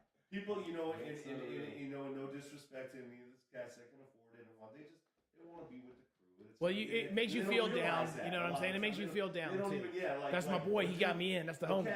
You know what I'm saying? Who doesn't do music at all. Yeah. Who works really hard. But he's your biggest fan, bro. Who's always down is your biggest fan. Is like, yo, man, you got me on the list. It's like, oh my god, are you kidding me? Yeah, but it makes them feel special. They're in your dream. Or that's their dream. That's their dream. Yeah. Explain it. I'm like, it means more. They're like, shit, I'll buy everybody drinks. They'll be like, nah. They'll be like, nah, man, I got an ounce of weed for the DJ, and I'll buy everybody dinner. It's like, I would rather you just pay the ticket, because then we'll get the minimum guarantee.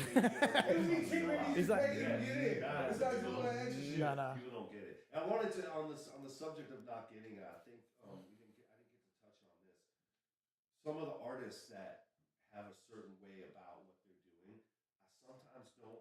I don't know if it's a planned attack or if it's maybe just a lack of knowledge or just paying attention to TikTok or what's happening on video or the instructions they may be getting from Instagram and being like, that's industry standard, and so they're just doing that. And I just like, it just kind of, it hit me when you were saying that, and it wasn't super important to bring up really, but as we were talking about like intentions, it's like, you know, I try really hard to recognize when someone's doing something based on the fact that they, or at least based on the opinion that they think they should be doing that, and they don't even know better, and don't even know that they might be screwing someone over, or acting a certain way, Or screwing and that's a tough one. And that's a tough one. That's like, I'm just trying to like be a devil's advocate for some of those cats that heard us talking and being like, "Oh man, I ain't trying to be whack." You know what I mean? Like sometimes it's not really meant to be that way. It's just a lack of knowledge. So I feel like these conversations, I feel like there's a place for that, and the more we collaborate, and the more we continue to push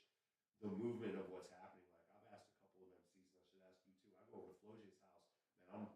I'm fiending for MCs to come over and sit and listen to a beat and just write while we're finishing the beat, and then record the song while we're sitting in the room and then have a song finish. Right? That's how we did it back That's the best, bro. You give a motherfucker a beat, and a month later, he's like, "Oh, I got something." I ain't speaking to anyone who hasn't heard. When you know what I mean? Like, but like that's like a thing that needs more of again. Here's that's all we've ever done. Here's sending emails. You know? now. Here's what I want to. As I want a rapper, if you're not feeling a beat, don't fucking take it.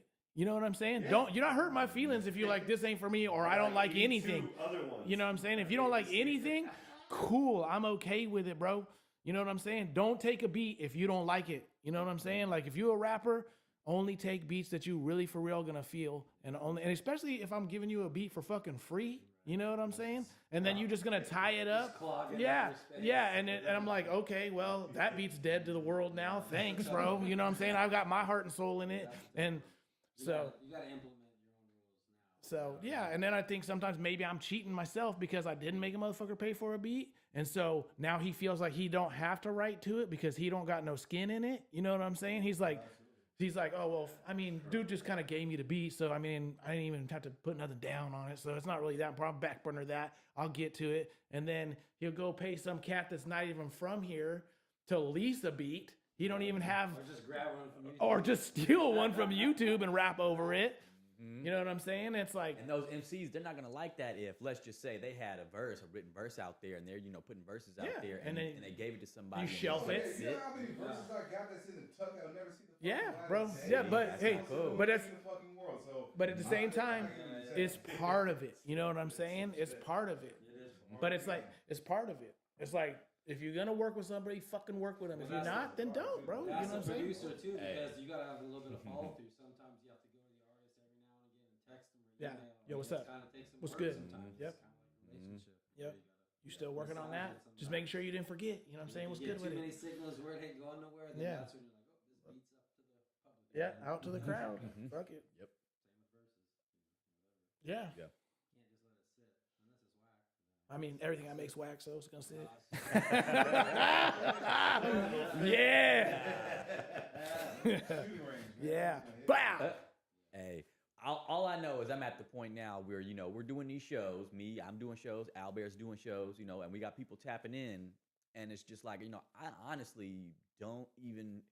My base response to people is now, well, you got to come out, right? But I'm not even wanting to hear from artists. Like, I don't want to hear from you as an artist that you want to come out. Like, I want to hear from 5 or 10 people in the community that think you're dope.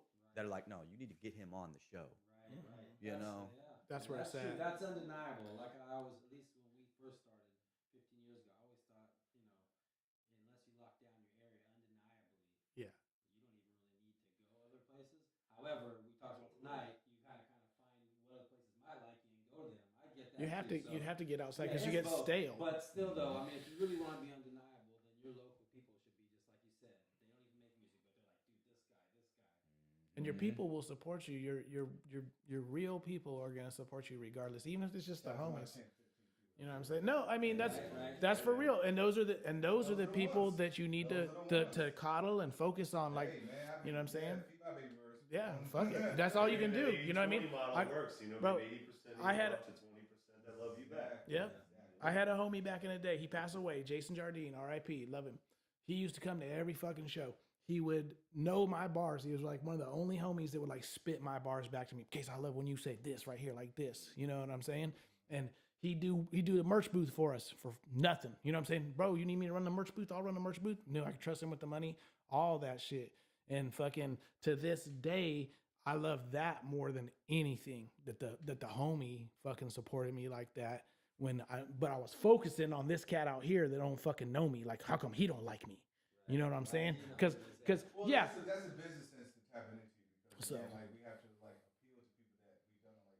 Don't get me wrong, I am appreciative of the 10, 15 and stuff like that, but I am You want still that, yeah. trying to get that 75. Bro, and I'm gonna tell you like this. No, I get it. I'm not trying to get all 75. Maybe let me get 60. Yeah, after no, 75. I feel you, but I'm build my shit up bit by bit. So just but right there in that whole area, it's a different strategy. Yeah. You know what I mean? So just as an artist, I'm so emotionally attached. Of to course, shit, of you know what I'm course. saying? Yes. So when we don't get that instant Yes. gratification, that instant love, Yes. it's No. we feel the type Bruises of way. you. It bruises that ego. Yes, That's it. sir. My man said my ego's out here. My ego's out here too. Yeah. Last year's been it's been a huge transformation for me.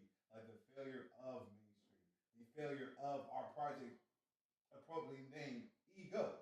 You know what I'm saying? So like reviewing those is just like, okay, like who am I as an artist? Who am I as a brand? It took me a lot of time. I had to step back. I had to rethink and re-examine myself. Mm-hmm. You know what I mean? Not even my brand, not even like, my persona, me. You know what I mean? So it took a lot of soul searching. Now like my ego's out here. That's why when we had our little back and forth, I'm like, all right, I'm gonna be receptive to this. Like if you talk to me in 2022, 2021, I'd be like, no, Brian, you're wrong. You need to switch the shit up. It would have been more of a fight. Totally. It would have been more of a fight between us, but like That last would year, probably have been a little easier about it.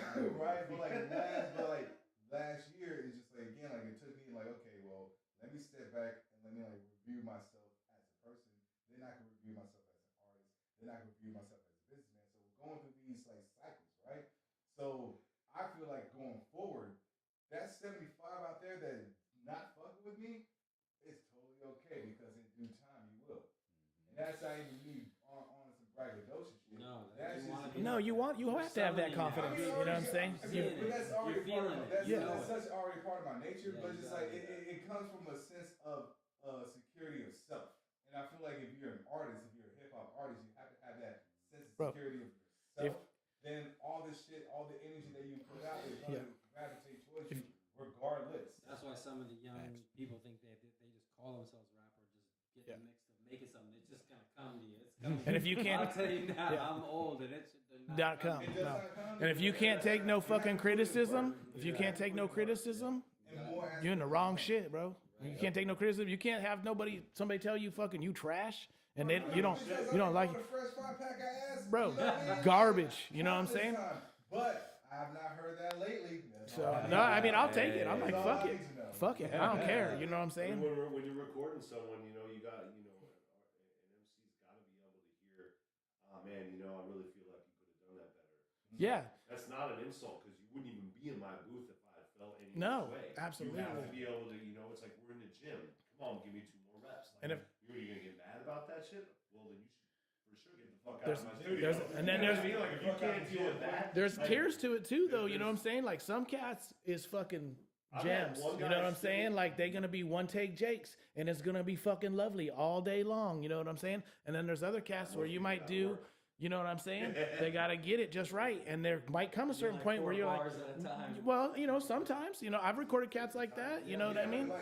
He's got it done like that. Just so- That used to be my strife. Like back when I was recording with Lance, like not a crew days, I used to be like, I got one take. Yeah, no, see, I used to be the same way, because yeah, Yeah. Garth would not even allow, Never punch in. Garth or Eli, they weren't even. They were like, "Oh, should keep that." Like, you can record it if you want, thinking that we might get a take, but you could probably just not record for the first 20 takes because I'm not recording anything until I get my pipes cleaned out, Yeah. and getting this shit right, and I put the book down, and I'm in it.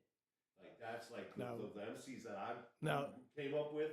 They were not trying to do it in one take. Period. They didn't Yeah, give and a that's- fuck and that's- about and that. that's where- It was and that's like where the I'm more at. the better. Yeah. Because every time it's gonna get better if you're really working on it. You know what I And mean? that's Okay. where I'm at, because when I was working with doing the Entitled and the Ego project, that's where I'm like, yeah, man, let me just get it in, get out, boom, boom, boom. But now, again, due to my fucking like mental, like just rejuvenation, shit like that, my approach is like, man, I'm gonna just take this shit 6 bars at a time. Yeah, You know what I mean? 8 bars at a feel time. it for real. Maybe it, I'll fuck man. around and maybe do a different voice every here now. And then like now I'm getting more comfortable with myself, and that means being more comfortable as an artist. And that means growth. Do you feel that gives you a better product doing Yeah, that? no, it gives me growth because instead of like just pressuring myself to do shit in 1 or 2 takes, now I'm just like it's like nigga making love instead of just fucking. You feel what I'm saying? I only fuck, bro. But I'm the more, No, I'm just talking old, you know shit. what I mean? No, my back going out on me, bro. I be making love You know now. what I'm saying? Put a little more hip into it instead of just Nah, that's like a fucking rabbit, bro. What is this like? But like not like what this is. But it is. It has been translating very well as myself as an artist. Like, No, the cleanup. Yeah, no. If it's clean, it's clean. If it flows, it flows. If it, I mean, the truth is, I did a piano take, and I was like, all right, I'm gonna do it again. And I did it again. I did it again. After like the 7th time, I'm like, fuck, I'm gonna do this. Like, hey man, listen to this one. Listen to it, and I'm like, yeah, no, that was pretty good. He goes, all right, cool. That was the first one. You're done. So every now and then, right? Like I do have the mentality of record everything. And, you know, and to be a devil's advocate, in retrospect to what I said about Garth and Eli and crew, but that was the mentality, is like get it down so tight, because we didn't have to budget the studio. That was the thing. We were able to be in there, so it's not like we were paying for studio time. You could actually work on a track. Investing in yourself was key. At 7 in the morning, except to maybe pull some tarps and then go take a nap. Like, you know what I mean? Like the vibe was way different. So getting a song done was, you know, you really got to work on that vocal. And you said something about how it's like you put out Ego, and then it was like you thought that you were handling that shit. It was really the beginning of a transformation. When Object Heavy put out our EP called Transitions, we had just transitioned out of a number of musicians, and that EP had like everyone who'd been in the band except for a couple people all the way up. I'm like, all right, we finally got through this transition. Well, that was the beginning of the entire transition. That was put out a year and a half before Richard joined the band, and from the time we put out Transitions, the whole thing just started going like this, slowly. The notoriety was going like this, but the band was not. I mean, we had, you know, kids, and, you know, Johnny's wife got pregnant. Like, suddenly we're losing members of the band while we're trying to blow up, and it's like, yeah, that was the beginning of our transition. So you got to be careful when you're creating a reality, when you put your name on a song or you drop something, and you're like, all right, I got that ego shit out of the way, and you're like, bam, there's your whole lyric. Oh wait, I just called that shit in. Now I got to start. Now I got to look at my record and start dealing with my shit. Yeah, no, I mean, so that was just off the subject. Like when you mentioned the ego and how that affected you, that same exact thing happened. We put out an album, and I was like, finally got through that shit. Little did I know, it was the beginning of that shit. I created that shit. Yeah.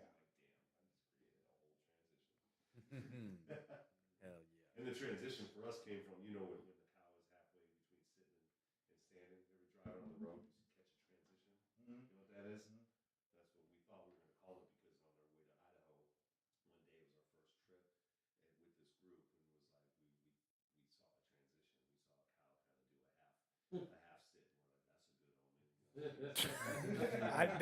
That is new to me. I didn't know that's a good omen. I never heard that before. If you all ever see a sitting cow, it's a good omen. You can see a sitting cow and a standing cow, but how often do you see a cow standing up or sitting down? That shit is more difficult. Out here it's a little easier because the people in the country are like, I see that shit every day. Hey, that's what's up. Hey, I know that the community is gonna be looking forward to the next big show. The same one. You know, I don't know. I'm not gonna call it. I'm betting that it probably happens this year. You know, I mean, the hip hop holiday showcase is gonna happen again. Come on, plug the Planet Asia Once show. Hey. Plug it, bro. Plug that shit. No, I definitely y'all got to come out to Planet Asia. Like that's a requirement. Thank you. And I really want to echo something that Asad said earlier, because I feel 100% the same way. I've been doing these shows. I said this on Swizzlow's episode, the Swizzlow's Sessions Part 3. But hey, you know, me and Albert, we've been doing these shows. I was having a consistent hip hop night go on from July till November, and you know, I had all these friends, you know what I'm saying, that's saying they were gonna tap in, saying they were gonna come out and everything like that, and then those friends didn't show up, and so like seriously, y'all, like I really need y'all to come out to this Planet Asia show, to this one that's coming up next week, you know, at the Blue Lake Casino with before and after Talib Kweli. It's important to show respect. And I'm not even saying respect me. I'm saying I'm moving out here to push the culture forward. So you're coming to show respect for the culture. You know what I'm saying? I mean, if you like humble hip hop, if you like the community, if you like hip hop, bro, come out. Fuck it. You know what I'm saying? That's what I mean. If you like discovering new shit, if you like being the first to be put on to something, if you like to be the first motherfucker to be like, yo, I was there since day one. If you really want to stand on that hill, come out and support the locals. And no matter where you at. Planet Asia. Come support Talib Kweli. Come support Slick Rick. He's fuck yeah. Here too. I seen it. That's one of the I went to the last Slick Rick show. Like, I just saw that. It just came through, bro. I understand that.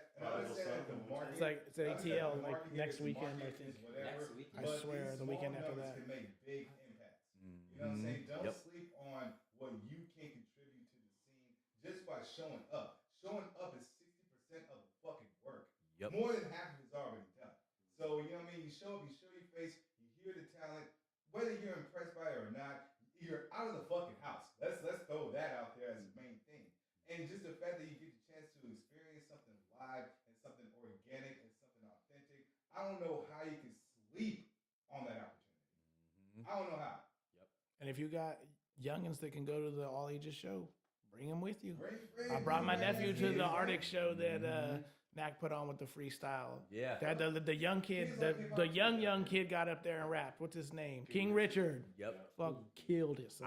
I didn't even go to that to the first part of the show, the cipher side of it, but I got some good feedback from almost like half a dozen people in the community. Like, hey, like just let them know, like we love seeing that. Yep. Specifically the kids. They're Yep. like that was, It was cool. He killed it, bro. Like it blew my mind. My nephew was like, "Whoa, what's this?" And I was like, "I'm telling you, this is out here right now." Like he listens to rap. He's not doing rap. I'm not trying to push him into doing rap. You know what I'm saying? But I just wanted to show him like, "Yo, this goes on. It happens in Eureka. Ride your skateboard downtown and fucking come check it out. Learn about it. that's Be it. part of the community, dude. You know what I'm saying? Bring your little homies out. It is what it is out here. We gotta support each other. We gotta have this, or it's not gonna happen. Right. Or otherwise, we're going to keep doing this work, setting up this infrastructure, and having people out there. I'm not going to, say about it. I'm just saying, like, it's disrespectful for Swizzlo to have put all the time he's put in, and for people to say like, I don't know what's going on with the scene. Like, no, you got to come out. You got to tap in. You have to educate yourself. It's not that on what's hard happening. nowadays to know what's going on in the scene. If you follow fucking Instagram, Hip Hop Humble, Facebook. Right. he pretty much posts every fucking show. If you follow David, he's posting. You know what I mean? And the fact that you have somebody out here doing that for the community is a fucking blessing. You know what I'm saying? And motherfuckers should thank you for that shit regularly. I'm not even doing shows. I'm just saying that because that's a fucking truth. You know what I mean? You are a hub right now, and you're a big part of what's going on in this to keep this wave going. You know what I'm saying? Because without you connecting all the dots and connecting all the people, then it doesn't happen like it's happened. Maybe Swizz doesn't put the show on like he does because there's not all this extra chatter in the air. You know what I'm saying? One of my homies said most motherfuckers is only listening to podcasts just so they can hate on you. I was like, cool. Let them hate. You know what I mean? I don't give. I mean, Easy podcast is being hated on. Hey, if you want people to hate on it, let me on. Easy will tell you right away. Like, these motherfuckers do whatever they want with our tapes. That's right. They bought them. Yeah. Fuck out of here. You know what I mean? Like, So he also said that all publicity is good publicity. That's right. You know That's what I'm all saying? part of So it. if It's you're like, speaking oh. on it, then my name's in the air. They're like, man, they're burning all our records. They're burning all our tapes. And he's like, They paid for it. oh, fuck. You know what I mean? Like, there's a lot of inspiration. And if you an artist, get your merch up. Facts. Get your merch up. Get a T-shirt, bro. Yeah, hit me Get a up. pen. Get a me magnet. up, I Do got you. something. You know what I'm saying? That's like it. have a beanie. Anything that you have. Get some stickers. It ain't. I see on Instagram all the time. It's like $19 for 500 stickers. You know what I'm saying? Like get some stickers for your It's shit easy. and hand them out. Yep. You know what I'm saying? You ain't gotta sell them. Just hand out stickers. Motherfuckers put stickers places. Then your name gets around. Mm-hmm. You have to do all that work. No. It's not just fucking make a song and put it on fucking SoundCloud or Right. or get it on fucking DistroKid and fucking then you on Spotify. You know That's what I'm saying? hobbyist level. Yeah. Hey, that's it right That's there. it.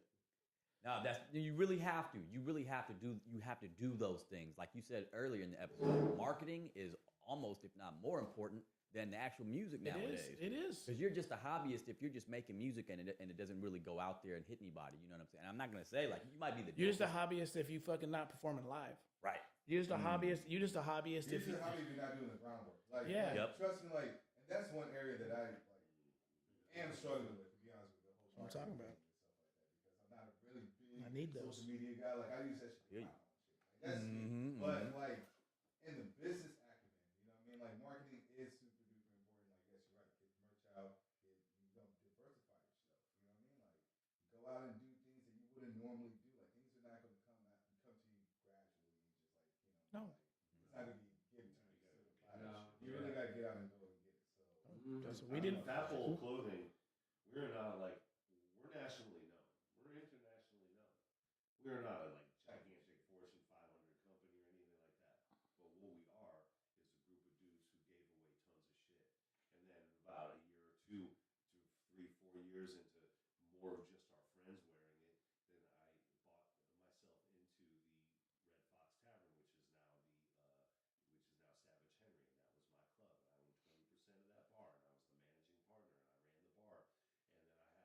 bass for Fat Bull. So every time artists would come through, they were leaving with my gear.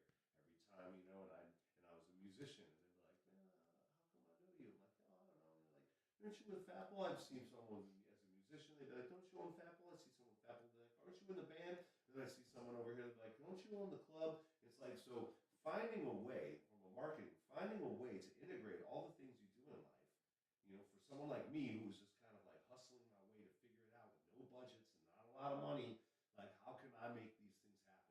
I'm going to have a home base where I can put on shows.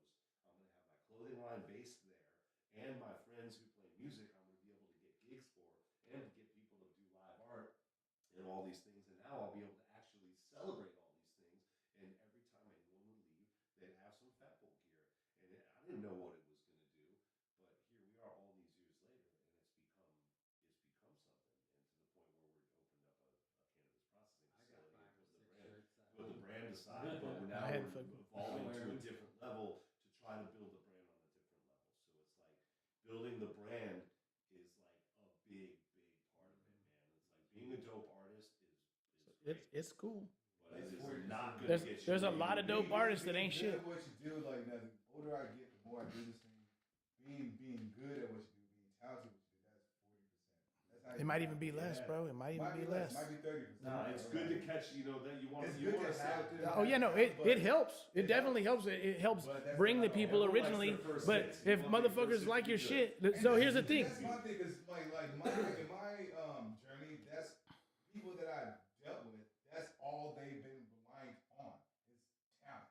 Mm, And it's just like now I'm like, damn, well, it has to be more than that. mm, I mean, we got to step our shit up.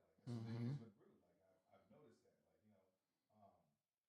Tyler, Track, extremely talented. Myself, extremely talented. You gotta do more. You gotta do more. That's why I'm like, last year was just super duper transformational for me mentally. Just like, yeah, like now at this point going forward, I'm on my shit. So motherfuckers gotta watch out. So I'm from the physical copies era. So this whole new thing of like, yo, follow me on the gram, follow me on TikTok or whatever. Like, I don't quite understand that. So just because, and this is why I say get your merch up. Because if a motherfucker come up with you and he's like, dude, I loved your set, and you at least had something to give him, even if it's just a sticker. Like the Suave dude gave me a sticker, had his little fucking all his little websites on it, and fucking I was like, dope. You know what I'm saying? Handing out business cards. No, bro, that's cool. But do you have on the other side the fucking thing to take you straight to the shit? That's where it's at. You know what I'm saying? So you, even if you have anything that you can give them when they fuck with you, when they say, yo, you're dope, and you hand them the shit, and they go, check me out. You sell like a little QRC code. Yeah, absolutely. Absolutely. Scan that shit. It takes everything. Blam. Boom, you get everything. You get Yep. YouTube, you Blam. get Spotify, Everything. you get the Blam. clothing. Yep. So that's shit I've been on. Get your link tree. You get a little link tree account, a little QR code. It's Boom, that's all it. your That's shit. it. And it's like it's easy to do now. So yeah. Yep. A lot of It things just are takes easy to time. do. It takes time and the work. You got to put that in though. Effort. Takes effort. Hey y'all, this was fucking dope. Chemistry Yeah, no. disappears, son. Yeah, chemistry. That's how she does, man. She crept in, she crept out. Yeah, hey, well, me and Ken was here since like 3. No, so, I get it. It's all good. Yeah, So, ran out of steam. yeah. I'm gonna do some more shameless plugs, Thomas. Do it. Do it. Yeah, real quick before we get out of here, Rude Music ENT. Google it. We're not hard to find. The How Rude podcast. Please tune into that as well, and stay tuned for the Mac podcast coming to you soon. The reason why I changed the name is because when you're searching How Rude, that Full House shit comes out, and I don't like that. So I switched the name, and here we are with the Mac podcast. But that is going to come to you pretty soon. I'm gonna work with this man here to make sure we get that on up and going. But yeah, new music coming out for Rude Music ENT. Track is finally on its shit, so now we are on our shit, and it's going down. I'm not gonna tell you guys no titles, but we got a couple singles coming out. It's gonna be fire. Rude Music ENT, please listen to our shit. Get our streams out and share it. Tell a friend. Tell your grandma. Tell your mom. Can I do a shameless plug? It doesn't cost anything. Can I get my shameless plug in? Anything, Don't brother. follow me. Don't look me up. Don't ever try and find none of my shit. You know what I'm saying? And if you do, cool. If you don't, that's cool too. Fuck it. I don't care. That's crazy. That's the I don't give a fuck. How about that? I You just look. have something I like. to Oh wait, plug. sorry. You can look up the Lower Class Alcoholics on Spotify. yeah. That's about it. We'll get my plays out. I need a couple more cents in my pocket. Yeah, bro, you got a lot of history here, bro. And you got a lot I of appreciate. future, so I make appreciate sure that. you I appreciate that. Don't. Yeah. No. Fuck it. Please check out Casey. No. bro. No. No. No. No. Casey's No. a No. real deal No. producer. No. Come on, man. It's GMG. That's the let's be dude. real. Let's be real. I appreciate that. too, though. Serious. Nah, He's very I serious. appreciate it. Thank you. Thank you. Yeah. I guess. Yeah. Plug Highway's fucking Sweet Solitude video too, because I did that. That shit's fucking Definitely. rough. Hell yeah. Yeah. Plug that. Which one? Yeah. Sweet Sweet Solitude? Solitude. Yeah, I did that one for The him. track Or and the with video them. just solid. Yeah. The track's dope as Be fuck. proud, bro. So yeah, no, that was fun. I wanted to plug for the new year. We just put out another project. It's called Flows on Tap. It's Mr. Ocean and Callus. It's actually Flows on Tap 2. It's on Spotify right now. It just came out. Some good party music, you know. Oh, hell yeah. I don't know. Just check it out. It's on Bandcamp, I think, soon. If you go to Dirty Rat Records Bandcamp, there's like 30 projects on there. Fuck yeah. For free. Check them all. I'll get a plug in. I'll be heavy all day. You got Yeah, me. bro. Hey, let me just say, if you made it all the way to the end of this, you should play a drinking game by every time Swizz says object heavy and just see how it works out for you.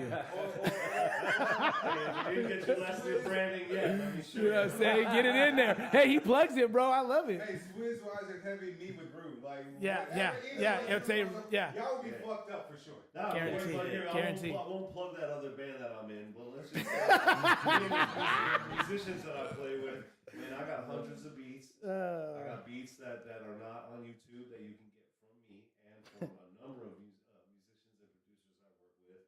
I've got a whole bunch of beats with a number of artists right now that are all sitting instrumentals, need verses, need stuff on.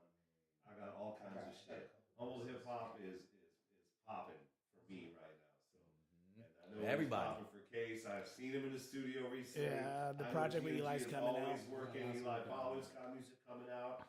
You We're know, almost our done. Cultivator is working on some shit, and I've been in the studio with Sarge. And Oh, yeah, shout out got a whole Sarge. bunch of new What's up, shit. Swizz? You got a couple beats for me? I mean, I got a couple Yeah. verses for you. Yeah, you man. know? Let's work it out. Throw it out Let's get there. We're gonna work it out. See, folks, It's done. It's happening right here in front of you. That's right. Yeah. So yeah, I guess let's do this. Let's give a shout out to Albert. Yep. I can't. Who's got I got you. glasses? I got you. Someone- Come on, Pops. I don't want to say my band name anymore. So this shit. First of all, then I'll say it. Shout out to Object Heavy. Yes, Then, yes, sir. Shout out to Albert, Area Sound. Yes, sir. Saudi Ortiz, Big Suave, Canvas Dope, C. Baker, Dr. Oak, Imani Eternal, Flo J. Motherfucking Simpson. That's my dude. Hike Out Bars, Highway, Chemistry, Knack One, Professor Fun, Rah, Reef, Rowdy, Ruffian, ATG, Sequoia, Soul, Ride Up, Verge, Not a Clue, GMG, Jada Sarge, Goldilocks, and just motherfucking one, man. Oh, Yeah.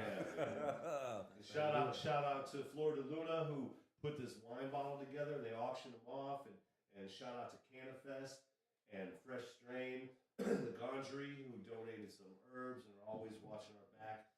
Shout out to Lost Coast Communications, who these people all put money and sponsorship, and to Mo from Black Humble, who created money and a system that works to get artists paid, and that's a really big deal for me because I needed that help, and she was able to facilitate it. She was a fantastic partner in doing this show and that Halloween one we did the year before, which big mentioned shout out this. to Black Humble. And my man David, who was like, I'm coming on as a partner for the show. I'll handle marketing. Yeah, big shout out to David. Big shout out. Big to shout out. Big shout out. I forgot to give that shout on mine. Rated #1, voted #1 best podcast in Humboldt County.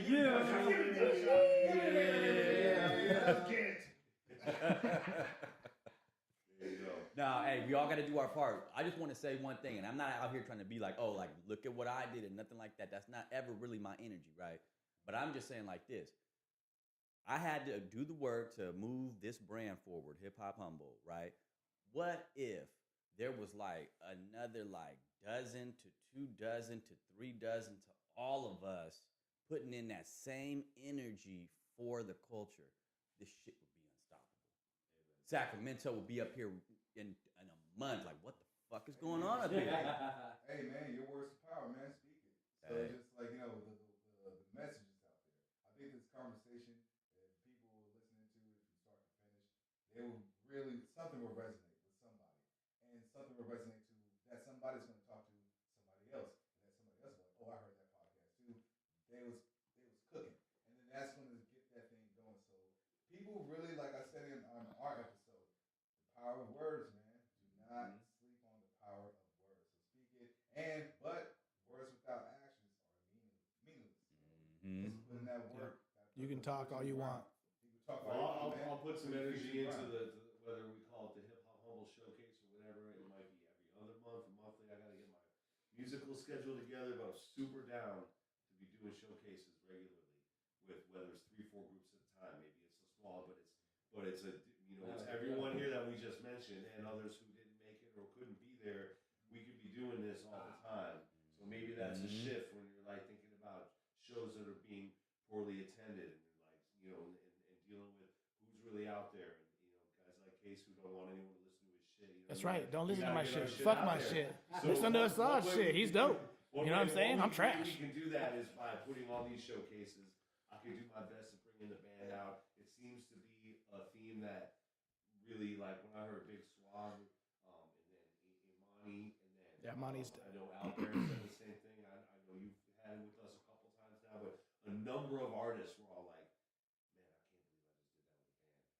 Oh man, it was a dream come true to do this with the band. Oh man, I always wanted to play with the band. I always wanted to." Almost get emotional over that shit. So like that's a big deal that like what we did to be inspired to try to bring the crews together more than ever before. It was really dope to hear everyone be like, man, that was dope that the band did that. Like so that like on a level for me and my bandmates and Gabe who put that show together, like It was cool the as work fuck. we put in was obviously felt, and that means a lot, right? Yeah. That shit goes a long And way. I don't want to overstep, but I think I speak for everyone that's on that roster, that's on that flyer. If you would do that and you reach out to any of us, we would do it again in a heartbeat. All right, well, we're live, so No, we'll do it again in a heartbeat. Just reach out to us. If you reach out to me, be like, hey, you want to do a little set? Ha! Yes, sir, I do. It'd be cool too. Right now. It'd be cool too if we do it again, which I know we will, to somehow like document it. I don't know who could do it, but then something that could get shared, like put on maybe a public access at other places or different college areas or something. Like an item, like a product in a way. Right. Not just that moment that we shared, but now we know what it can do and what it is and how much variety it is and how many people it can reach. Now it's make it into something that can travel around and reach more people somehow without obviously making it to where we're all traveling together. That's a lot of logistics and money. But just so we can share it with other people that weren't there or aren't there. Yeah, and like in documented and shared via internet. I'm proud as fuck. Like if that show that we just did, if other people could keep witnessing it, like if it was on Netflix or something, I'm just being out there. Yeah. If they saw that, though, they'd be like, "Fuck, Humboldt County, what the?" Yeah, I mean that's part of my plan. I've spent many years. They're not like nothing else. They're not trying to be like any Hey, place. I got a camera to add into this whole documentary. Yeah.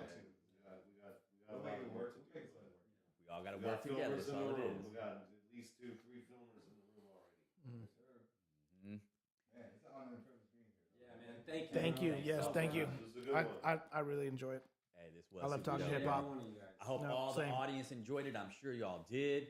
I want to make sure y'all listen to all the wisdom on this episode. And if you didn't hear all of it, go back from the start, listen from the beginning. One of the main things that I just want to really remind people about is now is the time. Shit is moving out here right now. And people are moving. So this is the time to start growing your brand, networking, coming out to the shows. That's what we got to do. Hey, reiterate that last point. Coming out to these shows. Please now. Come on for the now. whole show. That's it. Yep. Right. All the way. Come on now. That's it. Hey, thank y'all so much, fellas. I really appreciate you guys' time. Thank you, David. Yeah.